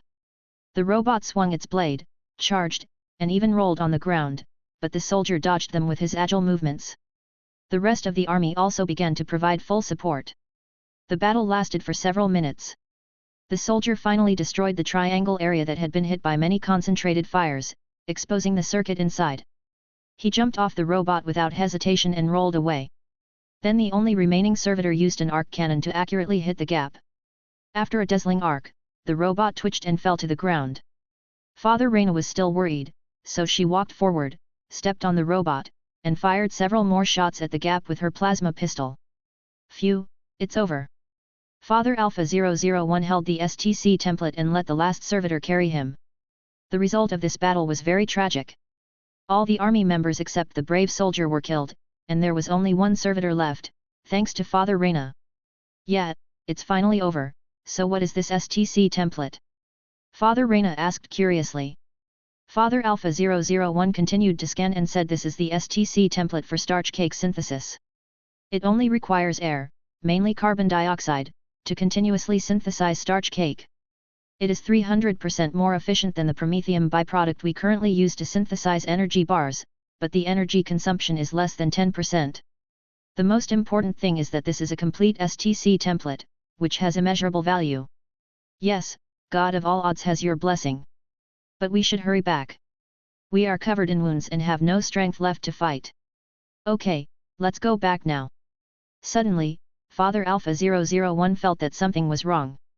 When did Father Reyna come? What's wrong, my teacher? Father Alpha 001 looked at Father Reyna. Her electronic eyes had a beautiful blue light. Yes, Father Reyna was his disciple, an excellent trainee priest. She was always there, no problem. It's okay, let's go back. By the way, that brave soldier, what's your name? My lord, my name is Terrasim Infornit. Do you really not feel anything wrong? No, let's go. Chapter 18, Firefight resumes. M30.890. June 6, 3. 10 o'clock in the morning. The soldiers of the Empire did not get a good rest, especially the aggro militia, who were the most exhausted. As soon as they arrived in this world yesterday, they began to dig trenches and lay barbed wires. Although these militiamen who were workers were already accustomed to hard work, such a heavy workload still made them exhausted. The fortifications hadn't been completed yet when the Sorceress Kingdom's alien blasphemous army attacked. Fortunately, the battle empire behind them had always been in an overwhelming advantage and successfully annihilated this blasphemous army. This greatly boosted the morale of the aggro militia, and the food in the evening was also very rich, all natural grains and vegetables, and even unlimited meat, real meat. The meals were divided into two groups, half of the people ate while the other half were prepared to deal with emergencies. The meals were also taken place in the trenches. The native Bishop John, now the temporary special logistics team leader, led his men to set up large pots in the rear to cook food. After the food was cooked, the nuns carried large buckets and distributed dishes such as peas stewed with lamb or beef stewed with potatoes, along with soft white bread, to the soldiers. John wanted to send wine to everyone, but the Space Marines thought that this was not allowed during war, so they banned the sending of wine. However, facing such delicious food, although it was a pity for everyone to have no wine, it didn't matter. In the rare quiet time, the soldiers enjoyed the hard-earned delicious food. Some ate until they were sweating and kept asking for more rice. Some were burned by the hot dishes and kept breathing hard but couldn't bear to stop. Some ate until tears welled up in their eyes. Some even directly dragged the nun sister to propose marriage. The soldier had been kicked hard on the buttocks by the military discipline officer and was whipped. This scene puzzled the Christians led by John. Although they, the natives who still stayed on the land, had no idea what the human empire, a powerful political entity spanning the galaxy, was, they still knew that the human empire's combat power and technological level were far superior to theirs. In John's understanding, the living standard of the residents of such a mysterious and powerful empire must be much higher than that of the natives, but now it seems that the eating habits of the aggro militia are just like the villagers from the poorest areas of the kingdom. Even Jim, the Duke of Aggro, is constantly adding dishes. The elite soldiers known as the Auxiliary Army performed much better, but they also ate enthusiastically, and the Space Marines also showed obvious joy when eating. John looked puzzled but didn't dare to say anything.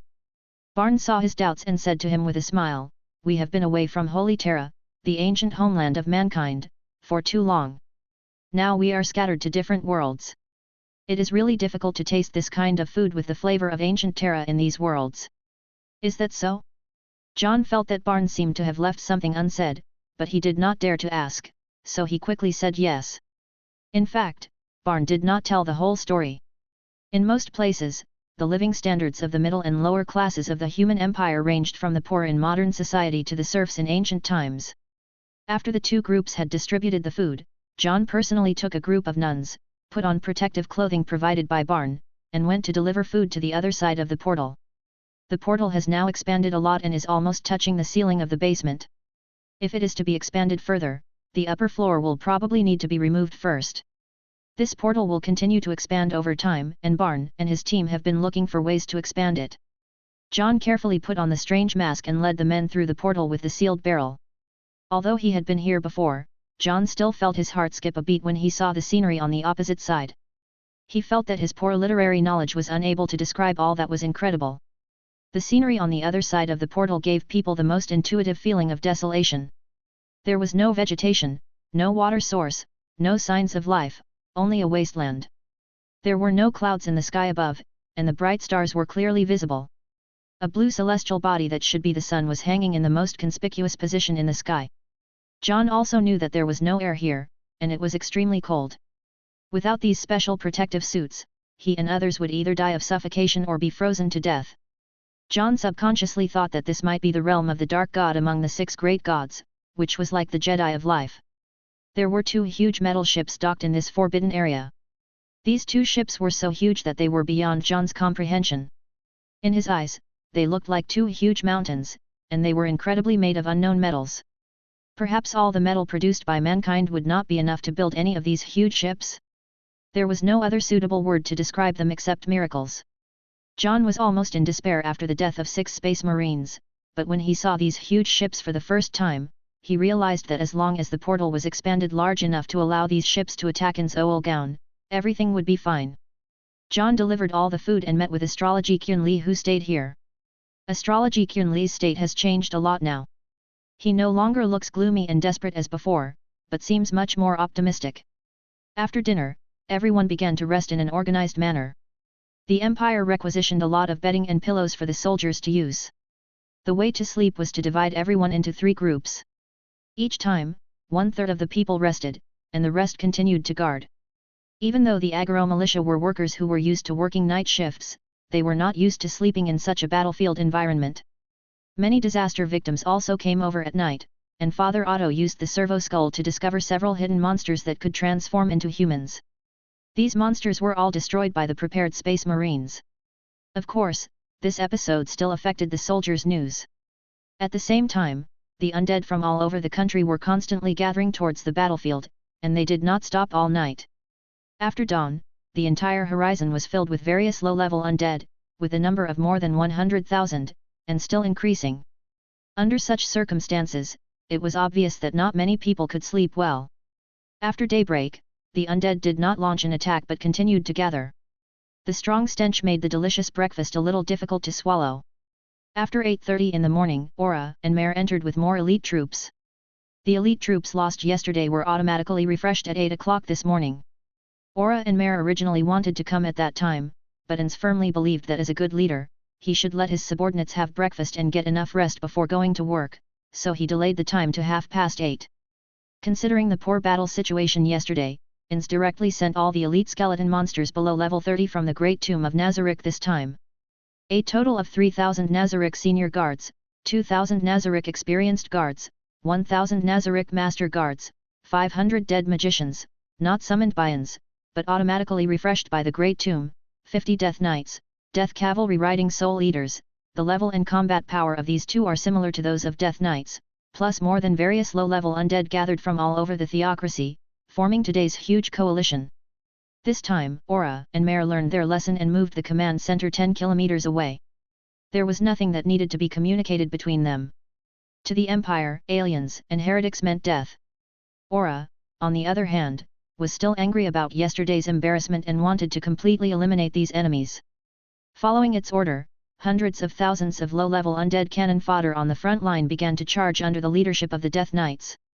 Chapter 19, The Purifying Flame. Is someone in a hurry?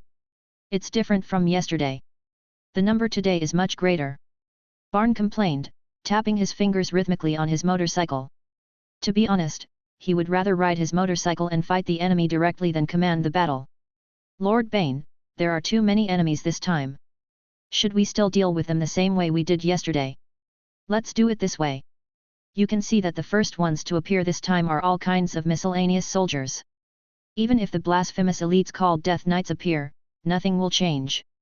The reinforcements have already sent us a message that they are coming. We don't need to be stingy with ammunition. Except for the heavy bombs, all equipment should be fired to destroy them. Under Barnes' command, the Imperial soldiers began to pour out firepower frantically. For a time, the focused beams and physical bullets formed a fierce firepower network. If someone's weapon ran out of ammunition, the trained native auxiliary personnel next to them would immediately hand over the magazine. These were all natives of the church who had no combat profession, or whose combat profession was not high but who were not afraid of death. After a short period of training, they had completely mastered the simple task of loading weapons. Their main task was to squat in the trenches with several spare magazines. If someone's automatic gun ran out of bullets, they would hand over the full magazine and refill the empty magazine. If it was a laser gun magazine, they would pass it out and have someone take it to the back to recharge it. The combat effectiveness of low-level undead is very weak and their movement is slow. Previously, these low-level monsters were allowed to be placed close to the trenches in order to train the soldiers and save ammunition. Now that Barn has received news that reinforcements are coming, there is no need to save any more. Various undead creatures began to fall one after another, and the Death Knights leading them were given special attention. These big guys in thick armor only looked powerful, but they were not reliable at all under a volley of light guns and would fall to the ground and disappear after a few hits. Soon the ground was covered with corpses. It's strange that some of these blasphemies won't disappear, but others will. What's the difference between them? Barn didn't know that the reason why those corpses didn't disappear was because they were directly transformed from the people of the church, and those that disappeared were either monsters that were automatically refreshed by the Great Tomb or summoned. The Death Knights that could break through the time limit and exist forever were essentially monsters summoned from corpses. Barn discovered that the Death Knights who had been guarding the command platform began to move with the experienced guards of Nazarick. They tried to cut into the battlefield from another side. The remaining Nazarick Master Guards and Nazarick Veteran Guards also pressed into the battlefield together. It's okay that we have finally seen some tactical actions. Incineration Team, Team B, go ahead and block it. Following Barn's order, the Sentinel Mechas on standby on the battle line were dispatched. The Sentinel Mecha is a single-person light bipedal walking mecha widely used by the Empire, usually used for patrolling or rapid firepower deployment on rugged terrain. The Sentinel Mecha on aggro is actually a retired military-turned-civilian, with the weapons removed and replaced with industrial mechanical arms. Now these engineering Sentinel Mechas are on the battlefield again because of the war. Father Otto added temporary outer armor to them. A heavy-duty Promethium flamethrower was connected to the engineering mechanical arm, and fuel tanks welded from scrap metal were carried on the back of these mechas. Now, these 4 industrial mechas rushed out of the trenches with the support of dozens of auxiliary troops, and indiscriminately spewed raging flames at the undead, once again proving that flamethrowers are effective. The area filled with all kinds of undead turned into a sea of fire in an instant. The flames spit out by the hastily built flamethrowers were not as hot as the standard version of the Imperial army, but they were enough. All kinds of zombies with unsteady steps quickly fell to the ground in the flames, and their bodies turned into charcoal. The equipment on the tall Death Knights also quickly turned red and melted. Then the auxiliary army carried out precise sniping to prevent these things from getting close. On the other side, the modified agricultural vehicles and the only 3 standard Imperial military vehicles, that is, 2 Centaur assault vehicles and a Chimera troop carrier formed the core assault team of Group B and rushed towards the enemy on the flank. On the 3 military vehicles were the 3 heavy bombs that Barn had been hiding. These were their last heavy firepower, not considering the things that were directly modified with Promethium. The 3 laser cannons that were originally left were taken away by those disgusting blasphemous things. The heavy bolter is a modified version of the bolter, a heavy machine gun. It uses 25.4 mm caliber ammunition containing purified tritium cores. Its range is twice that of ordinary bolters and its rate of fire is much faster. Now the only 3 remaining bolters are installed on military vehicles, and they will deliver a fatal judgment on the enemies of humanity on the battlefield. This time, the White Scar warrior did not drive the modified truck, but drove the Chimera troop carrier and took the lead to meet the charging Death Cavalry. The heavy explosive bombs on the 3 military vehicles made a thunderous sound, and the huge recoil even pushed the vehicles to one side. The leading Death Cavalry were immediately hit by huge hammers, their armor shattered, their bodies flew everywhere, and they began to disappear quickly. But the Soul Eaters beneath them, a kind of horse-like magical beast, did not stop charging because the cavalry on their backs disappeared, and neither did the White Scar's Space Marines. He picked up the bolt rifle that had been placed beside him, drove the car with only one hand, and used the other hand to control the bolt rifle to accurately shoot at the few escaped creatures, and 2 soul devourers were immediately shot down. Then, when the Chimera assault vehicle was about to collide with the Death Troopers, it detoured to the side in an almost impossible way, exposing these blasphemous creatures to the attack range of the heavy bolt bombs. On the other side, under the efficient burning, most of the low-level undead had been destroyed. At this time, the senior guards and experienced guards of Nazarick also rushed into the sea of fire. These higher-level undead are indeed much more resistant to burning than lower-level undead, and the accompanying great undead magicians have also demonstrated their abilities as magicians. Although these guys are best at throwing fireballs, it does not mean that they do not know other magic.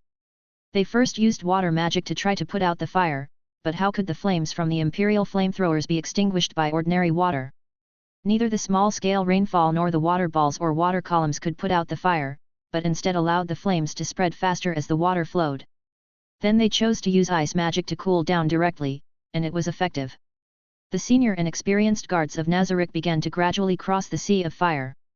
Some of the skeletons equipped with bows and arrows even drew their bows and shot arrows to kill the pilot of the Sentinel Mecha.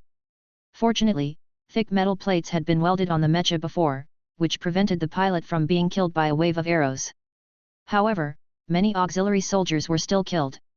At this moment, accompanied by whistling sounds, bags of explosives mixed with promethium were thrown into the blasphemous army of Nazarick, blowing people and horses to pieces.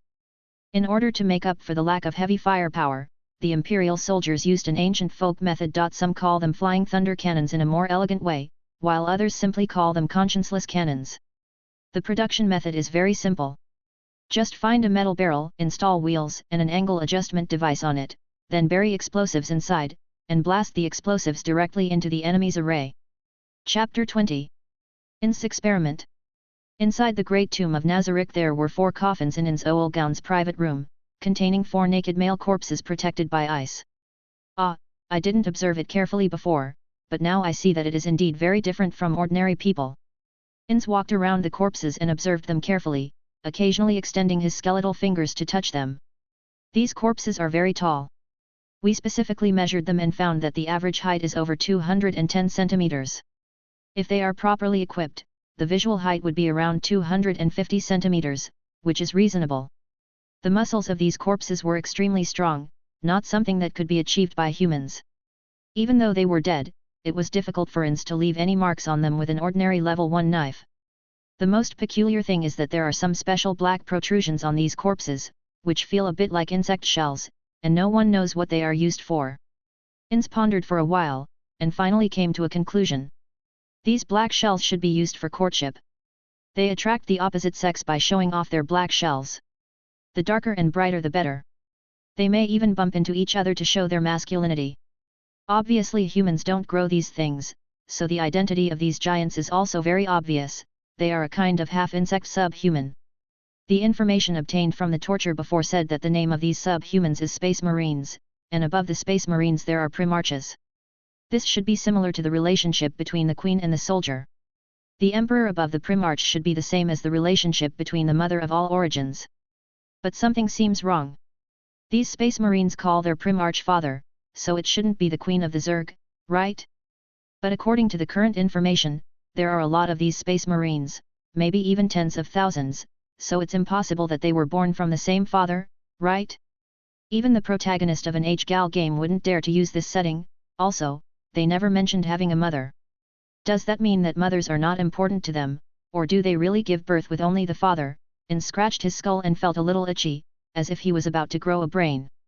Yes, it could be in vitro fertilization similar to that of fish. Special males, called progenitors, are in estrus every year, or all year round.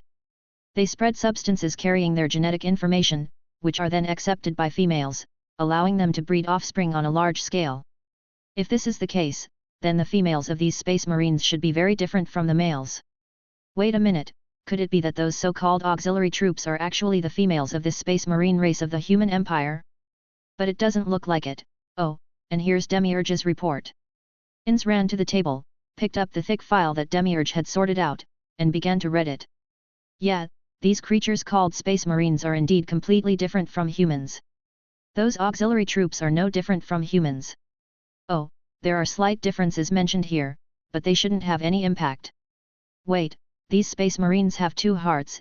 Ainz turned the report back over and reviewed it several times to make sure he had made no mistakes. These creatures, called Space Marines, were found to have completely different bone density structure and muscle strength from humans after live dissection. Their internal organs were also significantly different, the most obvious of which was that they had 2 hearts and 3 lungs. What? Ainz felt his head itching again, and even though he didn't have a heart, he felt inexplicably guilty. If these Space Marines have 2 hearts, which one did I crush earlier? Or did I crush all of them? Ainz thought of the last Space Marine he had killed with his own hands. At that time, out of habit, he chose to master the most commonly used magic, the heart. Heart control. This magic is just like its name. It is a magic that can crush the enemy's heart. Among the magics from level 1 to 10, it is also a level 9 instant death magic. Among the necromancy magics that Ainz is good at, many have instant death effects, and this magic is one of them. Moreover, even if this magic is resisted, it still has the additional effect of making the enemy hazy. However, since coming to this world, Ainz seems to have never encountered a time when he needed to use the additional effect. Although the Heart Master is easy to use, it also has many limitations. One is that when facing a high-level strong enemy, the possibility of instant death is very low. After all, it is almost impossible for a high-level enemy to have no resistance to instant death, but the level is different. Then it has no effect on inanimate objects, such as undead spirits, golems like Grimm, and enemies without hearts. But can 2 hearts be generated at the same time? Ainz looked at his right hand again. At that moment, he indeed felt as if he was crushing a soft object. He must be dead, right? Ainz quietly walked to the door, opened it a crack and looked outside. Fortunately, there were no other NPCs. Ainz clapped his hands lightly. 4 8-limbed assassin insects immediately came in front of it and knelt down in a human-like posture to salute. Ainz thought it would be better not to tell the NPCs about this. It would be like a father happily telling his child that he wants to bake a cake, but ends up making it into charcoal. He doesn't want the child to be disappointed, so he secretly buys another one instead. One of you, go to the 5th floor and see how many bodies of space marines are left there. Don't alarm the other guardians. Remember, I just want to know how many bodies are left there. There's no need to cause trouble for others. Yes, the Supreme One. The 8-limbed assassin insect bowed respectfully and then disappeared. Oh, forget it, let's do the experiment first. Ainz has always been curious about one thing. Using ordinary corpses to summon eternal death knights, but not higher-level undead, can't they keep existing forever?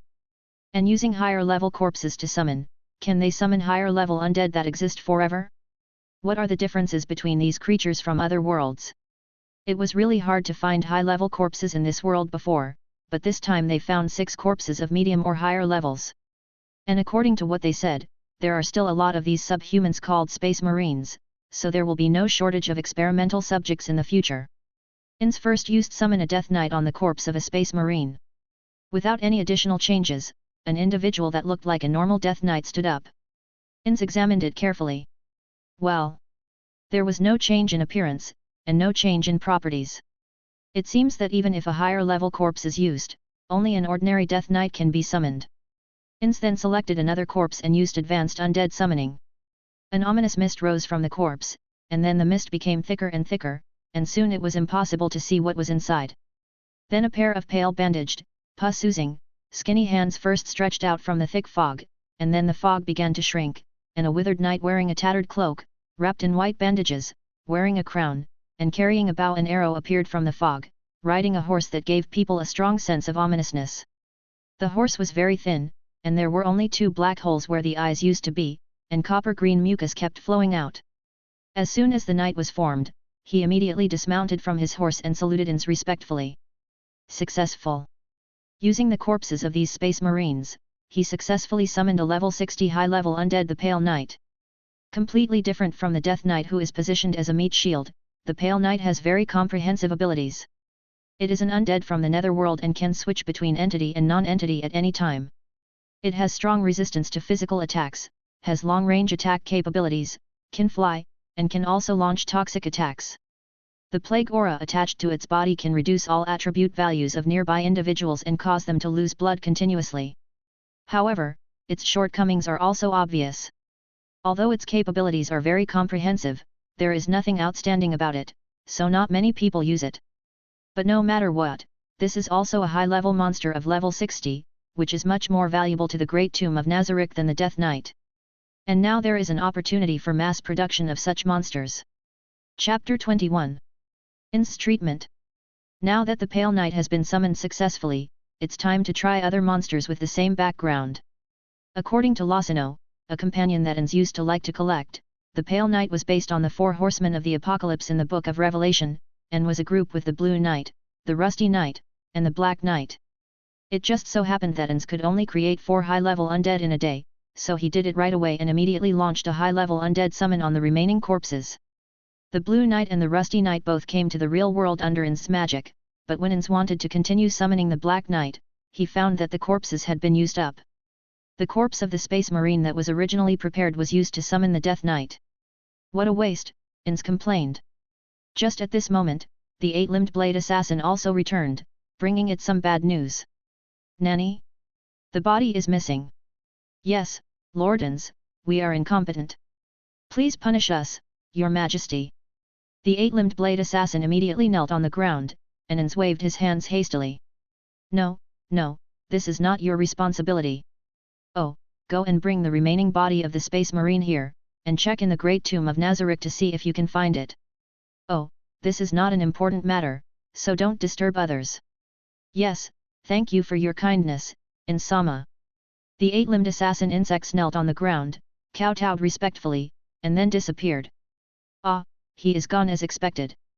Didn't I succeed in killing him before? Please, don't let other guardians find out, or it will be embarrassing. And it's just embarrassing, if the NPCs really find out that I didn't kill that Space Marine, I don't know what they will think of without permission. Especially Demiurge, I always feel that he can come up with a complete plan for whatever I say. Ainz complained in his heart, but there was nothing else to do now, so he observed the newly summoned knights. After all, it had been a long time since he tried to summon these knights.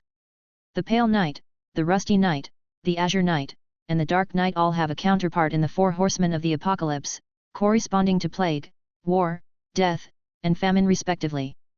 The Rusty Knight, who represents war, appears as a 3-meter-tall centaur holding a weapon similar to a guandeo.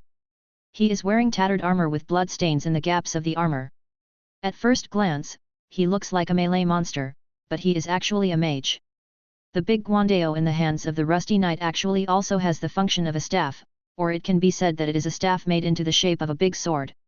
Moreover, the Rusty Knight is not only a mage, but also a mage specializing in the spiritual system. Excluding spell abilities, the melee level is about the same as that of the Death Knight. But the Death Knight is only level 35, while the Rusty Knight is a level 60 monster. As for spell abilities, they are basically useless against boss and players, and can only be used to bully weaklings. This class composition and incongruous abilities make the Rusty Knight one of the least used high-level summons. Just to mention, the Rusty Knight's race is also undead. All four horsemen's races are undead, even if they don't look like it. If you break it down, the Rusty Knight's race is a centaur zombie. The appearance of the Blue Mist Knight is a man in a black robe riding a skeleton horse, holding a huge sickle. His exposed arms reveal that he is a skeleton-type undead. Black fog with a strong ominous aura surrounds him. The Blue Knight looks like the legendary god of death, but it is actually a melee class, and it is extremely specialized in instant death. Each of its attacks has an instant death effect, and it is always surrounded by the aura of despair. Low-level enemies will be killed immediately just by approaching the Blue Knight. However, if the instant death effect is removed, it is unclear whether the Blue Knight can beat a level 40 blank warrior. Ainz has always felt that the game's developers may have made a big mistake when designing these four knights, as none of them were useful. This time they put together a combination, and next time they can summon other more practical units. After waiting for a while, the eight-limbed blade assassin brought the body of the last Space Marine, along with the news that the missing Space Marine had not been found. Ainz ordered them to continue searching, while he returned to his room to make the final call. The appearance of the Abyss Knight is the least noticeable among the four horsemen. It is a goblin vampire riding a black goat. It has blood-red eyes and a big hooked nose. It holds a purse in its left hand and a scale in its right hand. Although it looks inconspicuous, the Abyss Knight is also a real level 60 monster. In the original game world, people don't need to eat, so the famine characteristics are not strong. The main skills designed for the Abyss Knight are actually to debuff the enemy and steal items. After gathering four knights, Ainz was very happy and immediately thought of a solution. I can ask the four newly summoned knights to deal with the escaped guy. Because it is a newly summoned monster, no one is familiar with it. As long as I tell them not to reveal it to the NPC, I can conceal the information well. As for finding the escaped Space Marine, it would be best to bring him back alive. If not, capturing him and resurrecting him would be fine. No one knows how this guy escaped from the tomb. Ainz had the impression that the security of the Great Tomb of Nazarick was extremely strict. The test using the lives of the black workers had a good effect, which was even more funny. Ah, what was the name of that woman? Oh, yes, her name was Clemente. She would test the security from time to time. She was able to escape like this. It seemed that her experience was worth learning from. Oh, there is one thing I need to confirm. What are your names?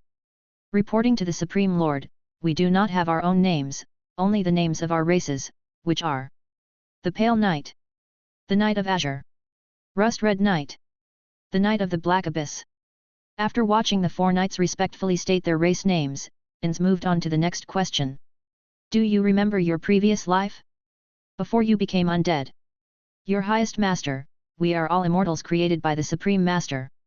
Before the Great Supreme Master created us, we did not exist. Well, it seems that the undead summoned by high-level undead will not inherit the memory of the original owner of the corpse, so you can use it with confidence. Very good.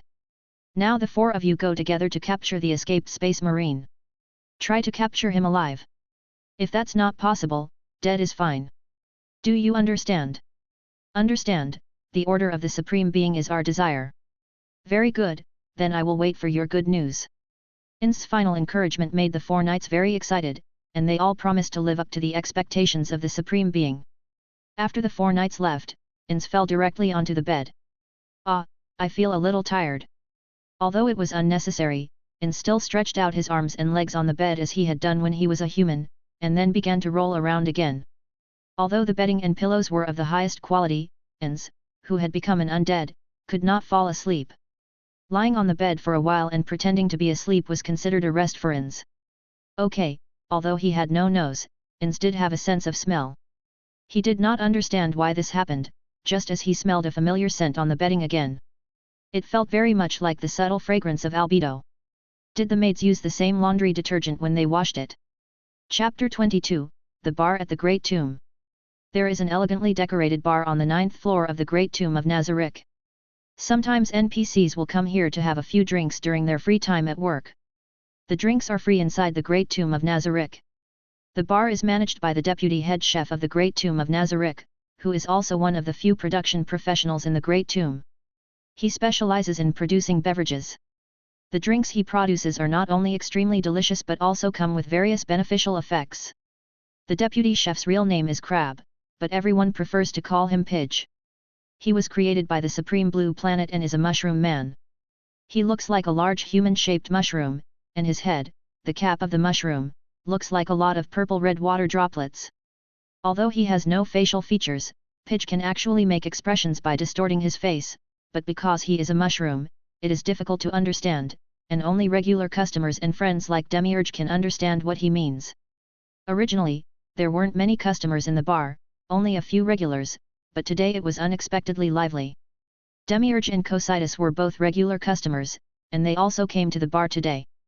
Demiurge ordered a glass of Nazarick, a 10-layer cocktail made from 10 different colored liqueurs, while Cocytus ordered a glass of Polish distilled vodka.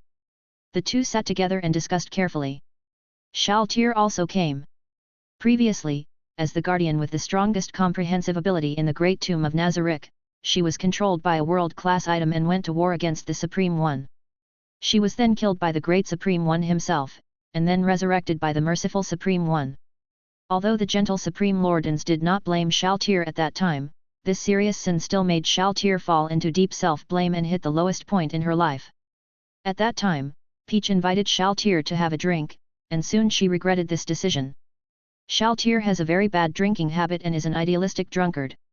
Even though he is resistant to poison and alcohol is theoretically ineffective against him, he still starts talking nonsense and acting crazy after drinking a little, causing Peach to curse in his heart with a distorted face. Unfortunately, Shaltir doesn't know how to read the atmosphere at all.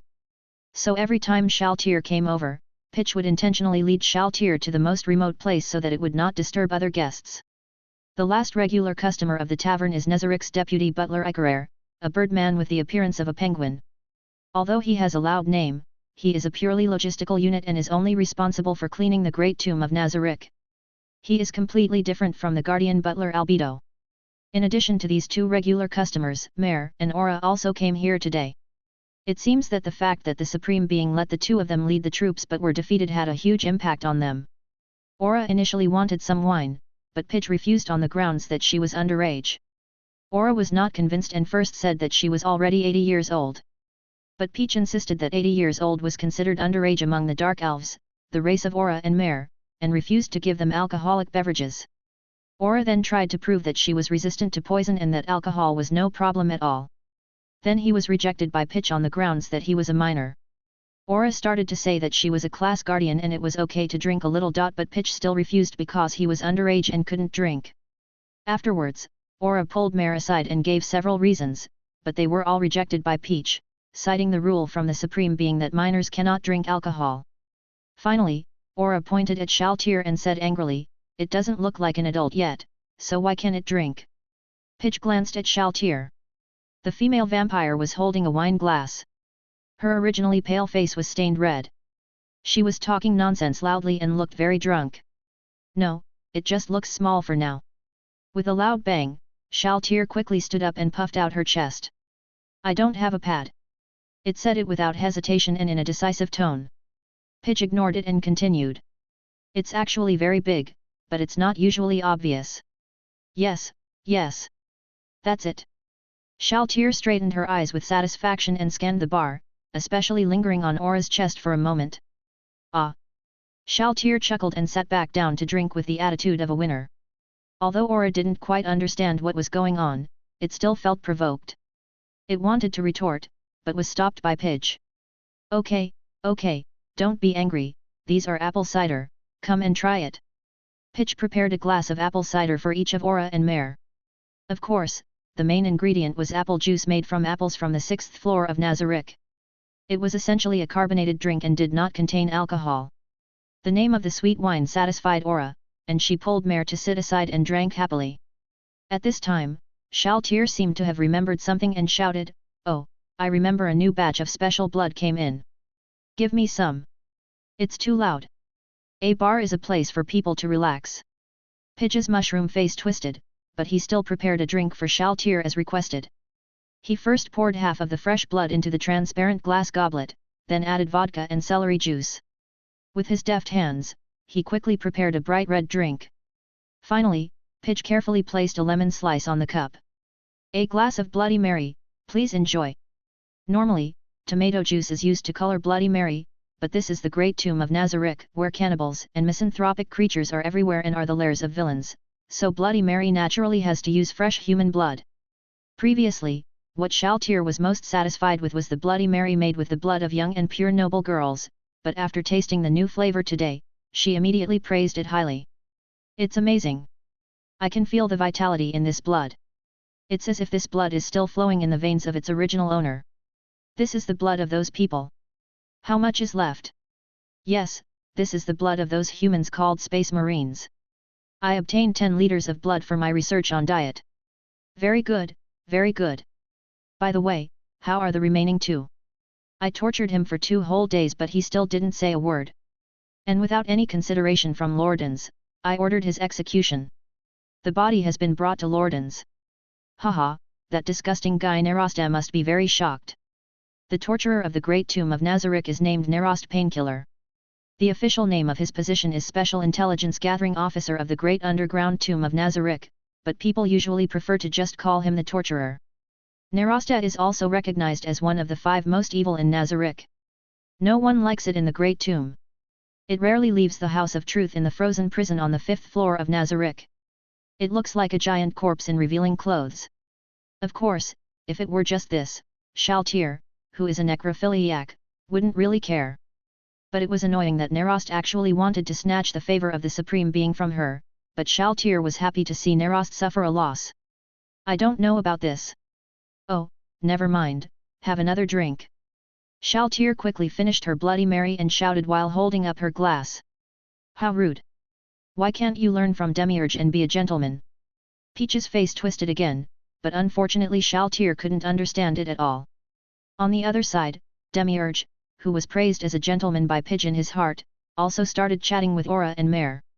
"Don't blame yourself too much. Lordans is so kind. He won't be angry with you." But, we have failed twice in a row. Will we really not disappoint in Sama?" Mare asked carefully, holding the cup with both hands. "It's all right. Lordans is a man of foresight. His wisdom is so profound that it is beyond the comprehension of mortals like us. The arrangements that Lordans has made for you are meant to train you. You just need to do your best. Yes, fail and remember, then use victory to wash away the humiliation." Cocytus also encouraged.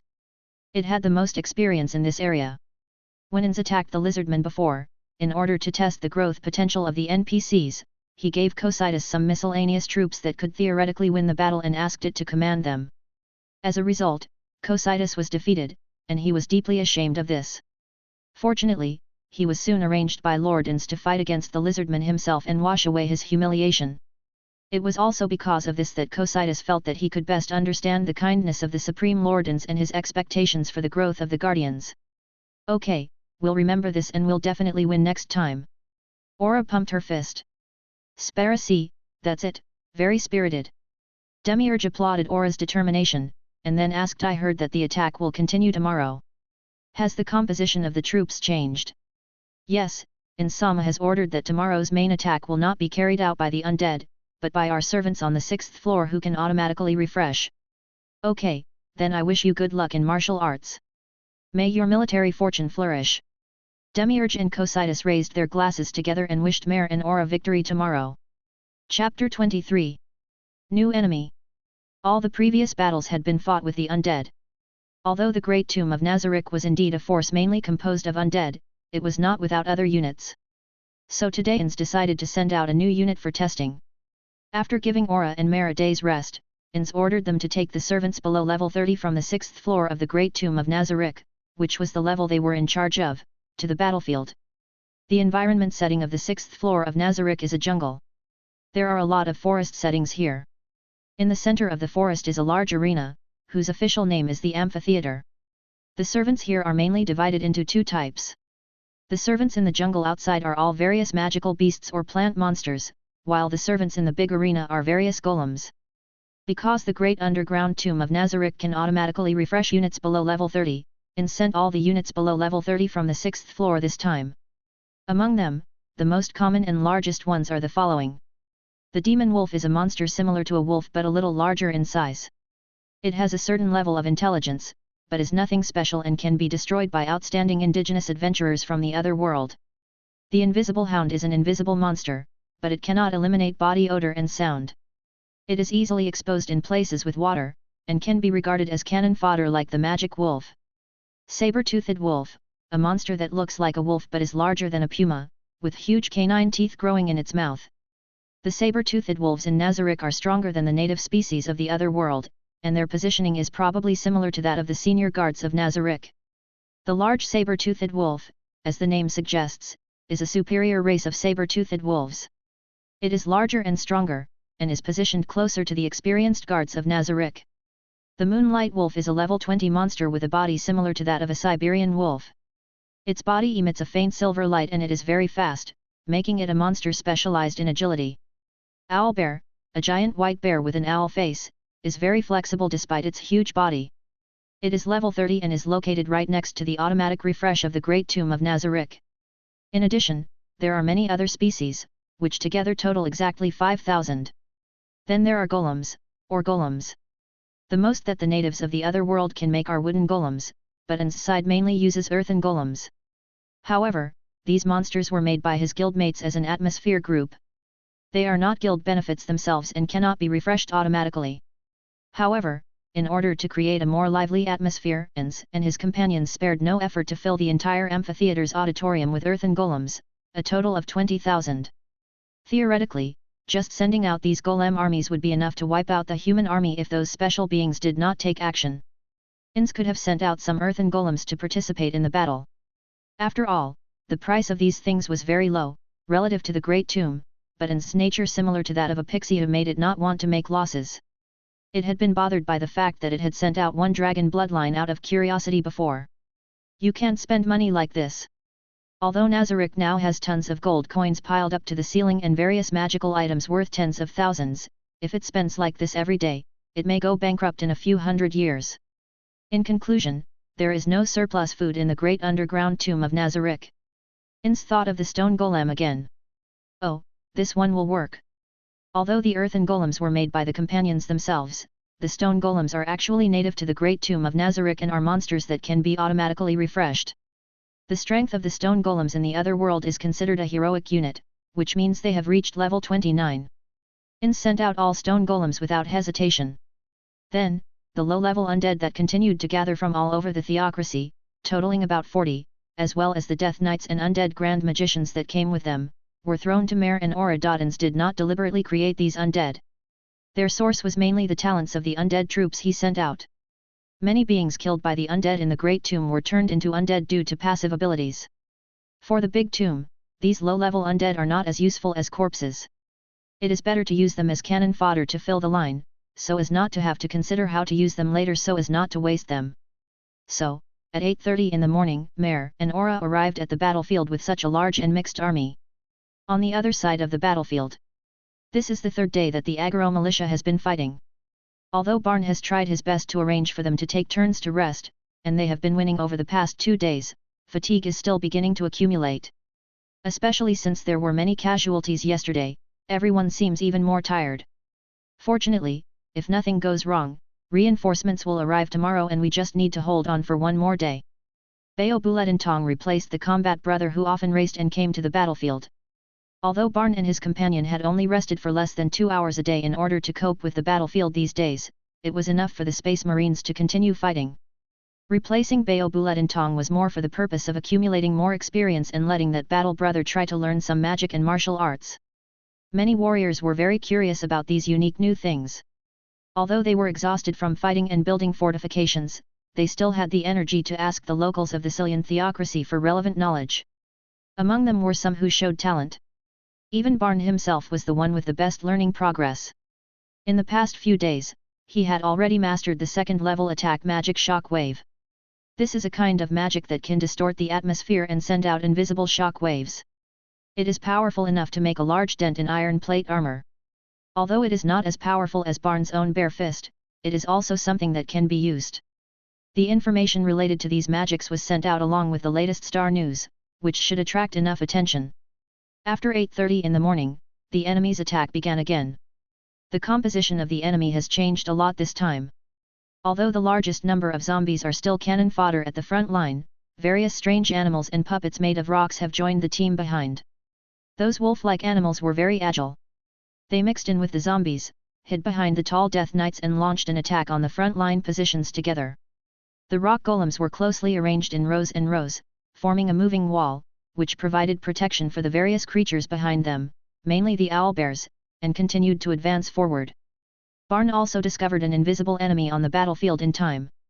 He blew one of them up with a bolt rifle before it regained its form. Although it disappeared quickly, it was discovered through the process that it was a monster that looked like a dog.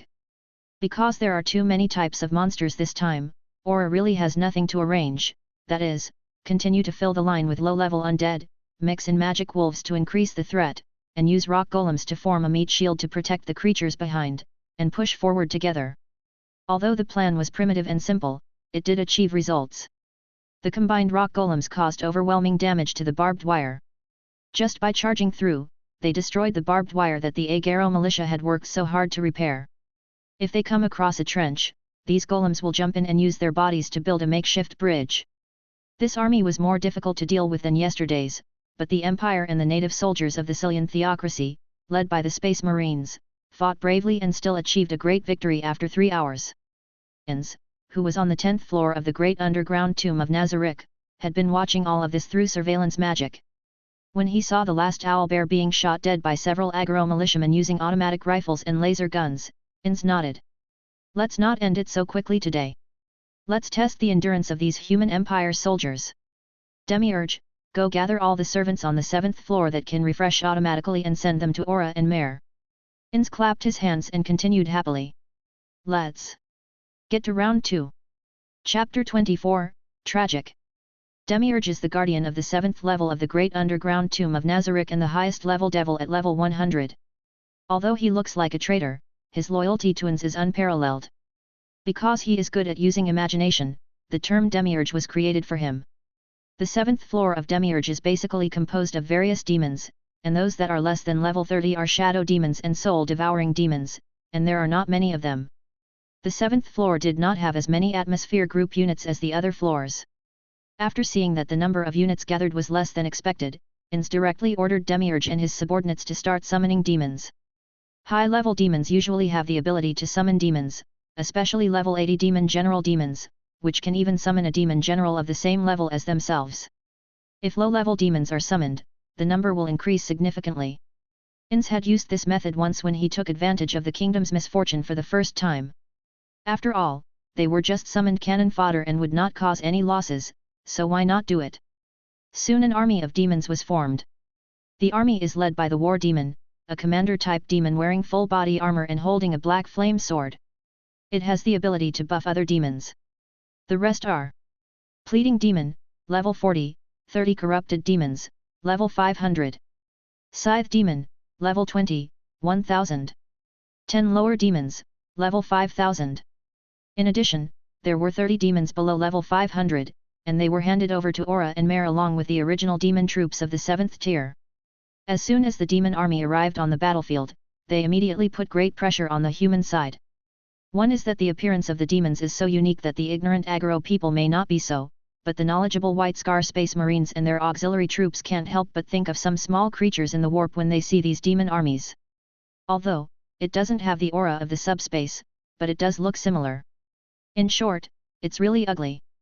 The most important thing in the area is that unlike the previous fixed battles every day, the new enemy means that continuous battles will be launched today. Without any special preparation, the demons began to charge, bringing with them a choking smell of sulfur and all kinds of strange noises. Barn gritted his teeth, hoping that aggro and the local natives could hold on. 2 hours later, Barn killed the last overseer demon with a chainsaw axe. Although most soldiers mainly consume enemies through long-range attacks, their fatigue still increases doubly as the battles continue. Hurry up and treat and repair the defense line. But the battle had just ended when a new enemy appeared. It was the desecrated undead army that they had fought for 2 days. Ainz did not stop, but immediately ordered the well-prepared Nazarick Guard to head to the battlefield together. The brutal battle began again. 3 hours later Bane killed the last of Nazarick's expert guards with his bolter, ending the battle. But even Bane's was beginning to have a definite headache. Barn and his men were just a small exploration force under the White Scars Legion, and the equipment they originally prepared was limited.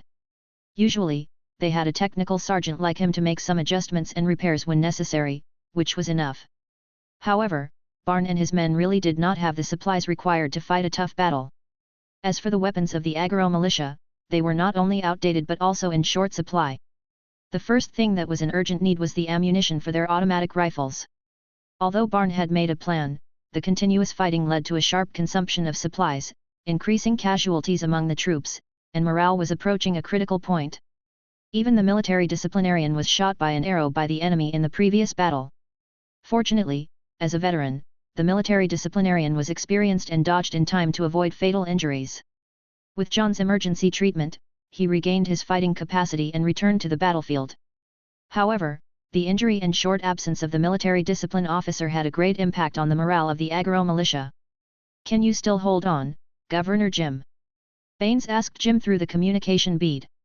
On the other side, Jim stuck the mortal chainsaw sword into the ground and gasped heavily. Just now, he had killed more than a dozen senior Nazarick guards with his own hands.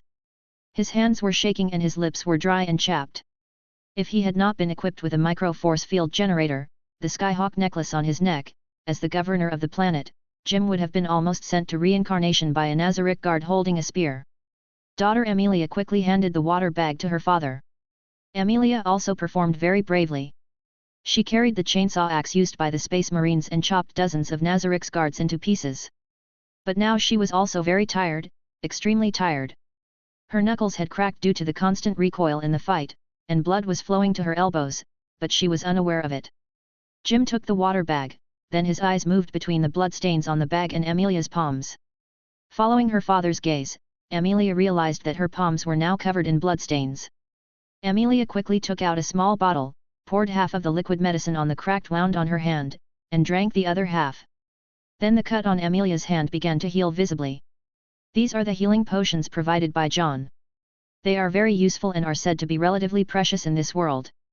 John rummaged through boxes and drawers and found quite a few of them, and distributed as much as possible to the soldiers of the Empire. At this time, Jim also received the communication from Barn. "Lord Baines, ha ha ha ha, my old bones can still hold on," John said, his voice suddenly rising. "Lord Bane, reinforcements will arrive tomorrow. We just need to hold out for another half a day." "Very good, Lord Bane, we will continue to hold out." Jim ended the call, then pulled, dragged, kicked the tired aggro militiamen lying on the ground around him. "You all heard it, right? It will only take half a day for the reinforcements to arrive. Pay attention. Uncle Jim, why should we fight here? This is not our hometown. Besides, we can just run to the spaceship and leave this world. Can't we retreat first? The speaker was a young aggro militiaman, wearing a steel helmet, ill-fitting carapace armor, and holding a laser gun with a bayonet. Jim remembered the name of the militiaman. His name was Jack. He was born after the Aggro Reconquest War. He was 19 years old this year. In addition to being a militiaman, he was also an excellent worker. There were several scratches on Jack's carapace, signs of corrosion on his helmet, and one of his eyebrows was burned off, probably from the battle just now. Are you retreating, you big-headed ghost? Jim hit Jack's helmet hard, and several cracks appeared on the corroded helmet. Jim took a breath and replaced his helmet, which was decorated with the Imperial Skyhawk, with Jack. Ah, Uncle Jim, give me your helmet, what are you going to do? Jim pursed his lips and raised the necklace with the Imperial Sky Eagle engraved on it around his neck with one hand. How can I be the same as you? I am the governor of the planet. See, this is the force field generator that the Emperor himself has touched, this is bragging. The helmet is just a decoration to me. Jim said as he looked seriously into Jack's eyes. Do you really think we should retreat? Yes. Why? This is not our hometown, and these are not our relatives. Why should we come here to fight for them? The Empire's army was not our friends or relatives back then. They crossed a much greater distance, a distance that our crappy spaceship could never reach, and came to the planet that was still ruled by the lizardmen at the time and saved us. Jack, look at me, don't look away, why do you say that? Jack looked a little embarrassed. He stammered, because we're all human. Yes, we are all human. It is our duty to rescue our pitiful comrades who are ruled by aliens. We, who have been rescued, should repay the Empire's kindness. But I'm still afraid. I don't want to die. I want to go home. Kid, even though the spaceship can get there by just passing through the door at the back, don't forget that there is a vacuum at the back. Do you have time to put on the vacuum suit? Besides, if we retreat now, can you guarantee that the enemy will not attack from behind? No, I can't. Yes, remember, kid. Aliens are worse than animals. They have no morals. Once they become strong, they will inevitably invade. When they are weak, they will behave humbly and insignificantly. But you can't trust them. Because once aliens have the chance, they will definitely harm humans. This is determined by their evil nature. Understand, kid? I see, Uncle Jim. Call me Governor on the battlefield. Understood, Governor. Louder please. Understood, Governor. Okay, very spirited. Jim jumped out of the trench and shouted to the aggro militia and the native soldiers of the church from a high position. Reinforcements will arrive soon. All we have to do is hold our ground. In the name of humanity, if aliens come rushing over, we will let them bleed, smash their bones, and push these scum into the cesspool and drown them. And you, the human brothers and sisters of this planet, I know we are just strangers to you, but the blood of mankind connects us. In the battles of the past few days, we have sacrificed our lives for yours. Now please give us your backs. We are no longer strangers. We are the same as you, fellow human beings who share life and death. Destroy the aliens, remove their corrupt blood. Fight for humanity, fight for us, you know it all. Understand? The tired soldiers also responded to Jim with loud shouts. Inside the great tomb, Ainz rubbed his chin as he looked at the human empire's position. It's so full of energy. Did it use some kind of mental magic? Keep sending troops. Let's see how long they can hold out today. By the way, Aura and Mare need to be replaced. As a good leader, you have to ensure that your employees have enough rest time. Well, let Demiurge go. Chapter 25. Tragic. How much time has passed, John couldn't remember clearly, but it must have been a long time. After all, the battle started in the morning and the sun was already setting. The setting sun was as red as blood, and the blood-red light shining on the battlefield added to the solemn and murderous atmosphere. Barbed wire, that's what the magical human empire soldiers called those strange creations. John saw that these simple wall-like things combined with the weapons of the human empire could have a huge blocking effect on low-level enemies, but now all the barbed wire had been destroyed. Some were crushed into a ball by brute force, some were buried by corpses, and some were simply burned into scrap iron by flames. The trenches that were equipped with barbed wire have been filled in by rock golems, and even the first trench facing the enemy was once lost and was only recaptured not long ago. How many people died? John couldn't remember clearly, and he didn't have the energy to calculate, but he felt that even today, half of the knights and priests of the Sicilian theocracy that he was familiar with were gone. John wanted to take a deep breath, but the air was full of burnt and rotten smells, and the bad air made him cough. Haha, it's really embarrassing that you are already a hero but you are coughing because of the stench.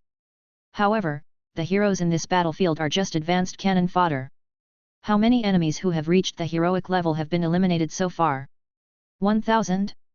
2,000? 5,000? I can't remember clearly, but it doesn't matter. Originally, I was going to die a few days ago.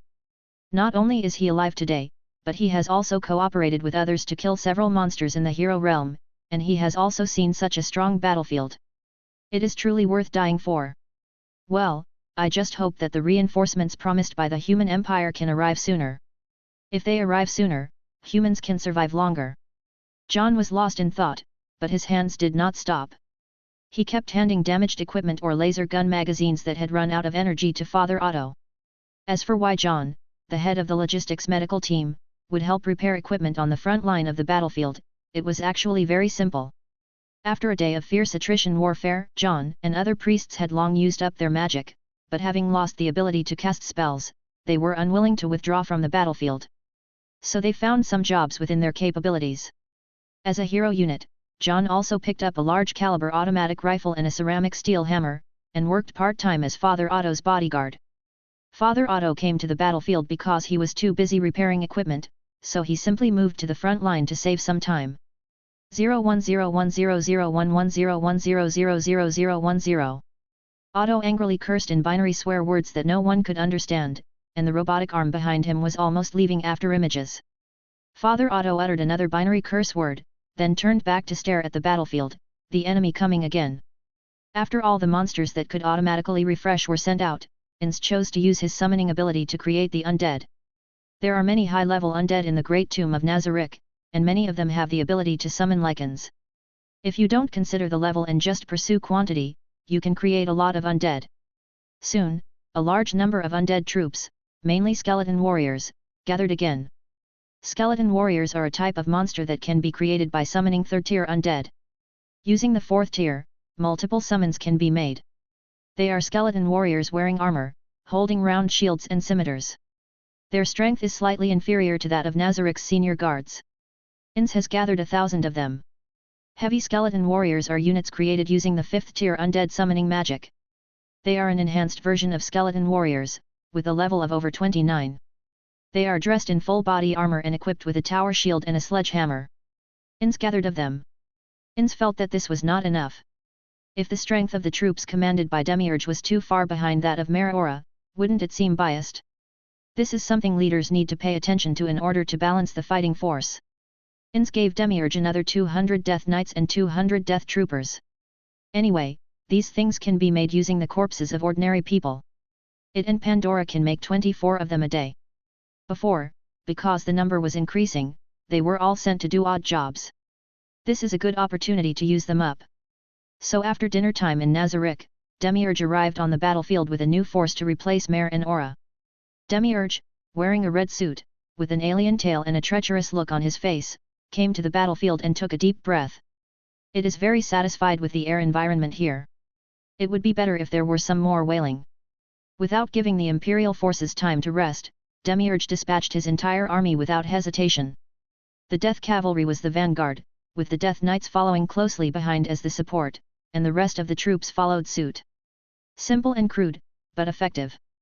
Demiurge analyzed Ainz's thoughts and thought that what Ainz wanted to see now was the struggle of humble humans, so he deliberately had no strategy and chose a simple and rough attack. The 4 enemies who arrived at the scene brought enormous pressure. Especially among them, there are more elite monster combinations of Death Knights and Death Troopers than ever before. 200 Death Knights launched a charge, but the defensive facilities used to block them had already been destroyed. The Death Knights formed a shield wall and the skeleton warriors formed a square formation. But the ammunition was no longer enough, even though it was used with caution. But now, there are less than 200 rounds of heavy explosive bombs left, the bullets of the heavy felling gun have been used up, and most of the magazines of the light gun have been emptied, and they are being charged. The barrels of the flying thunder cannons had been damaged by continuous firing, and one of them had exploded. Even though Father Otto had done emergency repairs, there were only 2 flying thunder cannons left, and there wasn't enough explosives. Even though we were running low on ammunition, we couldn't let the enemy get close to us as the losses were too great. Bao Buletintong gritted his teeth and led the convoy forward. He and his other combat brother drove a modified large truck and took the lead. Fortunately, in the previous battles, not a single vehicle of the human empire was scrapped, but after a series of battles, these vehicles were also attacked in various ways. When Bao Buletintong's truck collided with the death troopers, the hidden injuries left behind directly caused the truck's bearings to break, and the entire truck overturned to the ground. Bao Buletintong kicked open the car door and tried to climb out, but was immediately attacked by the death troopers. Bao Buletintong, who was trapped in the driver's seat, found it difficult to dodge and could only grab the weapons of the 2 attacking death troopers with one hand each. But the 3rd death trooper attacked right after, followed by the 4th, the 5th. Bao Yitong's helmet was knocked off, his scalp was cut off by a sharp sword, and then his skull was pierced and his brain was destroyed. Bao Buletintong was already dead, but his hands were still tightly holding the weapons of the 2 death knights. Boom! A Centaur assault vehicle fell to the ground after a collision with the death troopers. After the machine gunner inside the vehicle realized that there was no possibility of survival, he directly used the remaining heavy bomb to bombard the assault vehicle's promethium fuel tank, causing a secondary explosion. The assault vehicle's behavior inspired the remaining vehicles, and in subsequent battles, 2 more vehicles successfully launched self-destruction, but the remaining vehicles were not so lucky. The crew members didn't even have time to launch a self-detonation before they all died. Chapter 26. Tragic part. At the cost of all the crew members' deaths, they disrupted the death troopers' charge formation and bought a small amount of time. Although this amount of time is more like a suspended death sentence for the current human army. Barn watched helplessly as his battle brothers were killed by the enemy. The feeling of powerlessness made him angry, and the dying roar of mankind stimulated his extraordinary nerves. But he still gave orders calmly, doing everything possible to deploy the only firepower on the battlefield to snipe the enemy. Wait until the enemy approaches. He waited until the shriveled and hideous face of his death trooper was almost in front of him before he shouted heartbreakingly. For the Khan and the Emperor. Kill the aliens. Then he killed a death trooper with one axe. The most brutal melee combat began. The melee weapons of the human empire are not like those of ordinary natives in the other world that cannot break through the defense of the Death Knight, but ordinary aggro militia and aliens, and even the soldiers of the auxiliary army, are still just humans after all. They were at an overwhelming disadvantage in hand-to-hand combat with monsters. Even if they behaved very, very bravely, it was still difficult to change the gap in strength. The number of human casualties began to increase rapidly. The military disciplinarian wielded his chainsaw sword and fought with a Death Knight. He lost an arm and chopped off half of the Death Knight's body. Then he kicked the Death Knight again, completely knocking him down. But the military disciplinarian didn't even have time to take a look at his wound before he was pierced through by a javelin thrown by the heavily armored skeleton warrior behind him. The military discipline officer with only one hand kept coughing up blood and fragments of internal organs. He could not survive. Several heavily armored skeleton warriors surrounded him. Ah, just what I wanted. The grenades had been used up long ago, but just now, the military discipline officer switched his laser pistol to overload mode. Boom! A small explosion on the vast battlefield destroyed 3 heavily armored skeleton warriors. An old soldier from the Solar Star region eventually died on the battlefield farthest away from his hometown. Can his soul return to the Golden Throne? Of course you can, even though the situation on the battlefield was extremely dire, humans did not give up fighting. Jim and Amelia fought back to back, cooperating with each other. But Jim is old after all, and his hometown is very poor. But as the governor of the planet, he can save enough money for himself to undergo life-extending surgery. But he did not do so, and was willing to accept a life of poverty, which made him a popular governor. This also made him unable to resist the passage of time, and his reaction and muscle strength declined a lot. Oh, it's amazing. Why would weak, humble, lowly humans rebel against the great supreme being? A death trooper stopped the attack and looked at Governor Jim leisurely with several skeleton warriors. If Ainz were here, he would probably be very curious.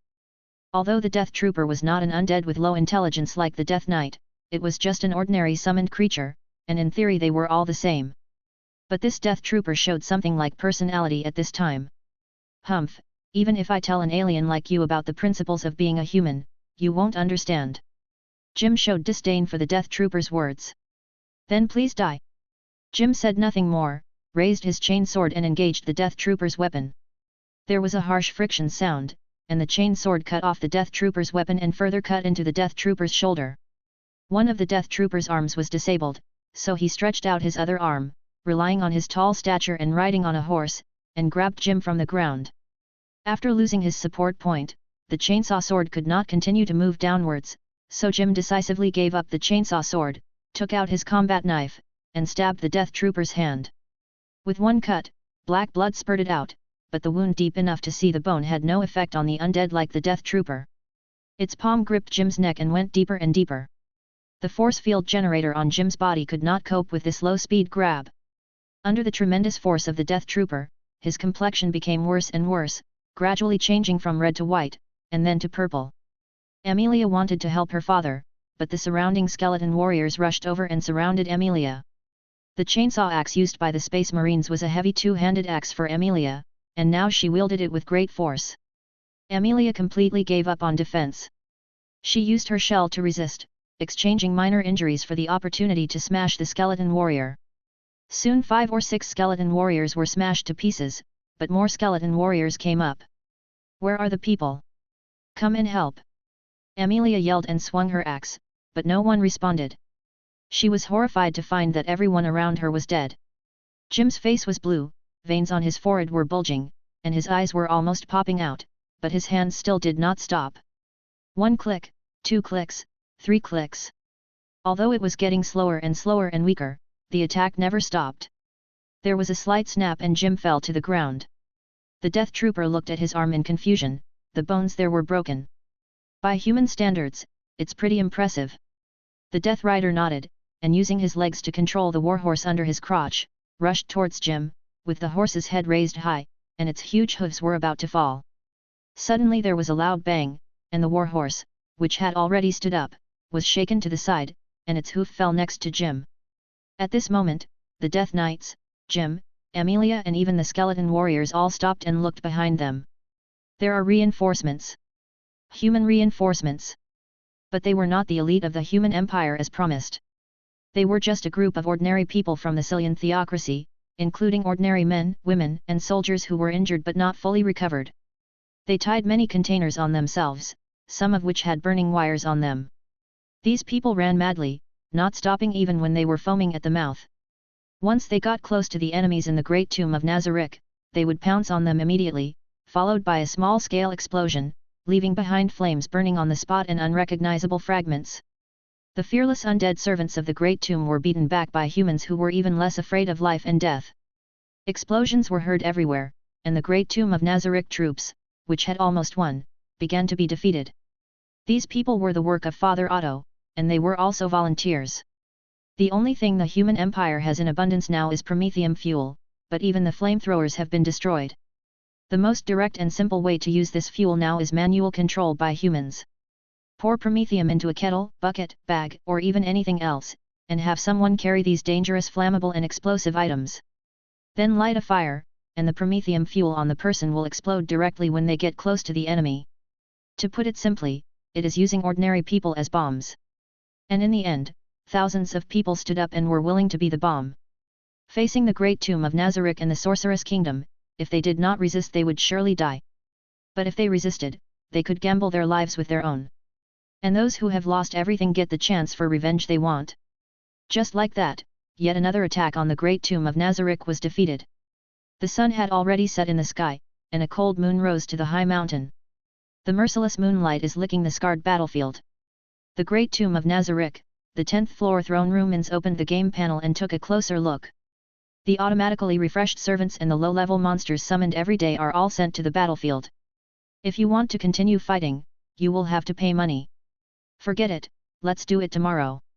Ainz called back Demiurge. So on June 30.890, M6. Humanity wins again but also paid a heavy price. Total killed Space Marine 1. Auxiliary troops, 97 people. Aggro militia 634 people. 571 priests and soldiers of the Cillian theocracy. 3,125 people. Sacrifice is the cornerstone of the Empire, but the Empire never forgets the enemies who force humanity to make sacrifices. Chapter 27. The Last Journey. Subspace. The Hell Girl cruiser is moving forward quickly. Mamiko Romanov sat in the captain's room, leisurely drinking afternoon tea. Although it is not convenient to tell time in the subspace, the habits developed over the years have made Mamiko's biological clock very accurate. Feeling the sweet aftertaste of the high-quality black tea in her mouth, Mamiko seemed to be in a good mood. Although they had lost a company of soldiers and 20 guards Ogren, they had obtained a set of extremely practical STC templates. Compared with this generous reward, all the sacrifices were worth it. Mamiko, who came from a high-ranking noble family, never considered herself the same as ordinary soldiers. Although she never owed her soldiers anything less in terms of material treatment and honor, this was more of a means of controlling her subordinates. Compared with the huge benefits she could gain, Mamiko didn't care about the minor casualties of the soldiers. There are many officers like Mamiko who are of aristocratic origin, but now it is still the great crusade of mankind to recover lost territory and make vigorous progress, not the corrupt 40k theocracy that was sustainable and doomed to fail. Even if someone like Mamiko is pretending, she still has to maintain basic respect for the soldiers. But this did not prevent her from completing the basic work. She imagined that with the achievement of discovering the STC template, she would become an army general of the Empire with the help of the Mechanikus. Start as a brigadier general, and in a few years you will be a major general, and lieutenant general will not be a problem. If everything goes well, you may even become an army general. By then, she will truly surpass the power of her own family. The navigator had already predicted his future. Navigators are the few legal subhumans in the human empire.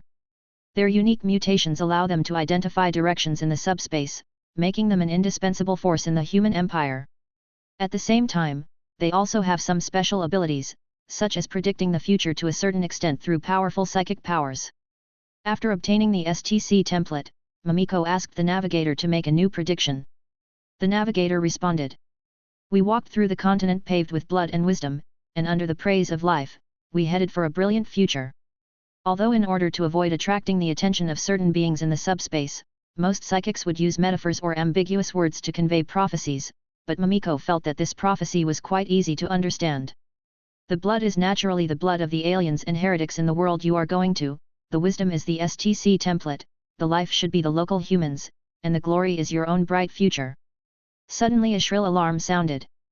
The sentry's nervous report came from the communication array in the captain's room. There are things out there. Lots of them.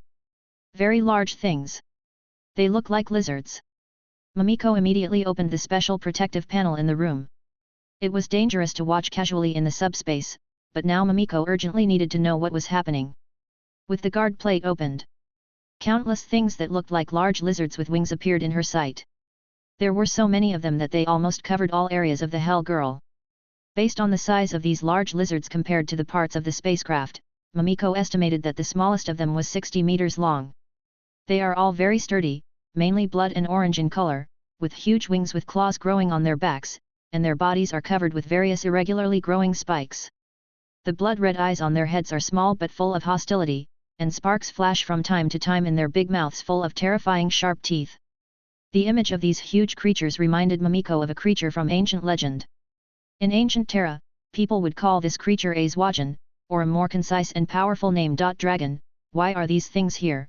It was obvious that he would be able to leave the subspace soon. Turn the Geller force field to maximum. Don't attack yet. Try. Before he could finish his words, these dragon-like subspace creatures launched the first attack. Some of them spewed fireballs from their mouths that could cause huge explosions, while others pounced directly on Geller's position and started biting him. High Gothic expletive, full fire. Get out there, we'll be out of the warp soon. Following Mamiko's order, the macro cannon and light spear array on the Jigoko Shaojo began firing. Hell Girl upper deck.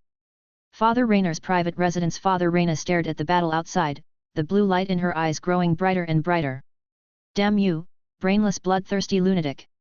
They didn't even know anything and just came over to cause trouble. There are 4 supreme gods in the warp, namely Kern, Nurgle, Tseentch, and Slaanesh. The 4 gods are not on good terms, and it is their nature to trip each other up, and Tseentch and Kern are particularly at odds. In almost all cases, Kern doesn't mind helping out as long as he can get Ainz out of his way. Even though he had no idea what Ainz was planning to do. And now, Kern, the supreme blood god, discovered that Ainz suddenly invested a lot of power to change the fate of some people, so he immediately followed suit and sent out his little pet, the Kern Star Dragon. Although the ship's light spears and macro cannons were extremely powerful, these dragons that had been blessed by the power of Kern were no longer ordinary creatures. For a moment, they even overwhelmed the firepower of the space cruiser. The Lord of Change needs to do something, but the Master of Destiny often does not need to do it himself, just gently fiddle with the web of fate. Just as a butterfly flapping its wings in the Amazon rainforest can cause a typhoon in America, the chain reaction will produce the results that Ainz, the Lord of Change, wants. The Kern Star Dragons, unafraid of death, kept crashing into the Geller force field, and even some of them gradually slipped through the net. Mamiko even saw a Kern Star Dragon pounce outside the captain's room where she was, staring at her through the wall with its blood-red eyes. Although theoretically this subspace creature should not be able to see anything through the specially treated armor belt, Mamiko still felt as if there was some existence, some extremely vast existence observing her. At this moment, a hand much larger than the cruiser suddenly stretched out from the depths of the warp and grabbed a large number of Kern Star Dragons. Mamiko looked at the huge arm in horror, and seemed to hear countless screams coming from all over the spacecraft. How to describe that arm? The power of that arm was almost beyond the limits of what human language could describe. If you must say it, it is a giant hand that is more than 10 kilometers long. The skin of the palm is a dirty green, and a large amount of pus is gushing out from all parts of the giant hand like a flood breaking through a dam. If you look closely, you will find that this giant hand is actually made up of the corpses of countless creatures. You can even find densely packed, countless faces of intelligent creatures on the giant hand, and each face has a strange smile. With a hearty laugh, the giant hand retracted, taking away more than 1/3 of the Kern Dragons. The remaining Kern Dragons were no longer able to stop the Hell Girl. The spacecraft easily crossed the final distance at full acceleration, rushed out of the subspace and arrived in the real universe. The destination is very close, and it will take less than 3 hours to reach it by sailing at sub-light speed. The crisis is over, but what on earth were those things just now?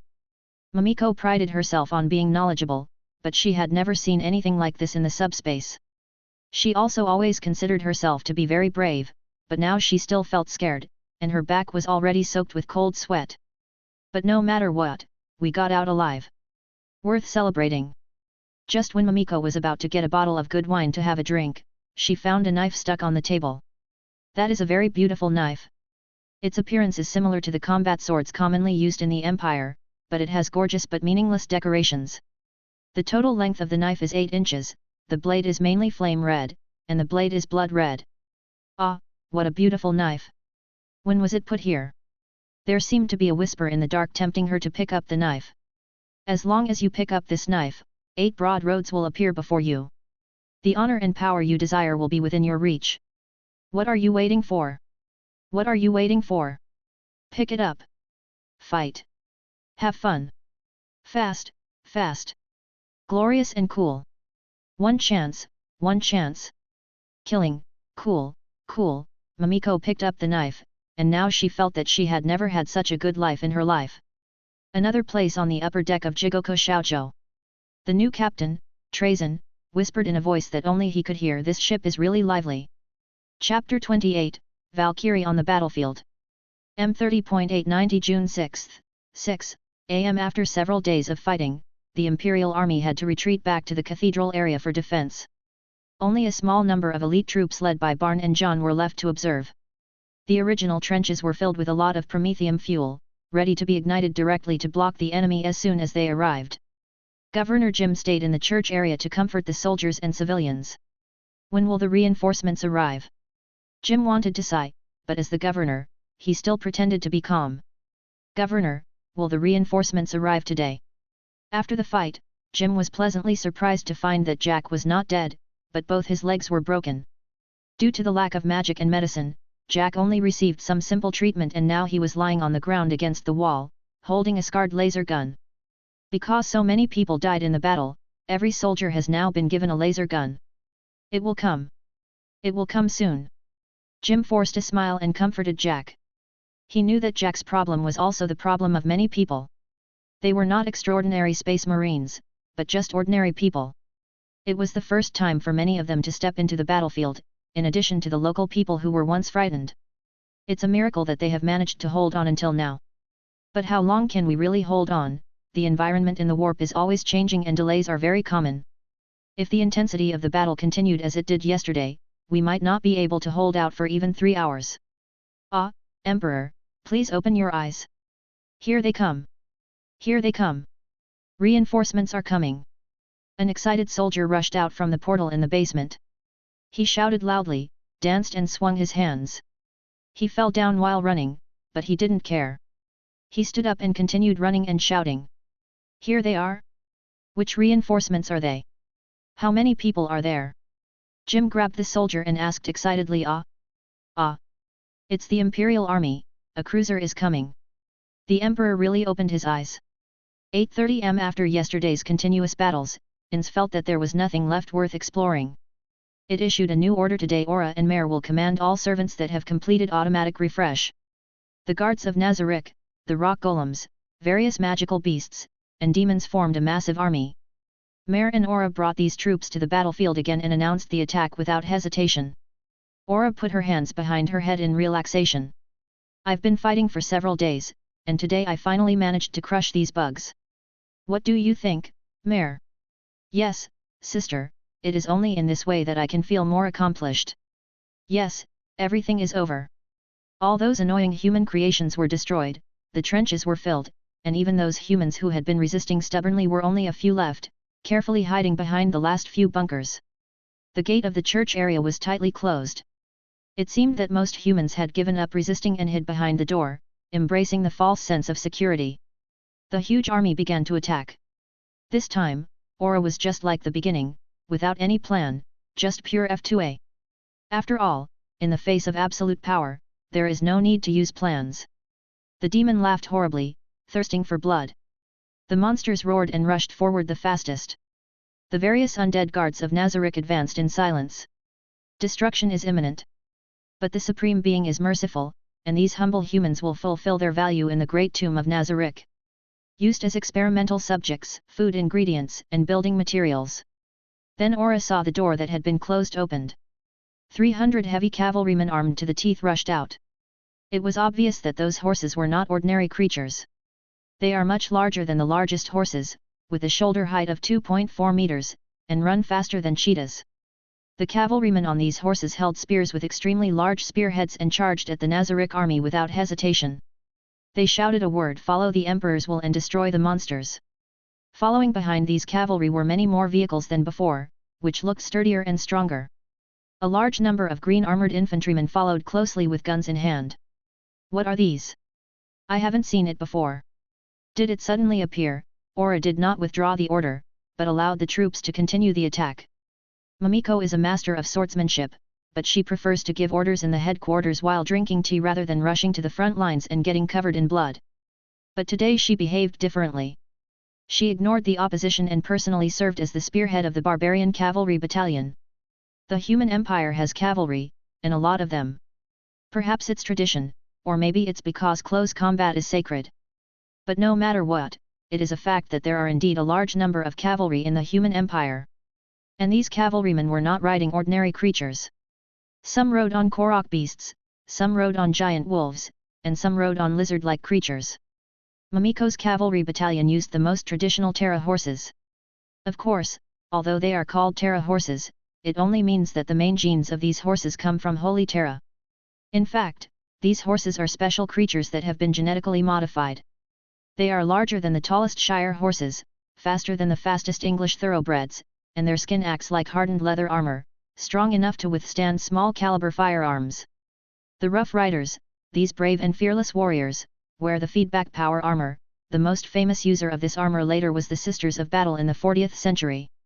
They use melta and explosive spearheads, which are so powerful that they can even kill space marines if they can hit. Armed with laser pistols and monomolecular combat scimitars as secondary weapons, they are powerful warriors and the elite of the Imperial army. As the team leader, Mamiko is even better equipped. She rode the largest of the horses, which were covered in heavy carapace armor. Wearing fine force feedback power armor. She was wearing 3 individual force field generators and holding a 5-meter-long power halberd. The halberd blade emitted a faint blue light. Those were the decomposition force fields after being activated. Once in contact, it would directly disintegrate flesh, blood, metal, or anything else into molecules. He had another power sword slung across his back, a sheathed combat knife on his left waist, and a mortal bolter on his right waist. 5 Ogren smart heads wearing full-body finely crafted carapace armor, with an oversized caliber tearing gun in one hand and a fine gold axe in the other, followed Mamiko closely as bodyguards. Mamiko was very excited, and the corners of her mouth on the exquisite face hidden in the helmet cracked, revealing a somewhat hideous smile. Yes, it is very exciting, this world is so interesting. What's more, you can join the battle as soon as you arrive. Isn't it more joyful to defeat the aliens? But something seemed wrong. Never mind. She felt that the power halberd in her hand was thirsty for blood. We must kill 880 aliens today, pile their heads into a mausoleum, and offer them as a sacrifice to the great emperor. Mamiko rushed the fastest, and some wolves emitting faint silver light blocked her way. Mamiko didn't even bother to pay attention to her and drove her warhorse to knock the wolves away. Then there were giant wolves as big as lions with huge teeth. Mamiko turned her wrist and swung the power halberd lightly, instantly splitting more than a dozen such giant wolves into pieces. Mamiko felt that the combat knife she had obtained some time ago was trembling slightly because of her killing spree. A warm current flowed out of it and quickly flowed into her limbs and bones, replenishing Mamiko's physical strength and making her even stronger. But Mamiko could feel that these things were not enough. After being slashed by the power halberd, the bodies of those creatures disappeared directly. They seemed to have no souls and their blood was fake. Not enough, not enough. Mamiko continues to attack. The powerful power halberd flew up and down as if it was in an empty space. A tall corpse knight blocked Mamiko's way, but Mamiko didn't even look at it. She used her power halberd to lift the tall death knight into the air and then slammed it heavily to the ground. Still not enough. No soul, no blood. Kill, kill, kill, kill, kill, kill, kill. 8 smooth roads, 8 kinds of glory. Follow the emperor's will and destroy the monsters. Mamiko roared again, and the barbarian cavalrymen behind her shouted loudly after seeing their leader's heroic performance. Follow the emperor's will and destroy the monsters. Then they quickly sped up their horses and tried to catch up with Mamiko. The team leader runs too damn fast. The 5 smart guys were left far behind and failed to catch up with their employer, which made them angry. They began to fire wildly and smashed all the enemies that blocked their way with their guns and clubs. Barn and the 2 remaining White Scars Space Marines followed on motorcycles. What surprised Barn was that even the White Scars Space Marines, who were famous for their excellent driving skills, were left behind by Mamiko. These sisters are too strong. I really want to race with her if I have the chance. Mamiko didn't care about the Space Marines' thoughts. She continued to move forward and rushed into the formation of golems. After chopping dozens of rock golems into pieces and dropping a few melta grenades, Mamiko rushed out from the golem queue and continued to move forward. The 2 Valkyrie-armed transport planes barely kept up with the commander's speed because they didn't have to worry about being blocked by enemies on the ground. The 2 armed transport planes faced the enemies below, using the multiple lasers and heavy bombs on the planes to launch crazy attacks on the enemies on the ground to cover Mamiko's charge. After cutting off 8 Nazarick expert guards in half with just one blow, Mamiko rushed out of the Nazarick army's formation. With no enemies ahead to block her view, Mamiko used the 5-meter-long power halberd with just one hand, swinging it continuously without even looking, and crushed any Nazarick guards who dared to approach. Mamiko used her free hand to make a V sign. She first pointed at her eyes with 2 fingers, and then pointed at Aura and Mare who were observing the battlefield from a distance. Aura and Mare were enraged by the provocation from the humans they looked down upon. If Ainz had not ordered them not to take action, Aura would have already run within 2 kilometers and attacked Mamiko. Mamiko ignored them and turned around to fight back again. Mamiko reunites with the rest of the Savage Riders, joins up with the Cerberus and Chimera armored vehicles, and continues the killing spree. The Nazarick army that had been showing off its might yesterday fell one after another after facing sufficient artillery fire, just like the mortals they had slaughtered before. In the throne room on the 10th floor of the Great Tomb of Nazarick, Ainz looked at everything in front of him and fell into deep thought. How come so many of them appear again, and they are much stronger than before? The one riding the horse the fastest can probably kill even a high-level undead of level 60. What should we do? Ah, that's right, let's retreat and collect intelligence first. Ainz gave the order to retreat, and although Aura and Mare were reluctant, they immediately obeyed the order of the Supreme Being. On the battlefield, Under the purification of sacred weapons such as multi-barreled lasers, melta weapons, plasma equipment, and heavy bombs, the abandoned Nazarick troops quickly disappeared, and soon the last enemy from Nazarick was killed by Mamiko herself with that unique combat knife. Cheers resounded across the battlefield once again. Chapter 29, Another Empire's Meeting. Indigenous Proto-Human Empire. Baja's Empire. In the magnificent banquet hall of the palace. Gilnifral Wen Farid El, the current emperor of the Baharis Empire, is known as the Blood Emperor because of his bloody and cruel methods of cleansing the nobles and strengthening centralization. He is still very young, wise, and intelligent, and is destined to become a great leader of the Baja's Empire. This was how it should have been. Everything he had was destroyed by Ainz. After a series of hopeless resistances, Gilkenifer chose to lie down. Now he was sitting in the banquet hall, eating the most luxurious dishes and tasting fine wine. His handsome face had become slightly fatter, and his bright red eyes, which once had a sharp gaze, now looked lazy. According to the news from the Sorceress Kingdom, the Church's forces have held off the Sorcerer King's army for 4 or 5 days. What do you think? Although it is hard to believe, they are actually having a meeting now, and it is a very high-level meeting. But it seems so casual. That's normal. Because Gilkenifer has completely handed over the internal and foreign affairs of the Baharis Empire to the Sorceress Kingdom, there is no need to consider these complicated matters now. A minister said. The Silan theocracy was founded by the 6 great gods. It has a profound heritage and perhaps still retains a certain amount of power. Humph, that's impossible. How can the theocracy possibly resist the Sorceress Kingdom? Gilniver thought cutting the steak was too difficult, so he just grabbed the steak with his hands and started eating it without any etiquette. It may be the participation of the reviewing nations or other forces.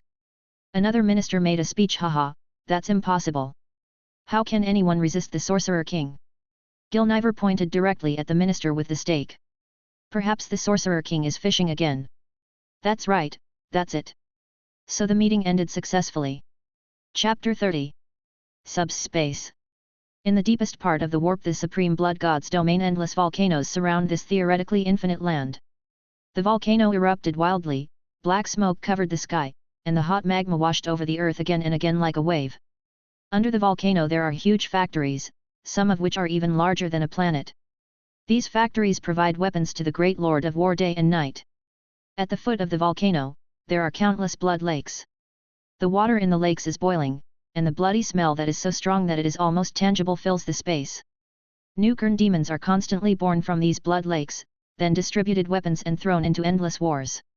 Crossing the siege of the volcano and entering the wilderness, you can see the war happening everywhere. Billions of blood demons are divided into 8 major factions here, attacking each other and changing their camps at any time. They sacrificed the great blood god with the heads of powerful enemies and the sounds of blood splattering. In the wasteland, there are 8 tall towers made of skulls, guarding a brass castle that is larger than a planet. These towers are so huge that they reach the sky.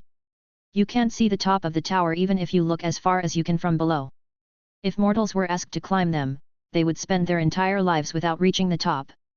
The brass castle is the palace of Kern, the great god of blood, lord of skulls, king of war and glory, god of courage, and one of the 4 supreme beings in the high heaven.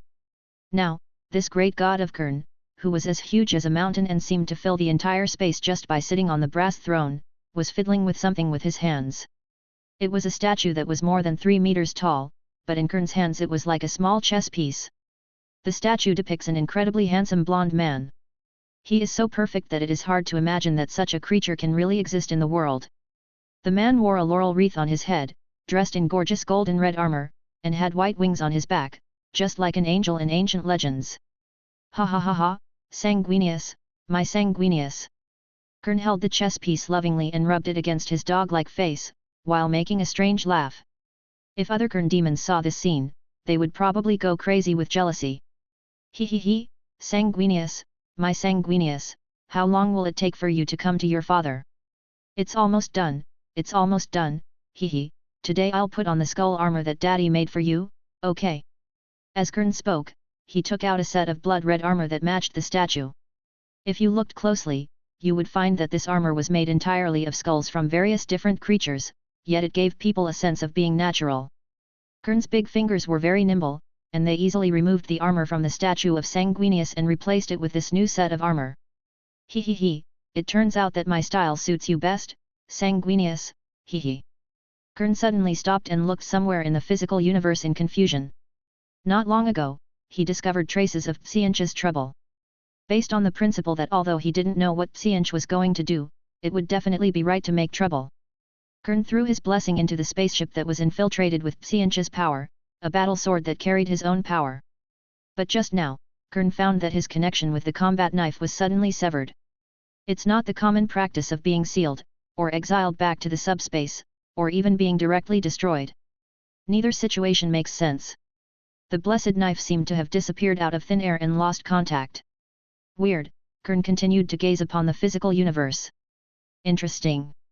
It seems that the effort put in casually is not enough. Something happened that I didn't know about. Haha, it is necessary to increase investment. Ainz the Great Lord of Change is weaving the web of fate. Now he once again stopped his hands from weaving fate and smiled. Gone. The great demon that represented a part of himself, the eye of Ainz, was gone. There is no return to the warp, unlike death. Never seen before. But change is always a good thing. Ha ha ha ha.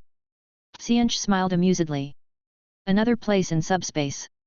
The newly born demon prince is wandering around, looking for new prey. This demon prince is an alien world terminator. They were a group of aliens that had not yet officially set foot in the starry sky, and they had never appeared in the records of the human world.